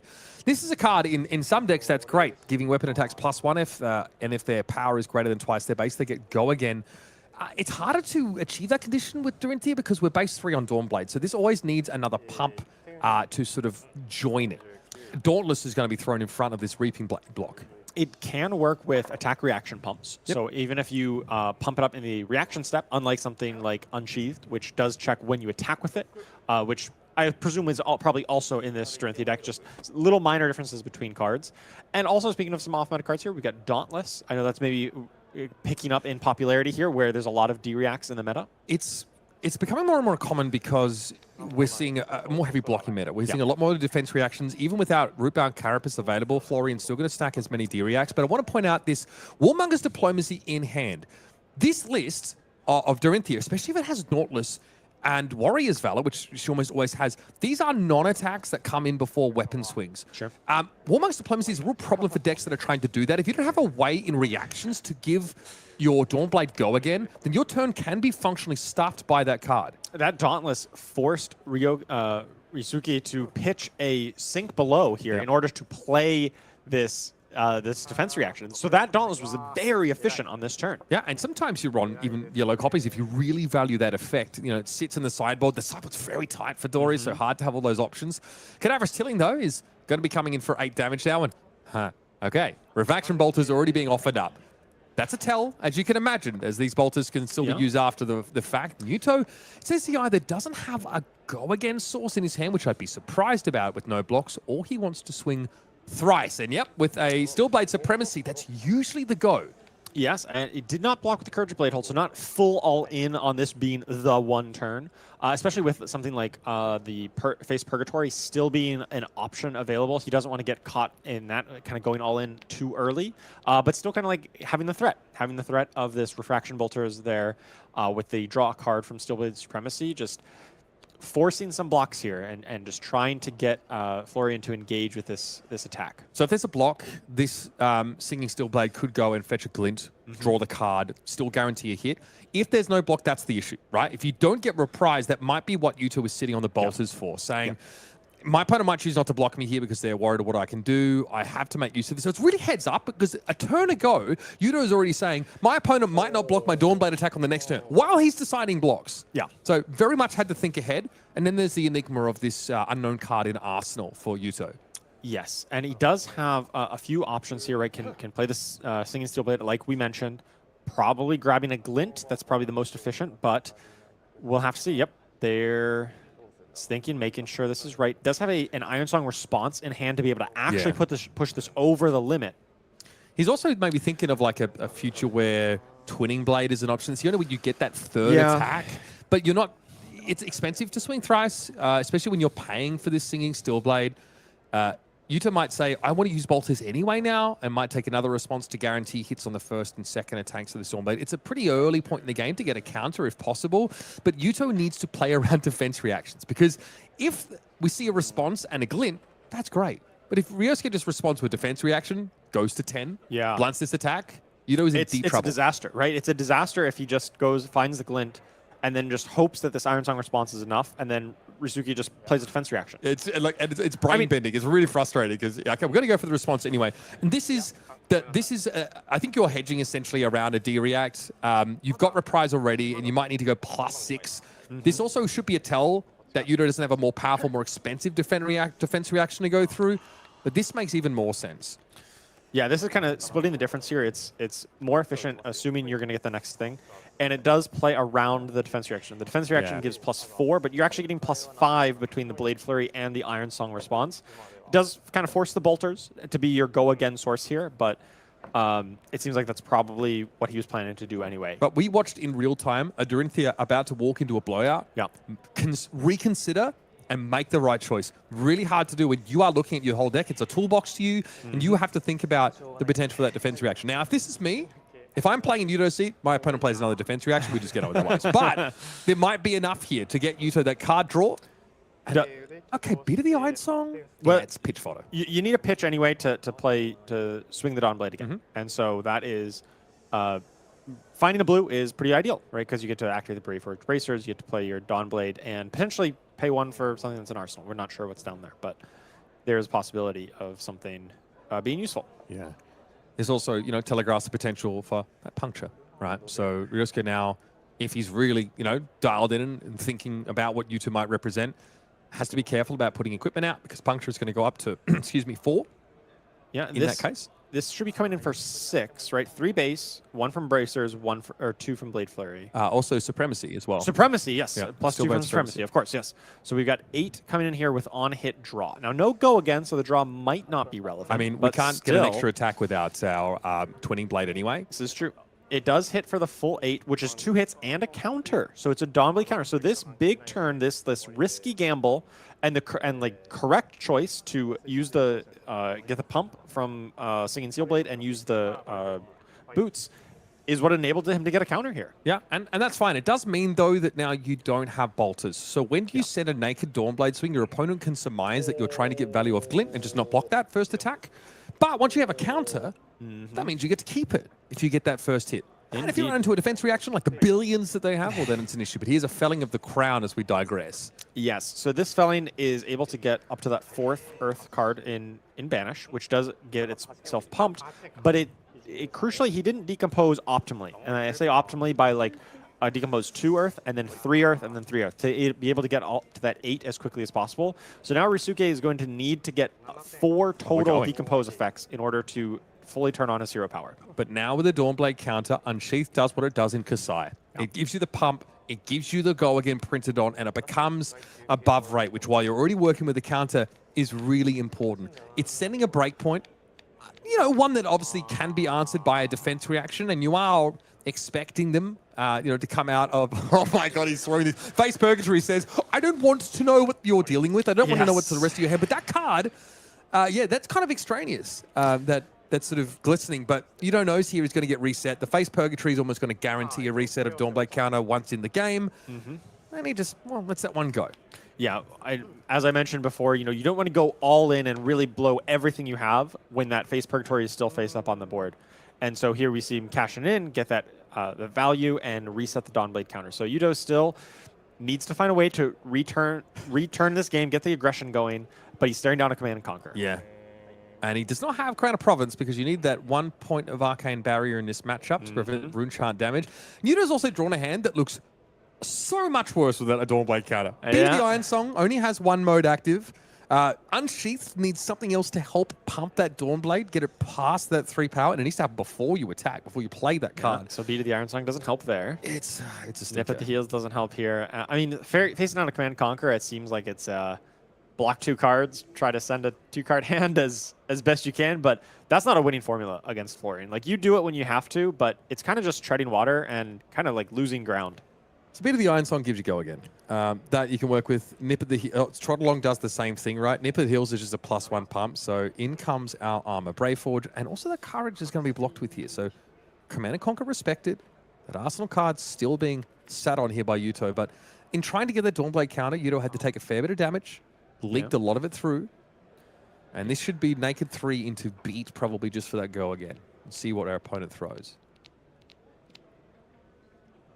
I don't hate the Unsheathed on the second attack, but potential for a follow-up after that is just not there. True, yeah. We still don't know the arsenal for Yuto here, but he did, want to defend it against that Command and Conquer. Is he still sitting on a puncture? Or are we past that point?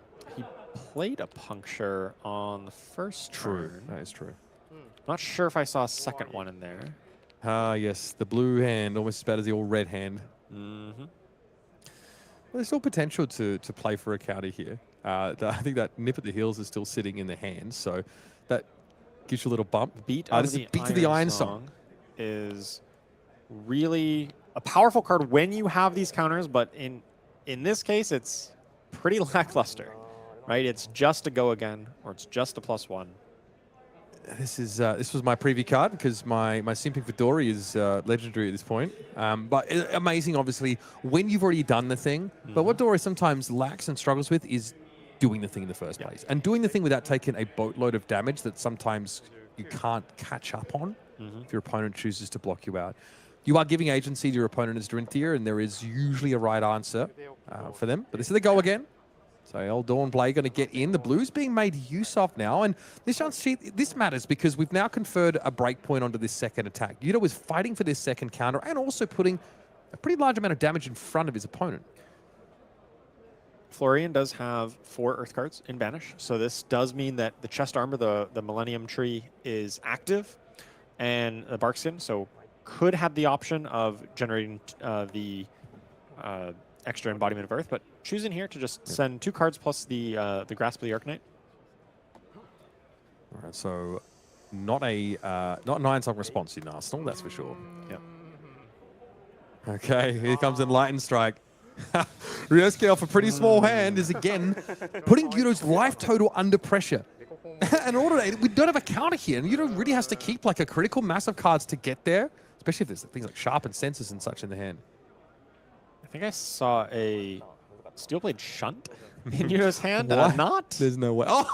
It is a blue, so I mean it's a blue pitch. It's fine, but not exactly the most optimal given the circumstance here. That's No. a Jagged Edge. What's likely happen is that Yuto has a transformative sideboard that runs Tunic for slower matchups, potentially, and then Shunt looks a lot better.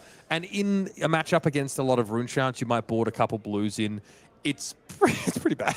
Yeah, it's not good here. the greatest here. I mean, I guess a lot of times end games against Florian devolve into Florian just sends a single blue to create 1 or 2 Rune Chants and then swing Sword. And in that case, you can pitch a blue to AB the Rune Chants and then play that off the float. So maybe it has some utility in that like super grindy late game, but yeah, it's probably not ideal. It's probably not ideal that if he was perfectly crafting his deck for just this matchup, he probably would not include it. Yeah, not a lot of good blocking decisions there for Yuto. He had to pitch that Steel Blade Shunt. It can't block on its own, which is always the problem. Amazing rate when you've got a Tunic. Otherwise, get that out of my face. All right, we've got a hit and run to start the turn. So let's go again for the Dawnblade. Looks like we have a Jagged Edge. So we have a reaction, a way to push this over. Yeah, I can pump this up to a total of 8 with the Blade Flurry plus the Jagged Edge and still be able to swing a second time. So could be efficient turn, assuming this actually connects. Will Ryosuke be able to correctly block full 8, but still has the option to use like Well Grounded as kind of a mini defense reaction. So a lot of options here on the Florian side of how to approach this, and just has to correctly suss out exactly how much damage this Dawnblade can get up to. Worth bearing in mind, Well Grounded is damage prevention, which is shut down by Jagged This is Edge. true, yes. So he may be counting on it to happen, but Jagged Edge in particular will counter out on this turn, yeah. You never board that card out. You're on like 1 to 2 copies against like a lot of those relevant matchups because Prism can be an issue for Dorinthia, but being able to clear that ward board isn't. So it's just a nice card to have a couple of, but here it might, and might's doing heavy lifting, have some relevance. You got to imagine Ryosuke knows something is up, but it's all about thinking how many pumps could there be, exactly what could they be, and how's he going to navigate this. You got to think it's not just he's coming in for 3 and hoping that it hits. Yeah, again, Definitely going to block with this Truce. often you're counting the Dori's hand. The problem is when she takes a bunch of damage and starts turn with like a full rip, you can't really go, oh, okay, 1 card is 3, 2 cards is 6. Like it's not so simple. So Barkskin and Truce blocked with. So this does block for 6 and potentially would think, oh, I can go up to 8 with the boots. But No, Jagged you Edge. cannot. No, so now it is 8. Yeah, so I mean, really relevant in this spot, right? Also, Something's kind of interesting is that bit of the Iron Song has another effect where it prevents cards from being able to gain block value, which is, with embodiments of Earth, can also be a decent spot for it. But yeah, I like that. Sink below out of Arsenal. Oh, shuts this down that's anyway. crazy. How did he have a 0-for-4 block in his deck? That's unreal. They did create 2 embodiments here. I think it should only created 1 embodiment. Florian is not active yet. There's kind of different thresholds here where Florian requires 8 and Barkskin only requires 4. But didn't end up mattering there because of the additional Degract. All right, so Channel Millennium Tree thrown out first. Amping, providing some amp at the start of the action phase. So this is the bread and butter. A couple cards in pitch. We've got 2 rune charts at the backside, and here's Reaping Blade. Follow it. Yeah, this is just Ryosuke just getting some good chip damage in. Basically, 3 of that damage is going to be unpreventable because you only have Arcane Barrier 1 on Yuto's side. And getting in that 3 damage is going to drop him down at least to 13, and probably even some more damage sneaking through. And it's not the most compelling hand for the Dorinthia player either. It's another trot long nip at the heels combo. Seeing both those blues turn up at the same time, always really where you want to be. Blade Flurry there's nice. You can do the thing. It's just not. The rate is poor. It's really poor. Yeah, and taking this much chip damage, I mean, especially when Florian is just so efficient at pushing you when you're already down, just because he's able to convert those 1 card into 4 or 5 damage hands, that once you get low, he's just going to be able to outgrind you. And that's really the power of Florian here. And with this big life total lead, you don't need something dramatic to be able to really swing this matchup back into his control. Yeah, Yuto just cannot really play off the big hands any longer. You're dead right. Coming back from this kind of deficit is you need your opponent to overcommit to blocking. You need to put the fear of God in them first of all. But when you're 17 points of life behind, it's very hard to do. So the Dori player needs to get an overblock out of the Florian player and then blow that block out and then start snowballing. But Bolters isn't there. Triple hit turns really hard to pull off. Yeah. The Courage of Blade Hold has done nothing. It's done nothing. I mean, it's not even there. It just blocked. That's all it did. Yeah. But again, if Yuto is on Tunic in a sideboard plan and goes Tunic shunts in this matchup, not much better. You're not going to out mid-range Florian. Unfortunately, because of the way Reprise works and the fact that Dori's underrated, she doesn't have counters, and you go up against a deck that's chock full of defense reactions, I still think this is the correct way to try and play. I don't think you're favored in this matchup, but you are going to have those spots where Dauntless really breaks your opponent. Authority of Attire can be really good in this matchup. I haven't seen it yet from Yuto, but there are tools for Dori to do this, and I do think that the best Dori players are the ones that realize that she's not a mid-range deck. She's an aggro deck. Aggressive deck needs to get the tempo on board and maintain it. I did think we saw a quick glance at his arsenal. It looked like an overpower. I didn't quite catch the color. Not the most impactful here, and it makes sense why he hasn't been able to deploy it throughout most of this game. I think Dorinthia really has played here without an arsenal for most of the game. The arsenal slot has been kind of destroyed by just parking a card in there that's been unusable. I mean, Overpower is a mega base when you have a blue rich hand, which this one is. But again, when you don't get Reprise, you're pitching a whole card, a whole blue to get 4 damage sort of pretty bad. Yeah, not a card you want to get stuck in your arsenal, but when you need to bring Arcane Barrier in a headpiece, which I think is the correct decision here for Yuto, you don't have that recycle potential, and sometimes you just draw stinkers. Fortunately, it's a little too often in this game for Yuto that he's not been able to find the answers. But again, these timely defense reactions have been crucial. Yeah, we are playing out a blue Overpower without a Reprise trigger. Not how you draw it up. Right, 2-card 2. That's great. Oy. Yeah. Yeah, I think what is really, what has gone wrong for Dorinthia here is just really lack of power turns. We saw 1 good power turn with the Steelblade Supremacy that drew 2 cards, got a counter. That was a good turn, but he needed to chain those kind of turns together. And since that time, he got stuffed by the face Purgatory. It really hasn't gotten anything together since. Yep. And the same thing that happens as KO. They throw their headpiece at you straight away as well, Scouting Flesh Bag, and it's the same problem. You just need these big hands to function. There are a lot of decks like that, right? Prism, I think, in the same vein, requires the big hands, but if she's able to do double War Tune stuff, she can still function on less than that. And Dori has a fridge. She can block really well, but once you get reset, just a timely defense reaction is enough. The matchup between Cindra and Dori got slanted so heavily in Cindra's favor, which you put 2 defense reactions in a deck. You just had to find one of them at one point in the game. That's how powerful they are against this style. And so Ryosuke is going to lay it on thick. We got a Rune Chant coming in for 4 because of the Millennium Tree. Yeah, he's so powerful. And Lightning Strike here, of course, with promise of go again, I'd suspect, with the Reaping Blade follow-up Yeah. is very, very nice. Very potent. Yeah, Suzuki, Yuto just getting down. Single-digit life total. Dangerous place to be. It does have a Dawn Blade counter for what that's worth, which at this point, admittedly, isn't much. But this is how, if he's going to come back in here, this is the turn where maybe Ryosuke draws a dud hand, maybe an all-red hand, has to block out with this, can't quite keep the pressure up, and is able to find something. I mean, Yuto was telegraphing an Iron Song response is kind of what he needs to find here to sort of get over this kind of attack. Ryosuke, obviously, now that he's turned on, or like in a position where he can make these rune chants so efficiently, you can throw the hand. Just block 3 cards, just overblock it, just don't take too many chances here.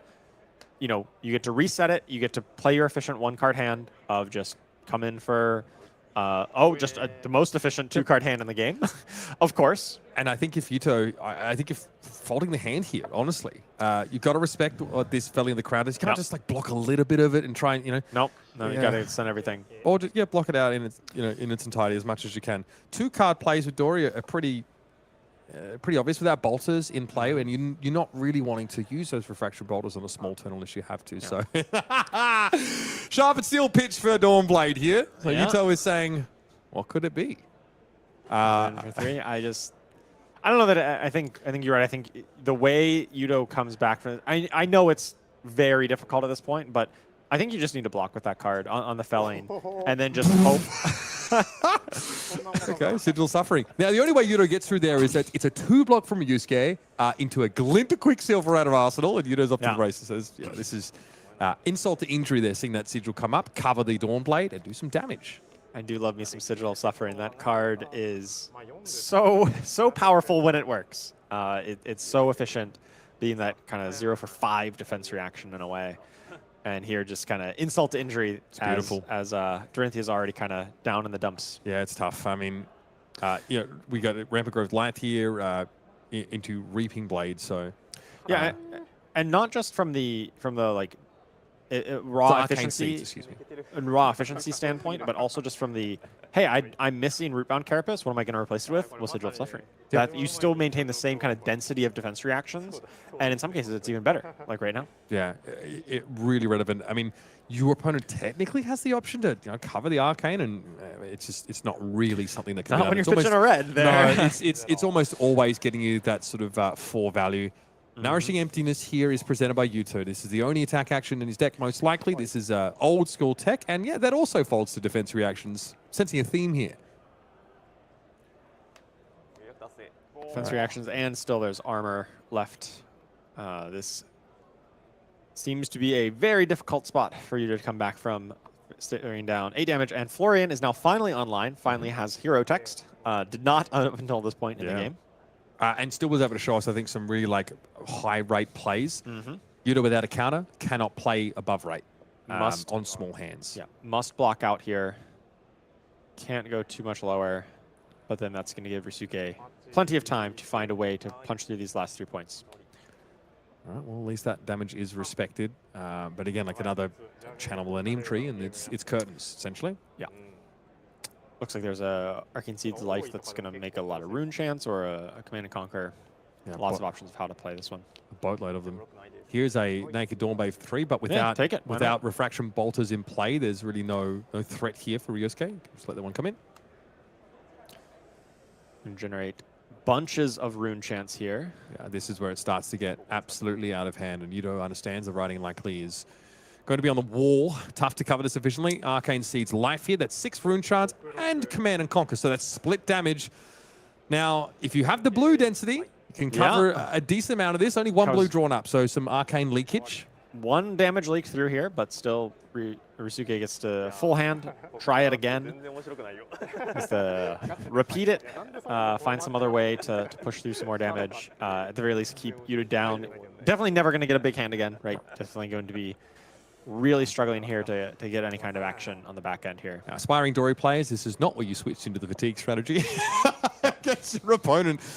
Essentially, fighting out of this kind of corner when you are leaking damage you've got to efficiently cover this arcane damage and also find cards to block, pretty relevant numbers on these attack actions. And there's still a decent amount of disruption here as well that Plow Under and Command and Conquer can sort of send. So Yuto is, I don't know what he's looking for at this point. And for a hope and a prayer. Yep. Some kind of all-red hand out of Ryosuke that can't actually pressure you properly. And then another all-red hand to give you another chance to get back in, but it's pretty long odds. And yeah, I mean, it's the way the deck is tuned for Yuto it's not built for the mid-range. It's not built for value plays. You don't see, like the Brave Forge braces here is fine, but you have to have hit already, right? So on those single swings, it's not really going to get you there. Iron Song Versus is nice. You can threaten a Courage token if you bring that arm piece in, if you're expecting to have to play off smaller hands, but even then, it's a Band-Aid fix. So we're going to send 3s until Ryosuke finds a way to go over the top with some of this extra leakage of damage. Yeah, he's got all the flexibility here. It looks like it's going to be another 2 Rune Chants plus an 8 power attack, probably, from the Tilling. Now, there's a lot of cards in that hand that have, Dorinthia with their helmet off, which is always a good sign. That means it's probably a good card. But they need to be put in front of this Cadaverous Tilling first and foremost. And this, a 2-card block is not going to be enough to get you away with this. No, this is going to demand all 4 cards out of the hand, and the game might not be over, but it certainly feels that if you're blocking out with all 4 cards, that's a rough spot to be in. There's no spot to develop an arsenal here for Yuto if this split damage keeps coming through. And the second he gets caught with, a bunch of reds in hand, and those rune charts become really challenging to block. Or we haven't seen too much go again out of Florian outside of the Enlightened Strike. I know some versions of Florian run something like maybe Rune Rager Swarm. Seen some versions run like Outed recently, just as a bit more go again with the Channel Mountain Rogue. We haven't seen that out of Ryosuke. That's kind of a way that he could close out this game.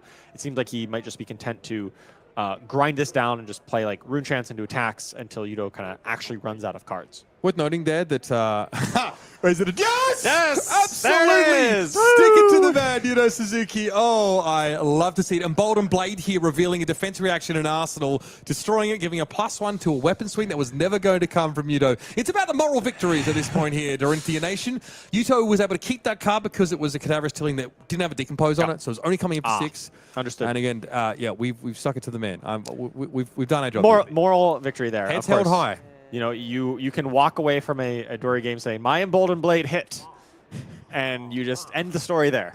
And then you let the person make some assumptions about how that game went. It sounds like how Noah Begerman describes the Fang coping. You know what I mean? It's like, I didn't get the free filter, that's why I lost. Yes, and here we see Channel the Millennium Tree, but not enough pitch to create a Rune Chant. Okay. Oh, it's tough out there in the ivory tower of the Rollwood Harbinger, isn't it? Yes, indeed. And look at this. Yuto gets to keep some cards. Okay, Sharpened okay. Senses, Dawnblade. And here comes our Glint Quicksilver in pitch. So Sharpened Senses does require some conditions to be met, but Dawnblade's potential to have go again is there, but it require some extra cardboard. Yeah. Of course. You don't thought he was going to get some free damage? Come on, brother. Let's be real. No. And the amp from the Channel Millennium Tree creating functionally 3 unpreventable damage at this point, and 3 is greater than Yuto's remaining life total of 2.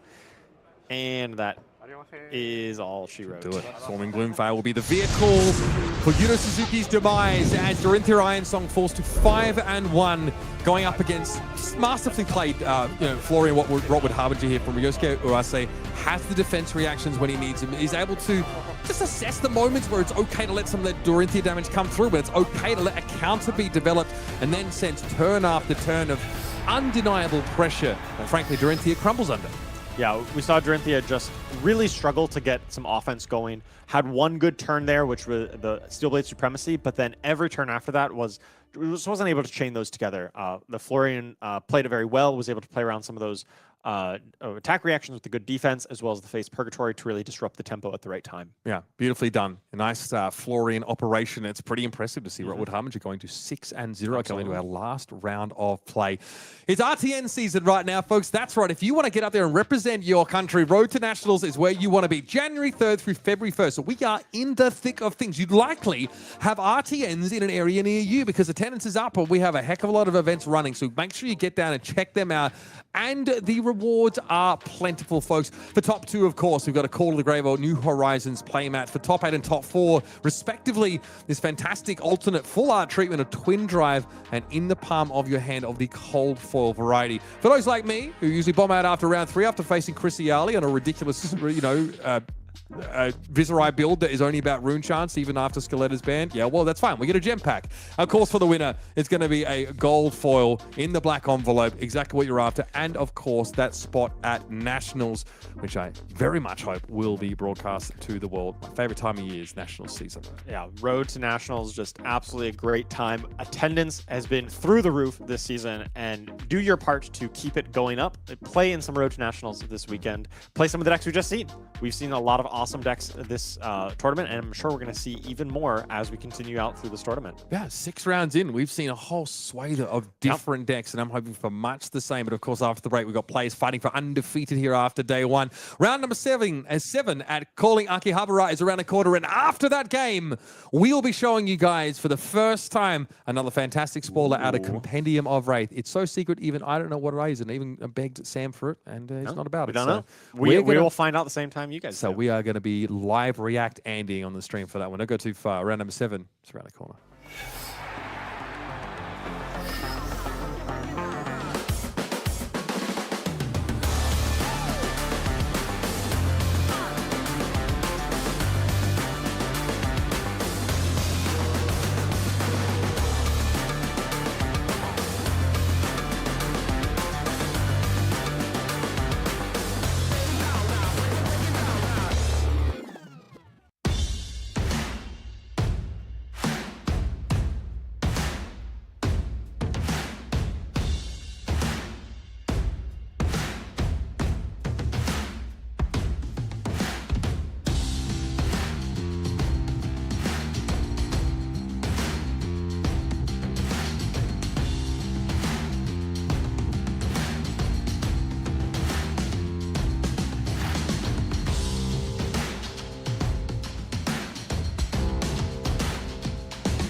If you come on over here, we could be on the same side.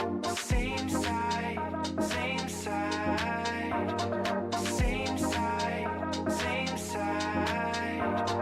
Same side, same side. Same side, same side.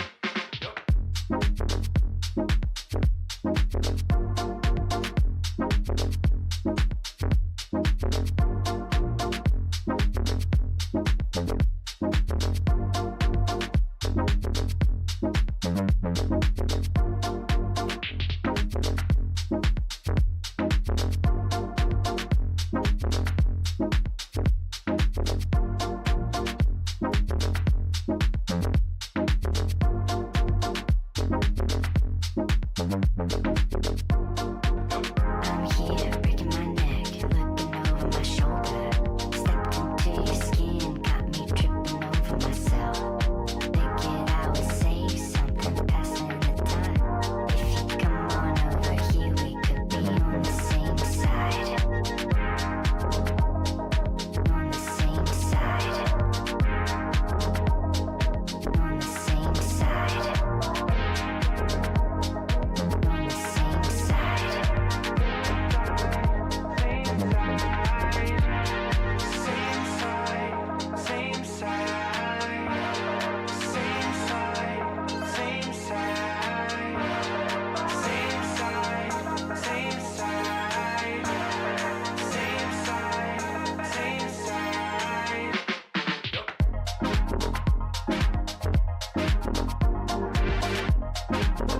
On the same side. On the same side. On the same side. On the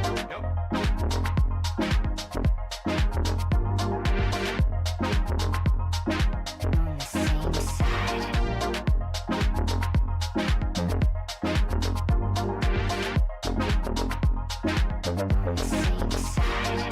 same side. On the same side. Same side, On the same side. same side. On the same side. On the same side.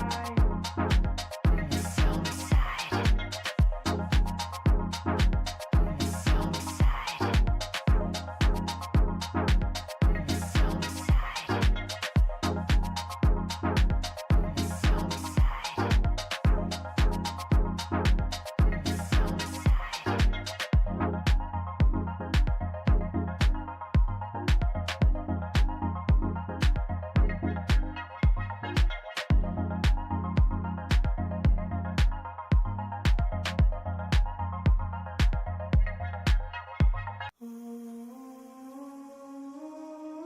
I just gotta flex, flex, flex on the lean.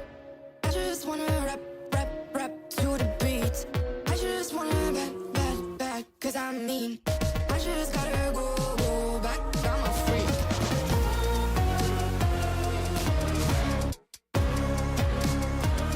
Gotta go. I just wanna rap to the beat. Move of emotion, they drunk at their problems. They always on road and they stunt. She knows just cause she's the same. She's trying to stop playing games. Move of emotion, they drunk at their problems. They always on road and they stunt. She knows just cause she's the same. She's trying to stop playing games. Where the people at, what they really wanna know. Who's your lovers and who are your bros? Who are the enemies you do keep close? Who are the people that you shouldn't know? Where the people at, what they really wanna know. Who's your lovers and who are your bros? Who are the enemies you do keep close? Who are the people that you shouldn't know? I just gotta flex, flex, flex on the lean. I just wanna rap, rap, rap to the beat. I just wanna back, cause I'm mean. I just gotta go back, I'm a freak.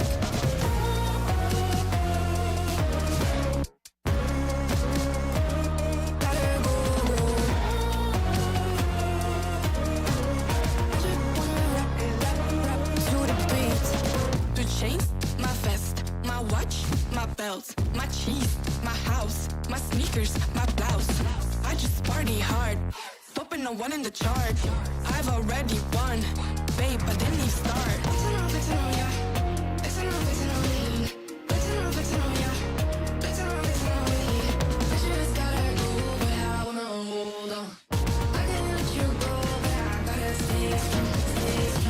Unless you heard it from me, then you ain't heard it from me. Got it from me, all the energy extra. You don't wanna see me with the hitters. Generations caught up, look how things will switch. People there quick, now they wanna move at the bits. Boy wanna go to him, bitch, nah. Now I'm moving. I gotta do what I do. I'm really here on my ones now instead of 4 3s or 2s. And now it's Effie from Paris. I could've been effing you in Paris. I don't wait for the drop, I just flow from the pot.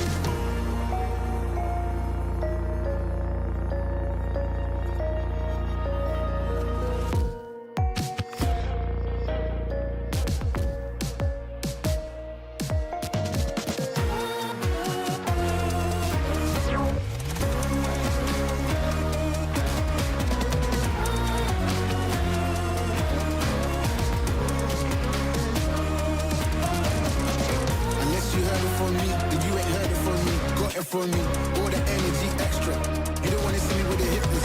Generations caught up, look how things will switch. People there quick, now they wanna move at the bits. Boy wanna go to him, bitch, nah.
Folks, welcome back to the coverage booth here at Calling Akihabara. Mitch Leslie joined by Charles Dunn. We've had fantastic rounds of Flesh and Blood so far, 6 of them to be sure, and we are waiting on the commencement of round number 7, of course, to see if we maybe have another player locked, of course, for that top cut. 64 players, X and 2 is where you need to be. Now, I'm told they played the new Riptide specialization in the game that forces you to play a sub-game of Flesh and Blood. The winner either gets 3 Might tokens or 3 Toughness tokens, so that has taken some time. We have a time extension on the ground, is what we've been told in that round, so that's caused a slight delay. But we'd like to know from you guys in the chat what you want to see, because we have a ton of really interesting decks at X and 1. It's like, I think, Prism floating around. There's Puffin that we saw come out of that last round. So let us know in the chat what you want to see. And then when you give the answer I want, we'll do that game. Yes. Basically. So we are going to have a poll in chat. The illusion of choice is exactly what we're working with here. But we'd love to know what you guys want to see. We'll try our very best to make it happen there. I'll see it's all happening on the ground in Akihabara. We're bringing the coverage here, of course, live from the studio.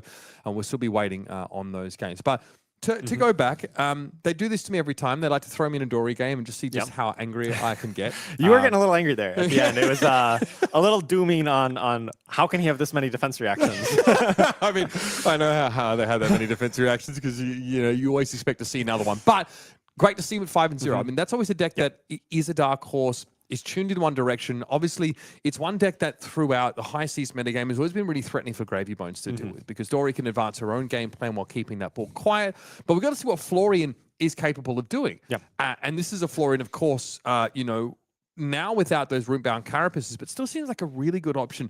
Once you're turned on, which can take time without root-bound carapace, once you get there, you're doing some pretty egregious things, especially getting into the late game, being able to pitch a blue, have so many rune chants, be able to come in, of course, with that Reaping Blade. It's a sight to behold. And, I feel like there are a number of matchups that Florian can look pretty dangerous in. Yeah, the other day in our production meeting when we were preparing for the stream, we were talking about, like, who did we predict to win? Yeah. And my personal prediction was, like, Japan loves their Florian. Yeah. In several past tournaments in Japan, we've seen like Tatsuya Okanishi, for example. Yeah, absolutely. We've seen that region has a lot of players who really like Florian, very skilled at it. and they're able to take it. And so we've seen some really successful Florian players here, and that's still my pick to potentially win this whole event. Really, I like that Yeah. a lot. Okay, Charles Dunn is telling you Florian is the way to go. Keep your eyes peeled for that. So basically, we come back here on camera, give you guys an update. We didn't want to keep resetting the timer on you every 3 minutes, but we're probably going to go do that now 5 or 6 times. We're going to wait, of course, on the match, and as soon as it is ready, I guarantee you we're going to jump straight on in. So stick with us here, of course, the coverage of Calling Akihabara, of course, at the conclusion of round number 7. We will be spoiling yet another card from Compendium of Wraith, and it is pretty fantastic. So stick around. We're going to see that and more after this.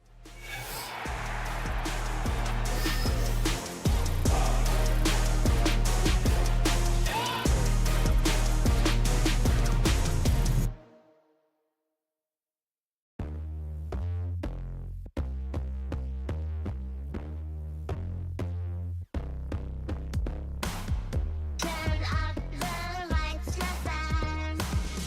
On the floor, we'll take a chance. It will be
One round left in day one here at Calling Akihabara, and for those just joining us now, we had a bit of a delay because it was a pretty significant time extension in round number 6 that delayed the start of round number 7, but here we are, and it won't be long before we're jumping in the game. But first, we need to get you up to speed because for many players in the room, this is a crucial round.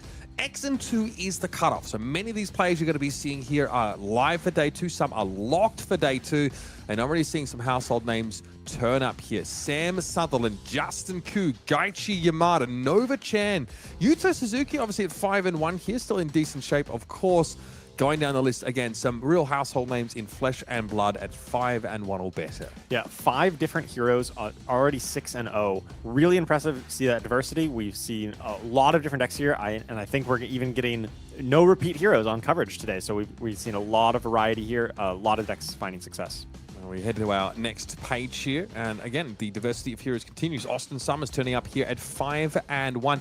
Previously SoCal local, I've been told he's relocated to Japan, so able to throw down there with the very best, of course, that way. Shoki Imacho there at 4 and 2, another Cindra player turning up for us here. My good friend Gordon in 21st place playing Cindra, showing that hero is not dead despite the massive nerfs from the ban list. Obviously calling Sydney winner, I want to say. Yeah, Gordon, great result put up by him. These players are still live, so definitely names you need to look out. It is your Flesh and Blood World Championship, The Kid, The Jakuza at 4 and 2 on Florian. Great pickup here. Shoma Yamamura live at 56 at 4 and 2 here as well. Shiroi Wu, of course, Pro Tour Singapore champion on Slippy at 4 and 2. Yeah, we see some really high quality players here, even 4 and 2, still fighting for their life here at 4 and 2. 2 Pro Tour champions, our current reigning world champion. So there's some deep competition here, even in the 4 and 2 bracket. And of course, it carries on. Still more players that are absolutely in the mix here as we head down. Of course, to see a Victor Goldmain turning up there. Fabrizio Cianacci as well on Puffin. Puffin, someone we've heard whispers about here. We've got a Valda still live. Is that a 4 and 2 Betsy? What? Legend! Based! That is so based. All right. Okay. You know, hey, there's been a lot of new Guardian cards coming to the meta, and I think generally people have thought that Guardian is still underpowered despite all of the support, but that also means it's kind of underexplored, and maybe there's something cooking there with some good matchups. You can run a little hot and possibly see a Betsy in day 2. Wouldn't that be a treat? Dude, there's just no way. I am so excited for that possibility. Chu Hong there as well, turning up at 4 and 2.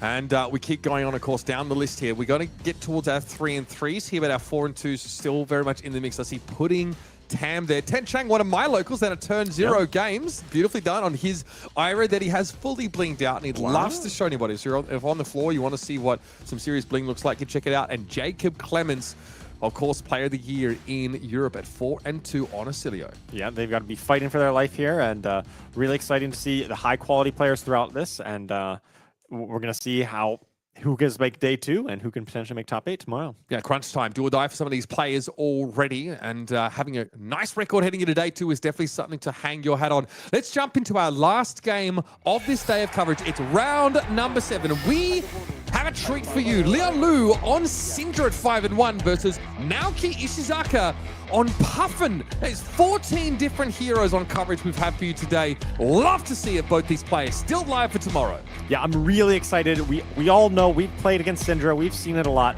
We'll see how they adapt after the ban, taking out the brand with Cinderclaw and the Wrath Retribution. But I am most excited about Puffin. Like, Puffin is so exciting. There's so many different ways you can build it, and I'd love to see exactly how Naoki Ishizaka is brewing up Puffin to take on this meta and having a lot of success with it. Leon Liu, by the way, Fire player. Obviously out of New York. He came to Cindra because Brand with Cinderclaw got banned. So wow, he played Fire, okay. You can interpret that, I think, in a number of different ways here. We're definitely feeling like this Draconic Ninja is the place to be right now. And at 5 and 1, I'm not going to argue with him. A number of Cindra players still showing that she has what it takes to get the job done, perhaps via fealty tokens or other ways to guarantee those longer Draconic chain links. Puffin is obviously a highly aggressive deck with Palantir Aeronaut, fantastic disruption. She has these wide turns. Backspin Thrust obviously being added as another card that allows you to untap a golden cog. Seems to have taken Puffin to a position where she can really compete with these aggressive decks. Yeah, it's been really interesting. I remember testing Puffin quite a bit whenever she first came out in high seas. I tested it a lot, and it was a deck that when things aligned, when it worked, you're like, this deck felt broken.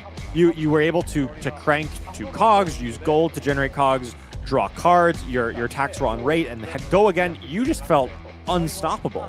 But then sometimes things would fall apart. You would just barely miss out your cog generation, and then everything would fall apart. And I think Backspin Thrust in particular came out a little later, and that card is kind of like a glue card. It kind of holds the deck together, allowing you to like get a bit more cog economy.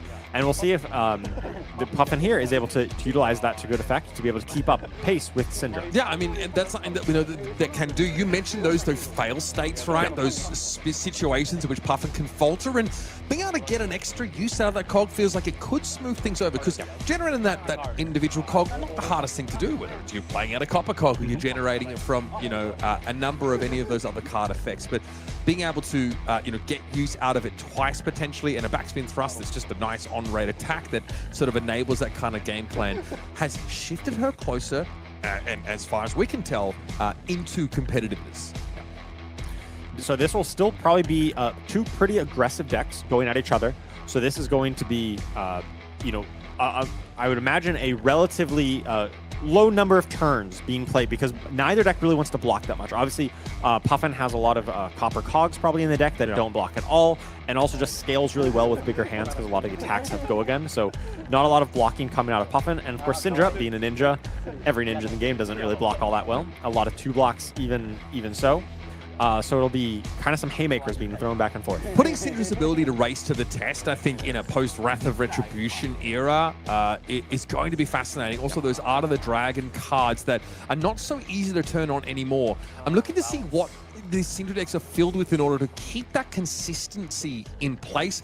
The equipment suite, pretty straightforward, right? We've got Mask of Momentum, Flick Knives, Bloodsplattered Vest, of course. We've got the Dragon Scalar Flight Path there. So Leon still feels like he can get enough of those Draconic Chain Links. Kunais, of course, do count as those. And on Naoki Ishizaka's sides, we've got the Cogways Tinkerings. We've got a Balance of Justice here as well, and Unicycle. Yep. Unicycle, very useful to be able to basically untap that cog. If you only have 2 of them, you're able to still do the 3 activations for things like Dovetail or Palantir Aeronaut. And also just having the very powerful Polycrank-Up, your perched pet here, allowing you to get kind of an extra crank to draw a card on a turn when you otherwise wouldn't have been able to draw a card from your hero power. So Naoki Ishizaka with the ability to go first, but actually doesn't establish anything really, not able to set too much up. Yeah, that's kind of lackluster. If going first with this kind of board state decks, you would prefer to be able to, maybe deploy some cogs, maybe not crank them, just to be able to have them for a future turn. But instead, just passing here and seeing if Leon wants to try to filter his hand and then potentially send an attack. Now, Leon looks like he might not have been over the moon about the texture of his hand and was maybe hoping for an opportunity to filter. Well, there we go. So we don't have a starter. It has to be a Kunai Retribution pitch to with this Lava Burst in order for Leon to get going. Not the optimal scenario. It would like a starter. There is a Ronin Renegade in Leon's hand, but opting not to lead off with that, it seems. Perhaps valuing that to be placed on an arsenal. Perhaps trying to... Well, there was 2 finisher, right? So there's a Lava Burst, which otherwise wasn't going to get much value. And so just kind of leading off here, maybe trying to fish for a way to get a resource off the chest. But in any case, that would have been kind of a dead card having two chain finishers in this hand. Naoki sees an opportunity to make it much harder to achieve that Mask of Momentum condition. So 5-10 Strike first comes down. Now, importantly, this is a non-draconic attack, but it will buff the next draconic attack. And this might be why Ronin Renegade was not led off with. Either way, 4 go again. Here's the flick.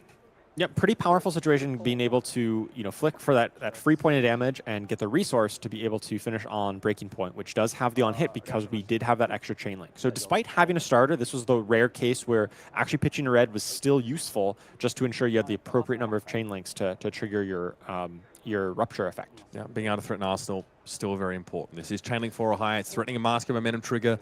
A reasonable time, I think, for Armor to start to get involved. There's a fair bit to try and cover here. There's a backspin thrust blocked with. Yeah. extended art as well. So 8 blocks for 1 more, I believe. Wow. That's the rule. I'm okay with it. Yep. Untaps 2 calcs. That's It's also that's a the rule. 0-4 defense reaction. Yep. Yep. Yep. Of course. Everyone has those. And so Puffin here is able to have keep kind of a 4-card hand, right? 3 in hand plus 1 in arsenal, potentially gearing up for a pretty powerful attack. We know that the potential is high.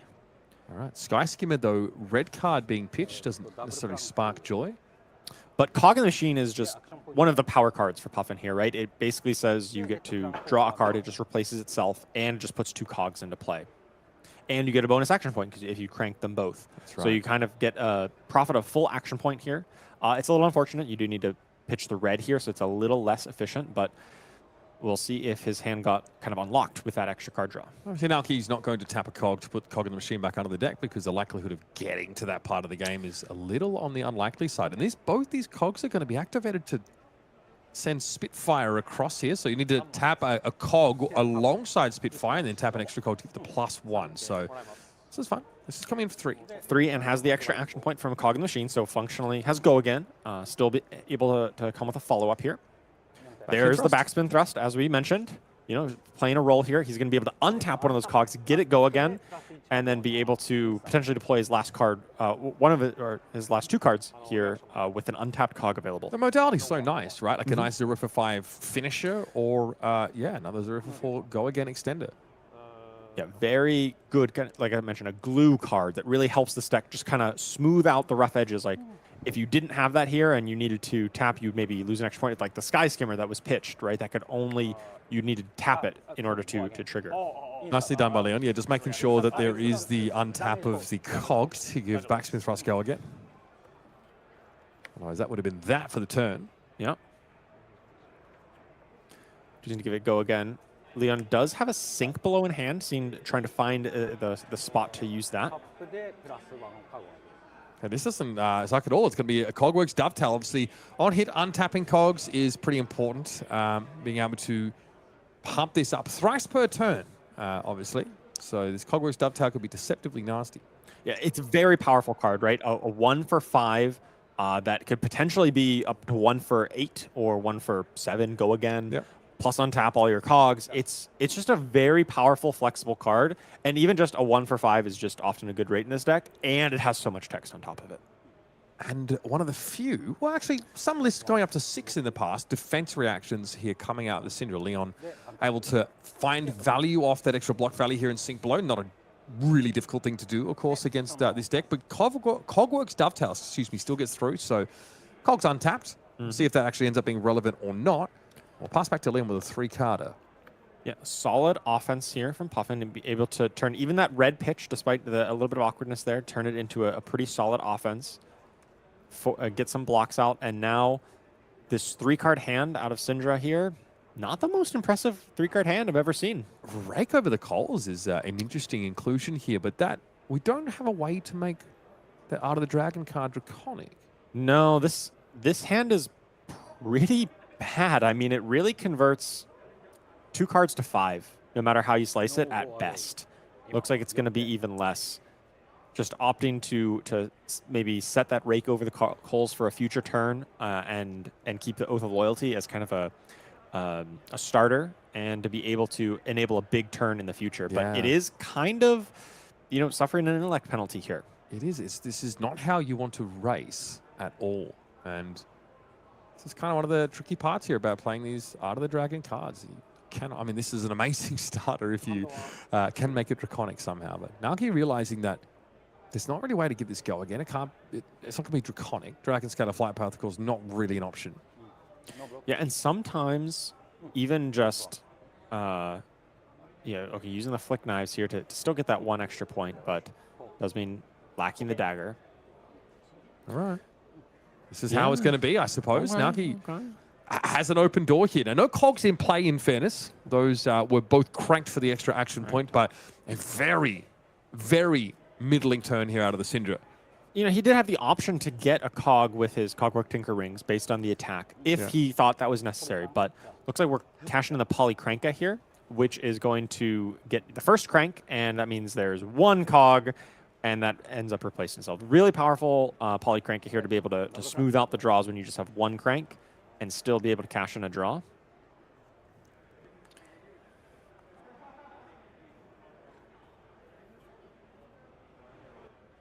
Okay. Oh, interesting. Okay, so we do see Enlightened some... strike. Yeah, Enlightened Strike. Is there a Command and Conquer in there as well? Yeah, so this is, you know, there's a couple different ways you can build Puffin, right? One uses a lot of boost attacks, like 0 to 60, and some other boost attacks to really maximize your velocity and just has to run all Mechanologist cards as a result. The other, but it does mean that you're running some less powerful cards. You don't get the chance to run some powerful things like Conquer of the High Seas, for instance, or Command and Conquer, or Enlightened Strike. And it seems here that we are opting to use these more generic cards or the pirate cards rather than focusing on boost cards, because those ones maybe just a little bit lower power level in general, even if they have slightly higher consistency. We get to play powerful cards like Command and Conquer, which is great into the setup that Leon was trying to do. And it doesn't really matter where the game state is at. Cindra never wants to see a Command and Conquer sent her way. This is brutal. Talk about punishing Leon here for having such a sort of weak turn. Rake over the coals is going to be taken away. Or played out, I guess you could do that, but yeah, that was his big setup, right? He kind of intentionally took an off turn there, not a very powerful turn, to be able to get that Rake over the coals in arsenal and set up and be ready to have a big turn. The Command and Conquer really just completely shut that down. okay. This is we're not going after Polycranky yet. So this is 4 damage. Display loyalty in the hand, rising resentment. Okay, this tracks a little more. Yeah, oftentimes, you know, ninjas are the class that are best able to deal with 1 health allies, like Rigor Mortis or Polycranka in this case. But that's often predicated on actually attacking with your weapon. Yeah. But Cindra doesn't attack with her weapon as often as you might think. Generally just with something like Ignite, which gives you kind of a free resource in a way. Or in the rare case when you need to, you know, pitch into it. But here we see a full card sent at Polycranka. That is a very valuable parrot that Puffin was able to deploy here, eating the entire card of Hunt to the End as a Wraith. Yeah, there it is. So obviously, you know, you get a master trigger. You know, Naoki not marked, so it honestly lines up pretty reasonably. I think being able to replace itself was never going to be more than a 0 for 2 as far as we could tell. The Rising Resentment is the follow-up here. Yeah, that does work out. You know, Mask of Momentum is a big part of why Cindra was always good into ally-based decks, and Polycranka being the one ally here does kind of provide that easy Mask of Momentum fodder. Naoki's ticking down. Even after a turn that only really amounted to 4 damage from Leon, there's a generation of a fealty token here. I see. I like this. Ravenous Ravel, of course, of the Draconic variety, as is mandated by that Oath of Loyalty being in play. You have no choice but to... Has to use the fealty for it. Yep. And hey, we, of course, are flipping a red and getting 4 out of it. Yeah, this is a lot of damage coming to Naoki here. Potentially dropping him down to 12 if this connects. He must really like his hand, right? He's been keeping this full grip here. Just taking it, thinking. So at this point in an aggro mirror, you have to be thinking about how many more turns until the game is over. And it's not necessarily about the exact life total. It's about kind of how many turns does that life total represent. And in this case, when you're at 12 life, that probably means you can survive a turn by just blocking maybe 1 card and your equipment. And maybe you go to 1, maybe you go to 2, but you probably don't die if you block with your card plus your remaining equipment. And that means you get to play basically 2 full hands. You get to play the hand you currently have and maybe 3 cards of your next hand to threaten 20 damage. And if you can do that and put Cindra into a blocking state, and make her block with, say, 2 cards or 3 cards, then suddenly you can turn that tempo on its head. We had a Copper Cog played out by Naoki Ishizaka at the start of the turn, or cranked, of course, to keep that action point in play. So we've got 2 cogs to work with now, and that lines up pretty nicely with Cogwords Zeppelin. Says if you tap a cog you control, and then create yet another one, and also has a twice per turn instant on getting +1. And then creating that golden cog, you get to crank that, basically get go again. You get to create an action point once that hits. So this is kind of 8 on hit, go again. Yeah, so much of this is under a layer of abstraction, right? There's so much that can be done once that cog actually comes into play. So now you're going to beef it up a little. But he leaves a cog untapped, of course, because he needs to tap a cog to make a cog. Only able to get 7, but that's fine. Yeah, he could also cash in the unicycle at any time to kind of get an untapped cog as well. But choosing here to just go for 7 rather than the full 8. Puffin trigger, of course. Once you see the card in lightning strike into the pitch, and Another party. Cogwork Zeppelin. Now, we don't have another Puffin draw trigger available here. The Dragon Scalar Flight Path finally gets profit here. This is not lethal damage, as we sort of speculated, but it will, it feels, put the Cindra in a pretty tenuous position where she's going to be forced to block. And more golden cogs. He chooses to crank this one, is able to attack with the Spitfire. Yep, so pushing 2 more. So does drop Leon down to 6 here. And now, you know, Naoki's going to think, okay, I can maybe block with 1 or 2 cards plus my equipment. And if the hand that I can hold back with that 3 cards possibly out of his hand, if that can threaten enough, maybe can start turning the tempo. But Leon obviously gets the full hand here to be able to deploy this and see what he can do to that 12 life total. Started with the Fire Tenant Strike first, conferring a buff to the next Draconic attack. Also okay, so I don't think Naoki's going to be blocking, so the Ancestral Empowerment are 2 of in the hand. At least they've replaced themselves, but... No, that does turn on the Balance of Justice, though. That's huge. Yeah. Like, if it was just a single draw off the Mass Momentum, possibly, then that Balance of Justice really did nothing. But it's actually kind of actively detrimental to have these card draws here. They kind of just net to -1 card. Okay. Leon also states that he's holding priority, so we'll have a chance to allow this resolve. Okay. Takes the 4 here, goes down to 8. But holding the Ancestral Empowerment here to kind of enable another Mask Momentum trigger, right? At this point, he knows that the Balance Justice is going to be active. Just got to optimize to deal as much damage and draw as many cards as possible since it's already going to be active. Looks like there's a cut through here. A little awkward, as there's not been a weapon attack yet. And Leon is thinking now in reactions. Can still always flick a dagger, and unless there's some kind of prevention effect, that is probably going to connect. Sync Blow, probably the best defense here, but saving that Ancestral Empowerment is going to be huge to make sure this Chain Link does hit as well. Yeah. On the Flick Knives activation, sends a kunai across for 1 damage. Gonna flick, keeping that Mask Momentum trigger live. Still needs, of course, a couple more of those attacks to be hitting. So I'm not thrilled about this sequencing because now it's going to be cut through coming in for 4, could be 5, likely 5. But then you think, what is the most likely block out of Puffin here? It's block with a 3 block and then Cogworks Tinker Ring, right? Because that's the more likely armor he wants to block with, unless he wants to throw away the Tunic. But maybe he wants the Cog to enable his turn. Maybe he has like a Palantir Aeronaut or something. But it looks like he might just block with a Tunic and doesn't need the Cog, and this is going to be punishing for him. That's it. Yeah, we have our Ancestral Empowerment that comes on, so we'll have a draw off that. +1, obviously guaranteeing that cut through will hit, and instantly the Balance of Justice reach for. And then Mask Momentum draws another card. And we are still purring along here with this Cindra turn. Leon, in theory, with the cards in hand to threaten lethal now, ask for more cards out of Naoki Ishizaka. He's already given 2. Kind of net given 1 because he's drawn another card back off the Balance of Justice. But yeah, it is close. It does look like he may need to block with another card here. All right, so he does. Another block committed to this display loyalty, naturally generating a fealty token. Naoki not in the doldrums necessarily yet, at being able to just use the free card. He pulled off the Balance of Justice here to get in front. Yeah. Still has the Tinker Rings, so he has a bit of life total buffer there. But basically his 2-card hand has to be pretty impactful in order to really force some blocks out of Leon. If it's just attacking for, say, 6 or 7 damage, Leon can block with some armor, maybe put 1 card in front of it, and be fine and still threaten lethal on the back end.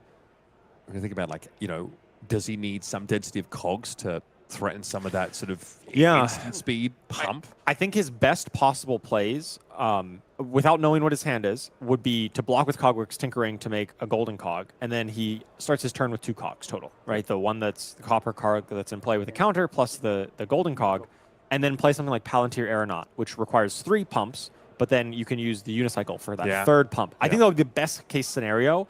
And if Leon thought about that, and maybe he would play around it by not even making this attack and just said arsenaling.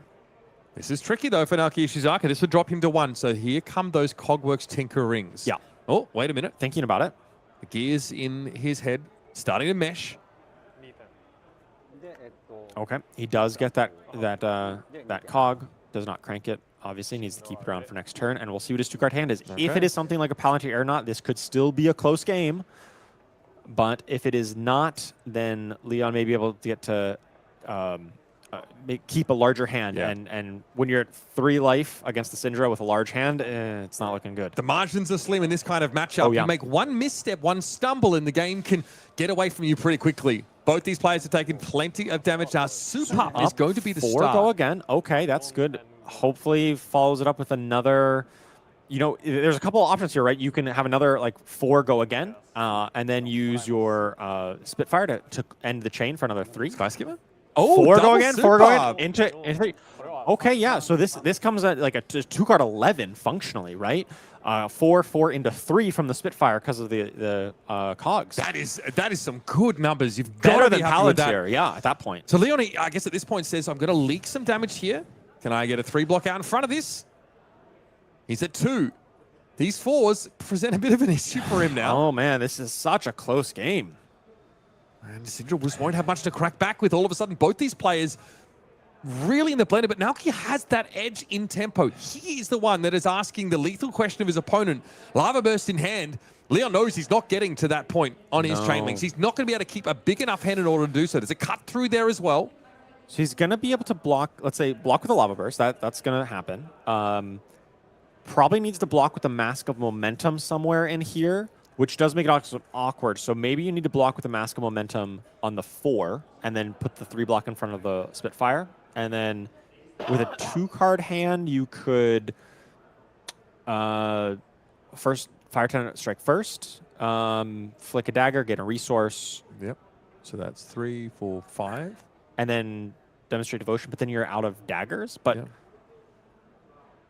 I mean, the 2-card 11. okay. It's kind of spicy, yeah. Yeah, this is the right play.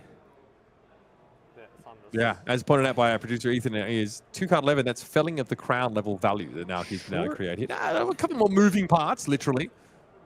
Sure is, but despite this, Cindra still has a pretty decent 2-card hand to come back with, right? It can still attack for. There's a fealty there, even so you can get the plus from the Draconic Chain Link. So this is still threatening 3 into 5 plus a Flick Knives.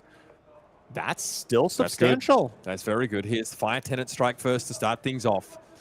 It's a spicy head jab, but gives that +1 over to the next attack. He's a Battalion Bark. It's coming in for 4, could be 5 if you flick. Surely this is a contingency Naoki's have to address. Yeah, we got both for No, days, this baby. isn't enough. This could be a problem. This is lethal. If he doesn't have a D-React, this is lethal. Oh, has Naoki missed this line? The flick knife and then the buff being given over to cut through. No, he couldn't. Oh, 2 cogs. oh. Wow, what a narrow game. It was so close, that one, right down to the margins there at the end. Such a nail biter right down to the The final last play. thing you wanted to be coming out of that game is Naoki Ishizaka is Cog Champ. Poor guy. That is brutal. Those things do not block. And so Cindra is able to get over the line. And this is a game where you have 2 players that are racing. But Leon has this one turn where he sends like a 0 for 40. Yeah. A very, very off turn. And we see Naoki generate a number of turn cycles with great value. But amidst all of this bluff and bluster, there's consistent damage being handed across the table by both sides. And Cindra still has it. She still has that Mask of Momentum pressure. She still has flick knives, cut through, getting buffed up at instant speed after that weapon hits. All of these things you have to be on the lookout for. Going up against, what Cindra can offer you here, she is still terrifying. And she delivers against Puffin. A dark horse, to be sure, but a deck now with that backspin thrust added that has some real potential. Yeah, we definitely saw some flashes of this would be really powerful out of Puffin, but just wasn't able to as consistently string those together. Needed a few more power turns with, say, Cogworks Dovetail or Palantir Aeronaut, which we didn't see at all, or pitching a blue to Cog in the machine rather than a red to really unlock the full value there. It's these tiny margins that led to that such a close game. Yeah, we hoped for Palantir Aeronaut there or some similar fireworks, but the double soup up turn was impressive to see nonetheless. Leon advancing to 6-1, very much locked for day 2, showing that Cindra can still hang. Now, we know you've been waiting for it, folks. You've been sitting in the chat. You've been wondering what it is we're about to show you guys.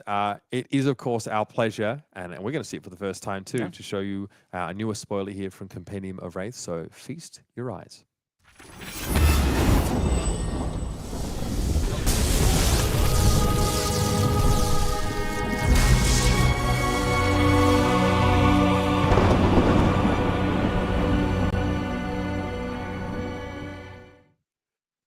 And here I thought they were reprinting Lumina Lance again. No, that's Enlightened Strike coming back now at Legendary Rarity with some fantastic new treatment here. This is one of the most iconic cards in the game of Flesh and Blood. This is not part of the Antiquities packs, by the way. This is part of the regular Compendium of Wraith booster packs. That is spicy. That is exciting. And these are the cards that, if you want to have that breadth of optionality when choosing your Flesh and Blood hero, it's great to sit on a playset of these. Yeah, Enlightened Strike is one of my all-time favorite cards in Flesh and Blood. If you have an Enlightened Strike in your hand is fine. It's never going to be bad. It's so flexible. You can always convert your hand into something reasonable when you have an Enlightened Strike. And I love seeing this reprint. It's an iconic card in Flesh and Blood. Great new artwork. The look at the muscles on that guy. Bro's been bulky. Bro has been on a bulk for ever since first released in Welcome to Wraith. Yeah, honestly, love to see that. Bro is showing out for sure. Must be all those celestial cataclysms he's been throwing. And yeah, great look there here on Enlightened Strike. We're really excited to see that join the ranks of our revealed cards here for Compendium of Wraith. And that's not the only card we're going to show off to you guys this weekend, but that is all we have for you today. So get excited about that. Appetite still being whetted, of course, for the rest of Compendium of Wraith to be swallowed, but also the rest of our Calling Akihabara competition. We've seen a true diversity of heroes, 14 different heroes on coverage. No, we didn't go and pick the 2 and 3 games for you. Well, these are all heroes and players that are locked for day 2 or were vying for it. Can't wait to see how they throw down. Charles, great to have you with me here in the booth. Folks, we'll be out here again tomorrow with our day 2 coverage, of course, our last 5 rounds of Swiss, and then our cut to top 8. So don't miss it. We'll see you right here tomorrow, same time. We'll see you then.